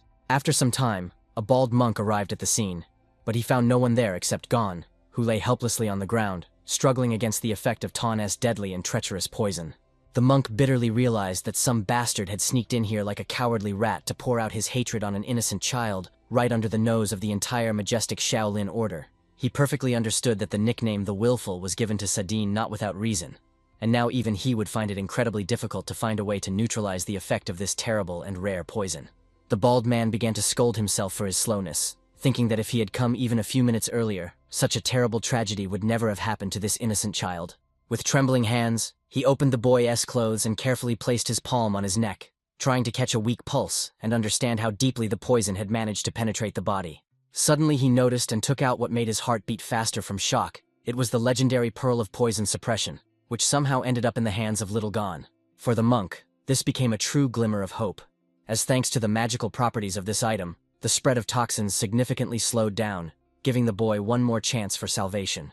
However, time was running out, so at first he decided to immediately take Gon to a safe and cozy place, and only then start urgent searches for the medicine needed for treatment. Picking up the child in his arms, the monk rushed forward through the dense thickets, trying to reach the shelter as quickly as possible, where the boy could be given the first necessary aid. Although the pearl restrained the effect of the poisonous essence, he still feared whether the fragile child's body could withstand such colossal pressure from the dark and destructive energy of the enemy. Whether a person could survive after such direct contact with the power of the Tan clan remained a complete mystery, the answer to which was known only to time and Gon's unbreakable will to live. Meanwhile, Honorable O, who was still standing on the mountain peak, felt slight anxiety, as not long ago he distinctly sensed in the air the specific and unpleasant energy of that very Sadine. Troubling thoughts began to creep into the mentor's mind that the Saren might have planned some new treachery to take revenge for his old defeat in that ill-fated tavern near Shaolin. But in the end, he convinced himself that the idiot was unlikely to dare open hostile actions on the sacred territory of the monastery, where every stone is saturated with the power of hundreds of generations of masters. Casting aside all doubts, Honorable O simply turned around and calmly walked toward his dwelling to finally rest a little after the exhausting conversation with the uninvited guest from the past. Meanwhile, Tan Sadin, who was disdainfully nicknamed Sirun in the monastery, had already crossed the border of Shaolin's domain, feeling complete satisfaction from the successfully executed treacherous plan. Suddenly, a man emerged from the shadows of the trees, politely greeted the Master of Poisons, and eagerly asked whether he had managed to achieve the desired goal during this dangerous and secretive expedition.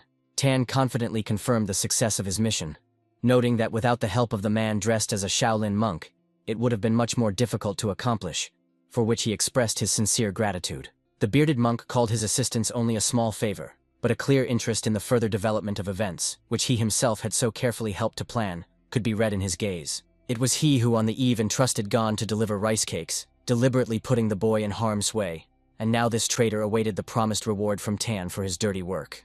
The main condition of their secret agreement was Tan's promise to protect Shaolin from the interference of the 10 Lords of Un, whose actions threatened the usual peace and security of the entire order. However, Sadin honestly admitted that even he was powerless to stop Fenzheng, who was already preparing for an attack, which was precisely what they were discussing in their tense conversation under the cover of the night forest. Speaking about this incredibly strong man, Tan only coldly remarked that he had personally changed the fate of little Gon, and now the boy's future looked extremely bleak and doomed. He added that the child most likely would never be able to return to a normal life, since he had successfully introduced his deadly poisonous essence directly into the body of the unsuspecting youth. The bearded monk finally realized the scale of the disaster. He had naively believed that Tan would only test Gon's skills in foreign schools, but reality turned out to be much more terrible and insidious. Behind the cunning and satisfied smile of this rookie hid a much greater meanness than the monk could imagine, and now he felt how cold tension gripped his own heart. Now the bearded man clearly understood that all the blame for what had happened lay solely on him, since he had organized this fatal meeting, becoming an involuntary instrument in the hands of a treacherous enemy. Overcome with doubts, the monk asked Tan why this little boy had become so important to the 10 Lords of Yun, that they dared to commit such a vile act right on the territory of the sacred monastery.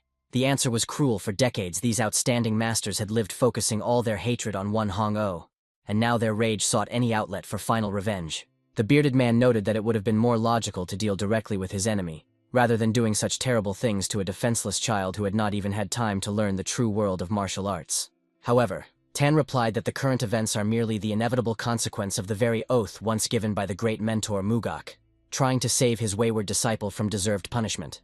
The monk had previously heard these legends about how the great Mugak, despite his venerable age, went from one school to another, trying to atone for the numerous sins and misdeeds that Hanno committed in his past. It was then that Honorable O was strictly forbidden to leave the boundaries of Shaolin and to take disciples, so as not to allow the leakage of secret techniques of other schools, which he so brazenly appropriated during his bandit travels. Siren added that if it were not for this sacred protection of the monastery walls, Han would have long ago been torn to thousands of pieces by enraged masters who sought justice for the insults and humiliations of past years. In Tan's opinion, Shaolin showed terrible ingratitude by deciding only formally not to consider Gon a disciple, while allowing him to effectively inherit the martial path and all the unique knowledge of Han-O. Now the bearded monk finally understood why the willful Tan and the only Sword Fen were so obsessed with this boy, seeing in him the living embodiment of everything they so sincerely hated. Since Quen Mok officially renounced the mentor and martial arts of Shaolin, an attack on him by the lords would be a gross violation of the laws. But Gon, who accepted Han's legacy, became a legitimate target. It is precisely because of this that all the rage accumulated over many decades now fell as a huge burden on the shoulders of a child who simply had the misfortune to become the heir of the path of the great Han-O. However, the bearded man could not understand the root of this monstrous and bottomless hatred, so he directly asked the elder Tan about what exactly once happened between him and the divine dragon. Tan answered briefly and grimly, noting only that Han once took from him the most precious thing he had in life, leaving only a scorched desert and an endless thirst for revenge in his soul. He added that a Shaolin follower should not delve into conversations about the complex feelings between a man and a woman, since the monk would not understand the pain of losing the one who was dearer to him than anything else. That is why now he answers Han-O in exactly the same way, destroying the life of the one who became dearer to the mentor than his own life, and feels only cold and sweet satisfaction from revenge. The bearded monk was already painting terrible pictures in his imagination of how Han-O once encroached on the wife of the willful one, and perhaps even cold-bloodedly killed her, creating this bottomless abyss of enmity. He was struck by the depth of this hatred, which seemed to him a true endless abyss, capable of swallowing anyone who dared to approach the secrets of these two great masters. But the real truth was much more prosaic and amusing. He did not even suspect that this whole tragedy began with Han simply making Tan disgrace himself in front of a girl in a tavern. With this, their tense and meaning-laden conversation was finally concluded, and each remained with his own thoughts regarding the further fate of the unfortunate boy poisoned by the essence of the Tan clan. And although Sadine admitted that harming a child was an extremely vile act, he still expressed a faint hope that Shaolin would find the strength and wisdom not to let Gon die so easily. Meanwhile, the bearded monk came to a difficult conclusion. If the Tan clan had already intervened in this game, then Gon could no longer remain safe on the monastery grounds, where danger awaited him.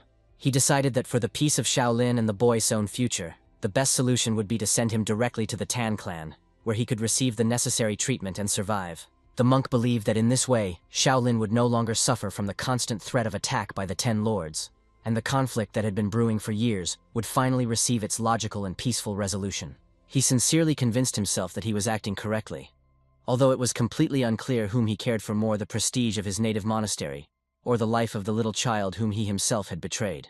After some time, the events moved to the Pavilion of Merciful Clouds, one of the oldest and most mysterious places among the 36 halls of Shaolin, which had its long and majestic history. This sacred place was so secret and important that no living soul had the right to cross its threshold without the direct and official consent of the abbot of the Shaolin monastery himself.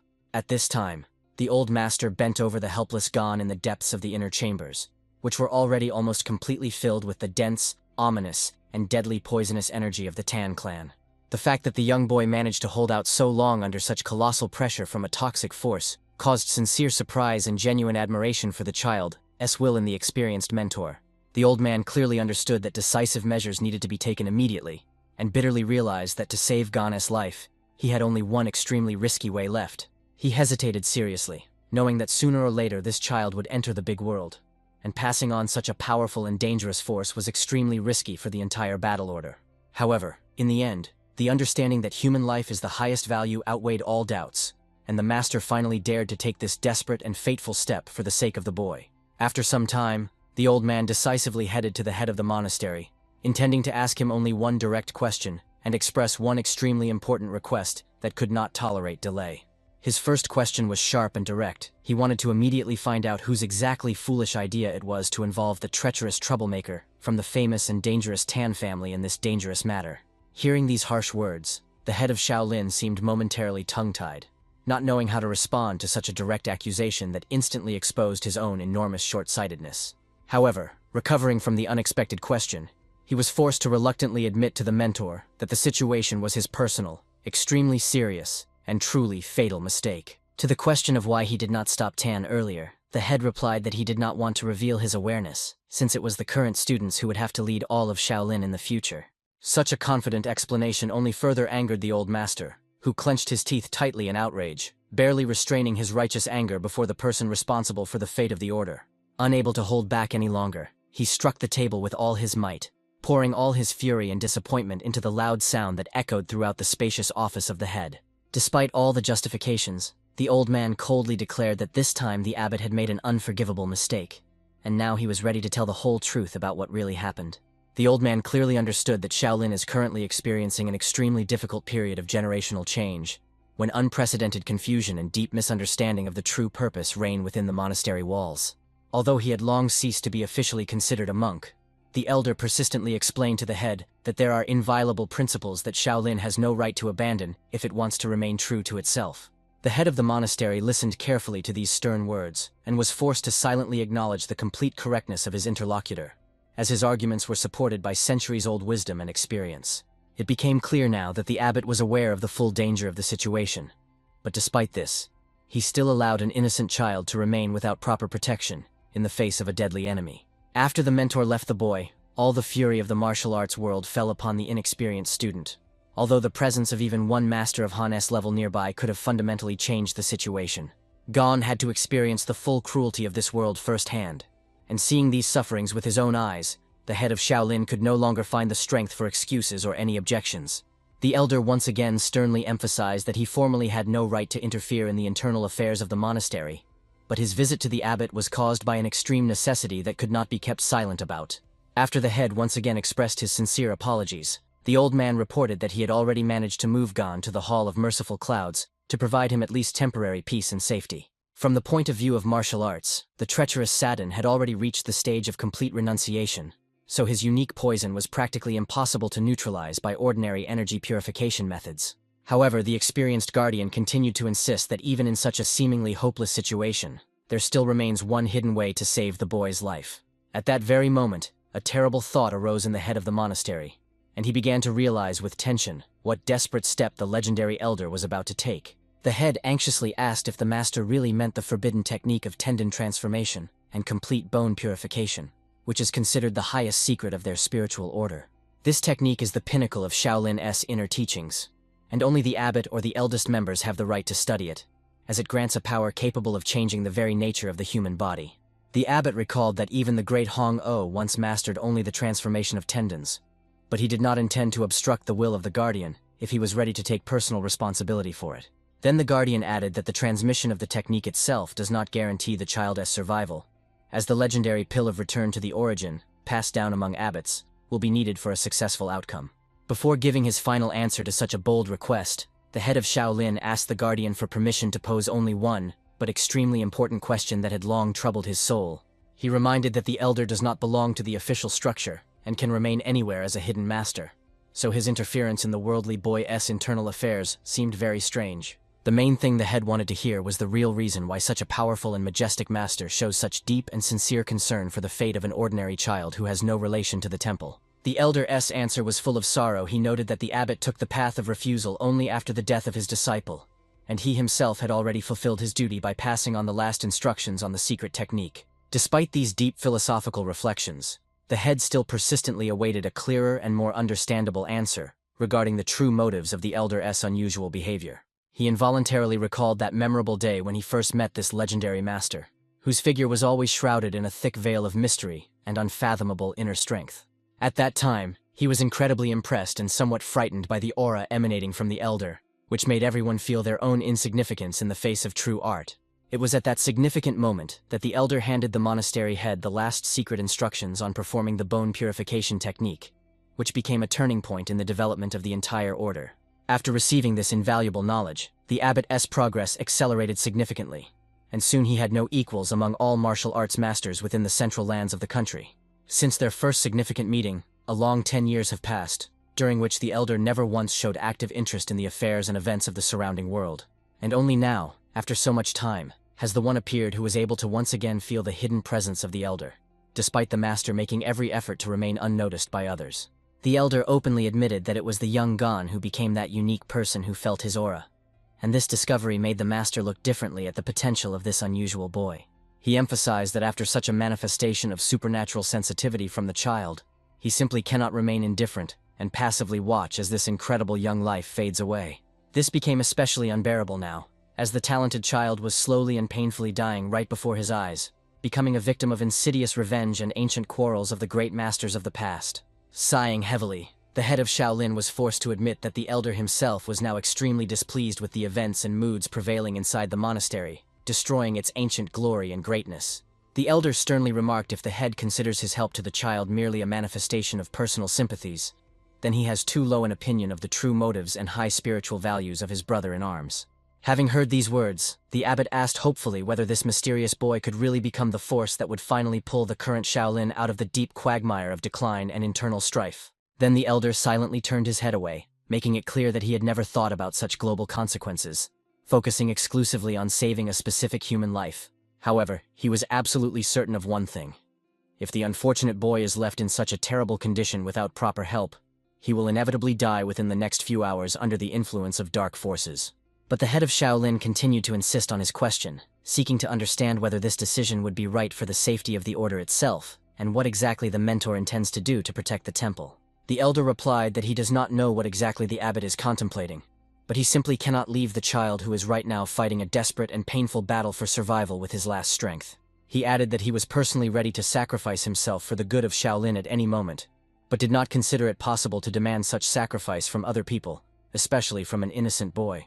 This sincere answer made the leader barely smile under his thick gray beard, for he finally saw before him a person of truly high virtue, acting according to the call of the heart. At such a moment, Any further reflections on who was right and who was guilty in this situation seemed absolutely superfluous and unimportant in the face of the mortal danger threatening the child. Then the abbot decisively approached the old cabinet and began carefully taking out the very legendary pill, which was the last hope for restoring internal energy and cleansing Gon's body. He silently handed the priceless artifact to the elder, asking him to act as he deemed necessary, fully trusting his wisdom and impeccable skills in treating combat injuries. The abbot could only sincerely pray after the mentor when he quickly left the building with the pill in his hands, preparing to begin the complex process of neutralizing the terrible poison of the Tang clan. Left alone, the leader pondered that due to the insidious actions of the willful one, a real storm was beginning to rise in the very heart of Shaolin, capable of forever changing the usual way of life of the monastery. The poison master surely knew about the secret techniques and the great pill of revival, so he arranged a meeting with Hong-O to confirm his suspicions, and only after that start his destructive game. In the end, the abbot had to admit that now they could only closely monitor the cunning plan of the willful one, trying to anticipate his next moves in this dangerous game. Meanwhile, in his chambers, Gon suddenly fell from the bed onto the cold floor, feeling his body shudder from another attack of unexplained weakness and severe internal pain.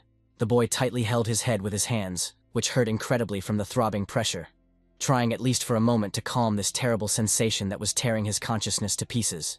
Being in a state of complete shock, the youth could not at all comprehend what was happening to his body right now, and why the familiar world around him suddenly became so hostile and incomprehensible. Looking around confusedly, he could not recognize the room he was in, and did not understand how exactly he ended up in this mysterious place after his walk by the river on the mountainside. Besides the pain, the boy was troubled by a strange and extremely strong feeling of hunger, which felt as if he had not eaten for many days, despite having recently enjoyed some flatbreads.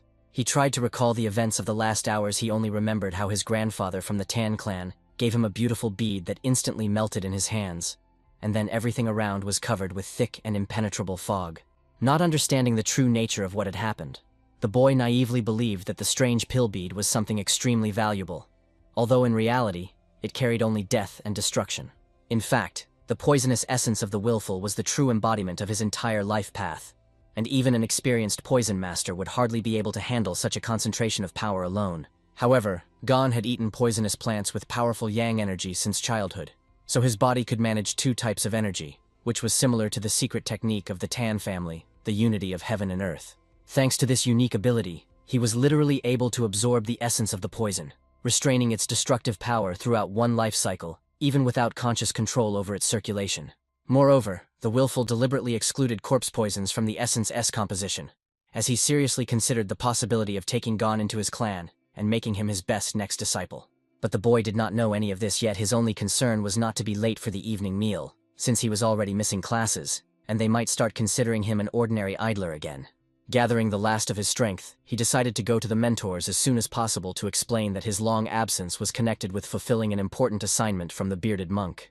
Gon was already about to leave the room to make it to dinner and at least somewhat satisfy his hunger. But suddenly, he stopped sharply, feeling some strange inconsistency in the surrounding space. The boy slowly turned his head back and looked intently once more at his empty bed, trying to understand what exactly in this familiar setting made his heart beat with anxiety. Gon suddenly realized that he would not be able to leave this mysterious place just like that, because every cell of his body felt a strange resistance and an incomprehensible heaviness that shackled his movements. Meanwhile, the elder was already hurrying to the boy's room, tensely pondering the difficult situation and trying to find a way to neutralize the terrible poison he had encountered. Having come to a difficult conclusion, the master understood that it was simply impossible to immediately remove such a concentrated poison, so the only way out was to allow the boy to fight this force himself. He secretly feared that this exhausting process of internal cleansing could drag on for many years, or even entire decades, testing the limits of human capabilities. However, when he finally opened the door to the inner chambers, he discovered with horror that the bed was empty, and Gon himself was nowhere to be found, which was absolutely impossible for a person in his current state. A disturbing thought immediately crept into the elder's mind that the boy might have been treacherously kidnapped, as he did not believe that a poisoned child could get up and go somewhere on his own. But looking closely at the bed, he noticed that the bedding was folded extremely carefully and neatly, which eloquently indicated that the boy had definitely not been forcibly taken from there against his will. However, common sense suggested to the master that the young man simply could not have left on his own in such a critical condition, making this situation even more mysterious and dangerous for the entire monastery. Realizing that every lost minute could cost the child his life, the elder decided to immediately begin the search and find the fugitive as quickly as possible before it was too late to save him. Meanwhile, the The sun was slowly setting toward the horizon, painting the sky in crimson colors and heralding the approach of twilight, which could significantly complicate the search for young Gon in the mountainous terrain. Gon himself accidentally stumbled upon a secret passage he had never noticed before, and hoped that this path would finally lead him to the main gates of his native Shaolin monastery for rescue. Moving forward, he keenly felt that something extremely strange and frightening was happening to his body, as if every muscle suddenly filled with unbearable weight, preventing him from even taking a normal step. The boy felt as if he had suddenly become incredibly heavy, and his own limbs no longer obeyed as skillfully as they had before during daily training or walks along forest paths. Despite this strong discomfort and inexplicable weakness, Gon still decided to hurry to make it in time for the evening meal and avoid unnecessary questions from the strict mentors. Moving forward, the young man had no idea what terrible and deadly energy was now emanating from him, poisoning all living things around him within seconds of his presence nearby. The poison S effect was so powerful that even the juicy green leaves on the trees instantly withered and fell right behind his tracks, leaving only a dead desert instead of a forest. Suddenly, a group of pilgrims appeared on the narrow path ahead of him, and Gon was very surprised by this unexpected encounter, as he did not expect to see strangers here at such a late hour. Seeing the crowd, he was momentarily confused, but quickly pulled himself together, realizing that he needed to pass by them as inconspicuously as possible to avoid attracting any unnecessary attention. He decided to slip through the group of people so quickly and skillfully that they would not even have time to see his face, or at least understand who had just run past them in the shadow of the trees. Meanwhile, the pilgrims calmly said goodbye to each other, discussing the beautiful evening service and feeling spiritual uplift, completely unaware of the deadly danger nearby. Gon slipped past the crowd with incredible speed, remaining only a vague shadow in the eyes of the people who did not even pay attention to the strange boy, who was so desperately rushing somewhere. However, within a second, those closest to him suddenly began to fall to the ground, suffocating from an invisible and extremely aggressive poison that instantly struck their internal organs. The pilgrims standing a little further away turned around in horror at the screams and saw this terrible sight, completely not understanding what force had so suddenly and cruelly struck down their friends on the path. One elderly man was the first to suffer. The color of his face instantly changed to a sickly shade, and his breathing became heavy and intermittent under the influence of the invisible toxic aura of young Gon. Already in a moment, the old man helplessly fell to the hard ground, barely restraining the unbearable pain that tore his body from within, and vainly trying to understand the cause of his sudden ailment. The mustached monk who was nearby immediately rushed to help the victim, trying to find out the cause of the tragedy, and at least somewhat ease the suffering of the unfortunate pilgrim dying in his arms. However, soon he himself felt a strange smell, so he quickly covered his mouth with his sleeve, only guessing what kind of terrible danger was now hovering in the air and killing all living things around them. Realizing the seriousness of the problem, the monk decided not to waste time and immediately report this terrible incident to the head of the reception hall, so that urgent and decisive safety measures could be taken. After some time, Master Quan Bo anxiously asked the mustached monk for details of what had happened, seeing how upset and frightened he was by this incomprehensible event. The messenger began to nervously explain that there were no external wounds on the bodies of the pilgrims, but all signs clearly indicated extremely severe poisoning by an unknown and very potent poison. Quan Bo deeply pondered the terrible consequences, since Shaolin was now overcrowded with ordinary pilgrims and students who did not possess techniques to protect their internal energy from poison. Most of the people on the temple grounds were ordinary laymen, whose bodies were absolutely unprepared to resist professional toxins, making them easy victims for the invisible threat. He understood if immediate measures were not taken, losses among people would be catastrophic, and Shaolin would not be able to avoid responsibility for the tragedy, although the identity and goals of the criminal remained a complete mystery. Quan Bo ordered the mustached monk to immediately deploy all fighters of the Mu generation to completely block the monastery entrances and gather the affected in one place to provide at least minimal assistance. His strict order was carried out instantly, and the temple grounds turned into a strict quarantine zone where every monk tried to act as precisely as possible, despite the growing anxiety and panic around. Rumors about the activity of the Willful One in Sichuan province had already reached the master, and now he began to realize that these warnings were true, and the danger had come much closer to them. But Quan Bo could not fully believe in such cruelty. After all, even the treacherous Tan Sadin would hardly poison hundreds of innocent pilgrims indiscriminately and without a specific purpose.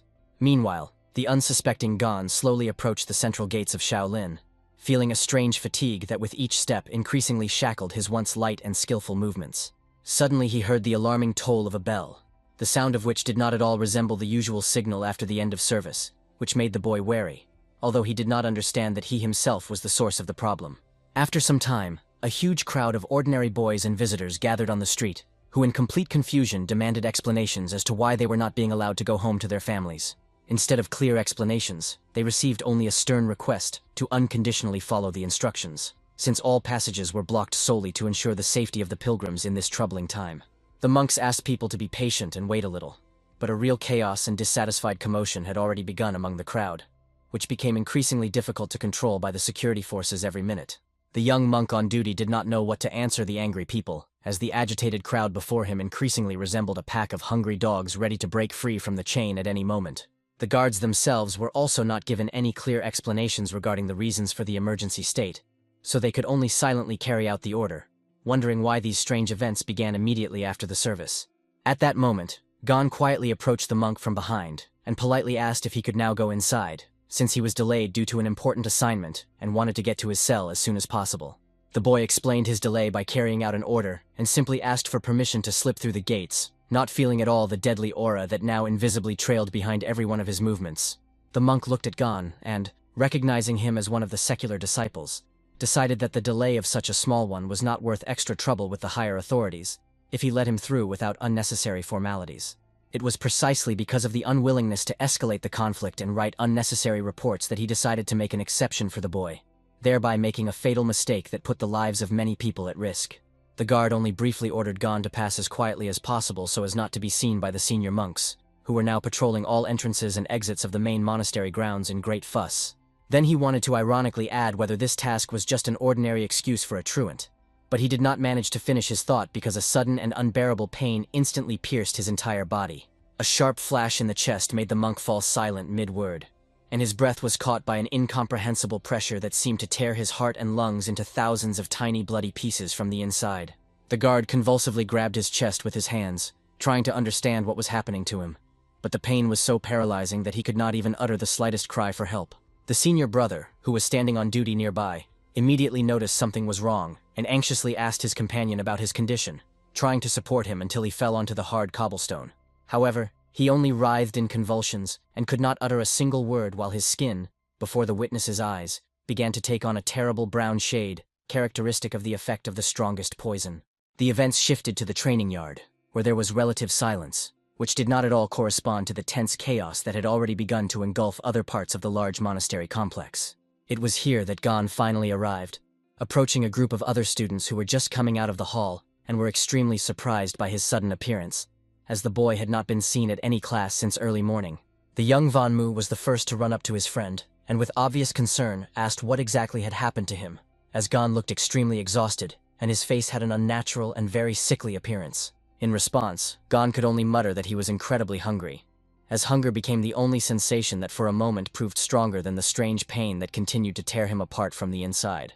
Seeing that something was really wrong with his friend, Vanmu carefully placed his palm on Gon's head to check if he had a fever that could explain such strange behavior and appearance. And at that very moment, when the contact was made, the senior mentor appeared in the yard, who in a stern and anxious voice asked about the reason for the gathering and ordered all students to immediately return to their rooms. Seeing the senior mentor, Gon immediately approached him and anxiously asked if he was too late, to which he replied reassuringly, hoping to hear news about what was happening outside the temple. The boy said that the entrance to the monastery was completely blocked, and there was real chaos around, so he himself did not fully understand the scale of the serious trouble that suddenly hung over the sacred abode. However, during this conversation, the senior monk began to closely examine the young man's face, noticing that his complexion had become unnaturally pale and sickly, which was extremely uncharacteristic for the energetic and healthy Gon. Since the mentor was already aware of the insidious plans to confront this innocent child with the dangerous willful master from the Tan clan, a terrible picture of what had happened instantly began to form in his mind. Understanding the deadly game unfolding right before his eyes made the old warrior's heart tighten with the anticipation of an inevitable catastrophe, which would now be extremely difficult to stop by his own strength. Confirming his worst suspicions, events began to occur right in the training yard that left no doubt that a real and extremely aggressive poison had penetrated the monastery grounds. Suddenly, the young Wanmu fell to his knees and began to writhe in unbearable internal pain, and Gon, not even realizing the danger of his approach, instantly rushed to his comrade to somehow ease his sudden suffering. The poor boy simply gasped for breath and could not utter a sound, vainly trying to explain to those around him what invisible force was tearing his internal organs apart and instantly depriving him of any ability to fight. Frightened, Gon looked away confusedly at the other students, who also began to feel strange weakness, while the senior mentor finally realized that the willful Tan had done something truly terrible and vile to this child.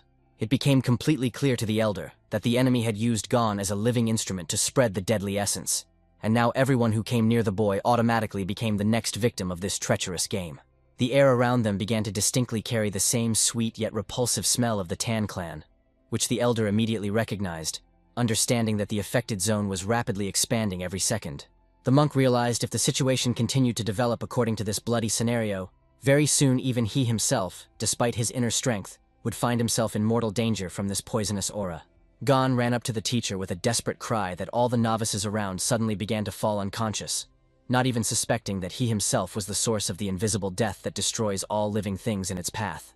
The elder tried to expel the poisonous energy using his own inner strength, while bitterly realizing that the experienced mentor Yunho had made a fatal and irreparable mistake by trusting the master of poisons. He understood that the willful Tang did not intend to save Shaolin, but on the contrary was deliberately leading the Great Order to complete destruction, using the most insidious and dirty methods from the world of martial arts. Seeing how even the mighty elder brother Mu Jin was making incredible efforts to preserve his own life, Gon finally began to realize that they had all become part of someone's very cruel and bloody plan. Meanwhile, in the quiet and closed chambers of the head of the discipline hall, a heavy atmosphere of expectation prevailed, becoming increasingly unbearable due to the complete absence of any news about the events taking place in the monastery itself. Yunho could not understand the reason for such a long silence, as he believed that by this time the boy should have long been found, and the lack of any news only intensified his inner anxiety and anger. His heart was filled with an anxious feeling of inevitable disaster, which he could not silence with any meditation, feeling that the situation in the Shaolin monastery was completely slipping out of any human control. The thought that he was forced to stay in place and could not personally lead the search party pressed on him even more, making every minute of waiting a real test for his usually steel will. Suddenly, hurried footsteps were heard outside his door, and a messenger appeared with urgent news that all the heads of the halls were immediately summoned to the main hall of the monastery to make extremely important and swift decisions. The envoy asked confusedly if the head had heard the sounds of the alarm bell and horn, which were now ringing over all of Shaolin, announcing that something truly terrible and unpredictable had happened within the walls of the sanctuary. Only one thought flashed through Yunho's mind. He was completely sure that the boy had finally been found, and now he was preparing to hear the details of the consequences that this fatal encounter with the enemy had led to.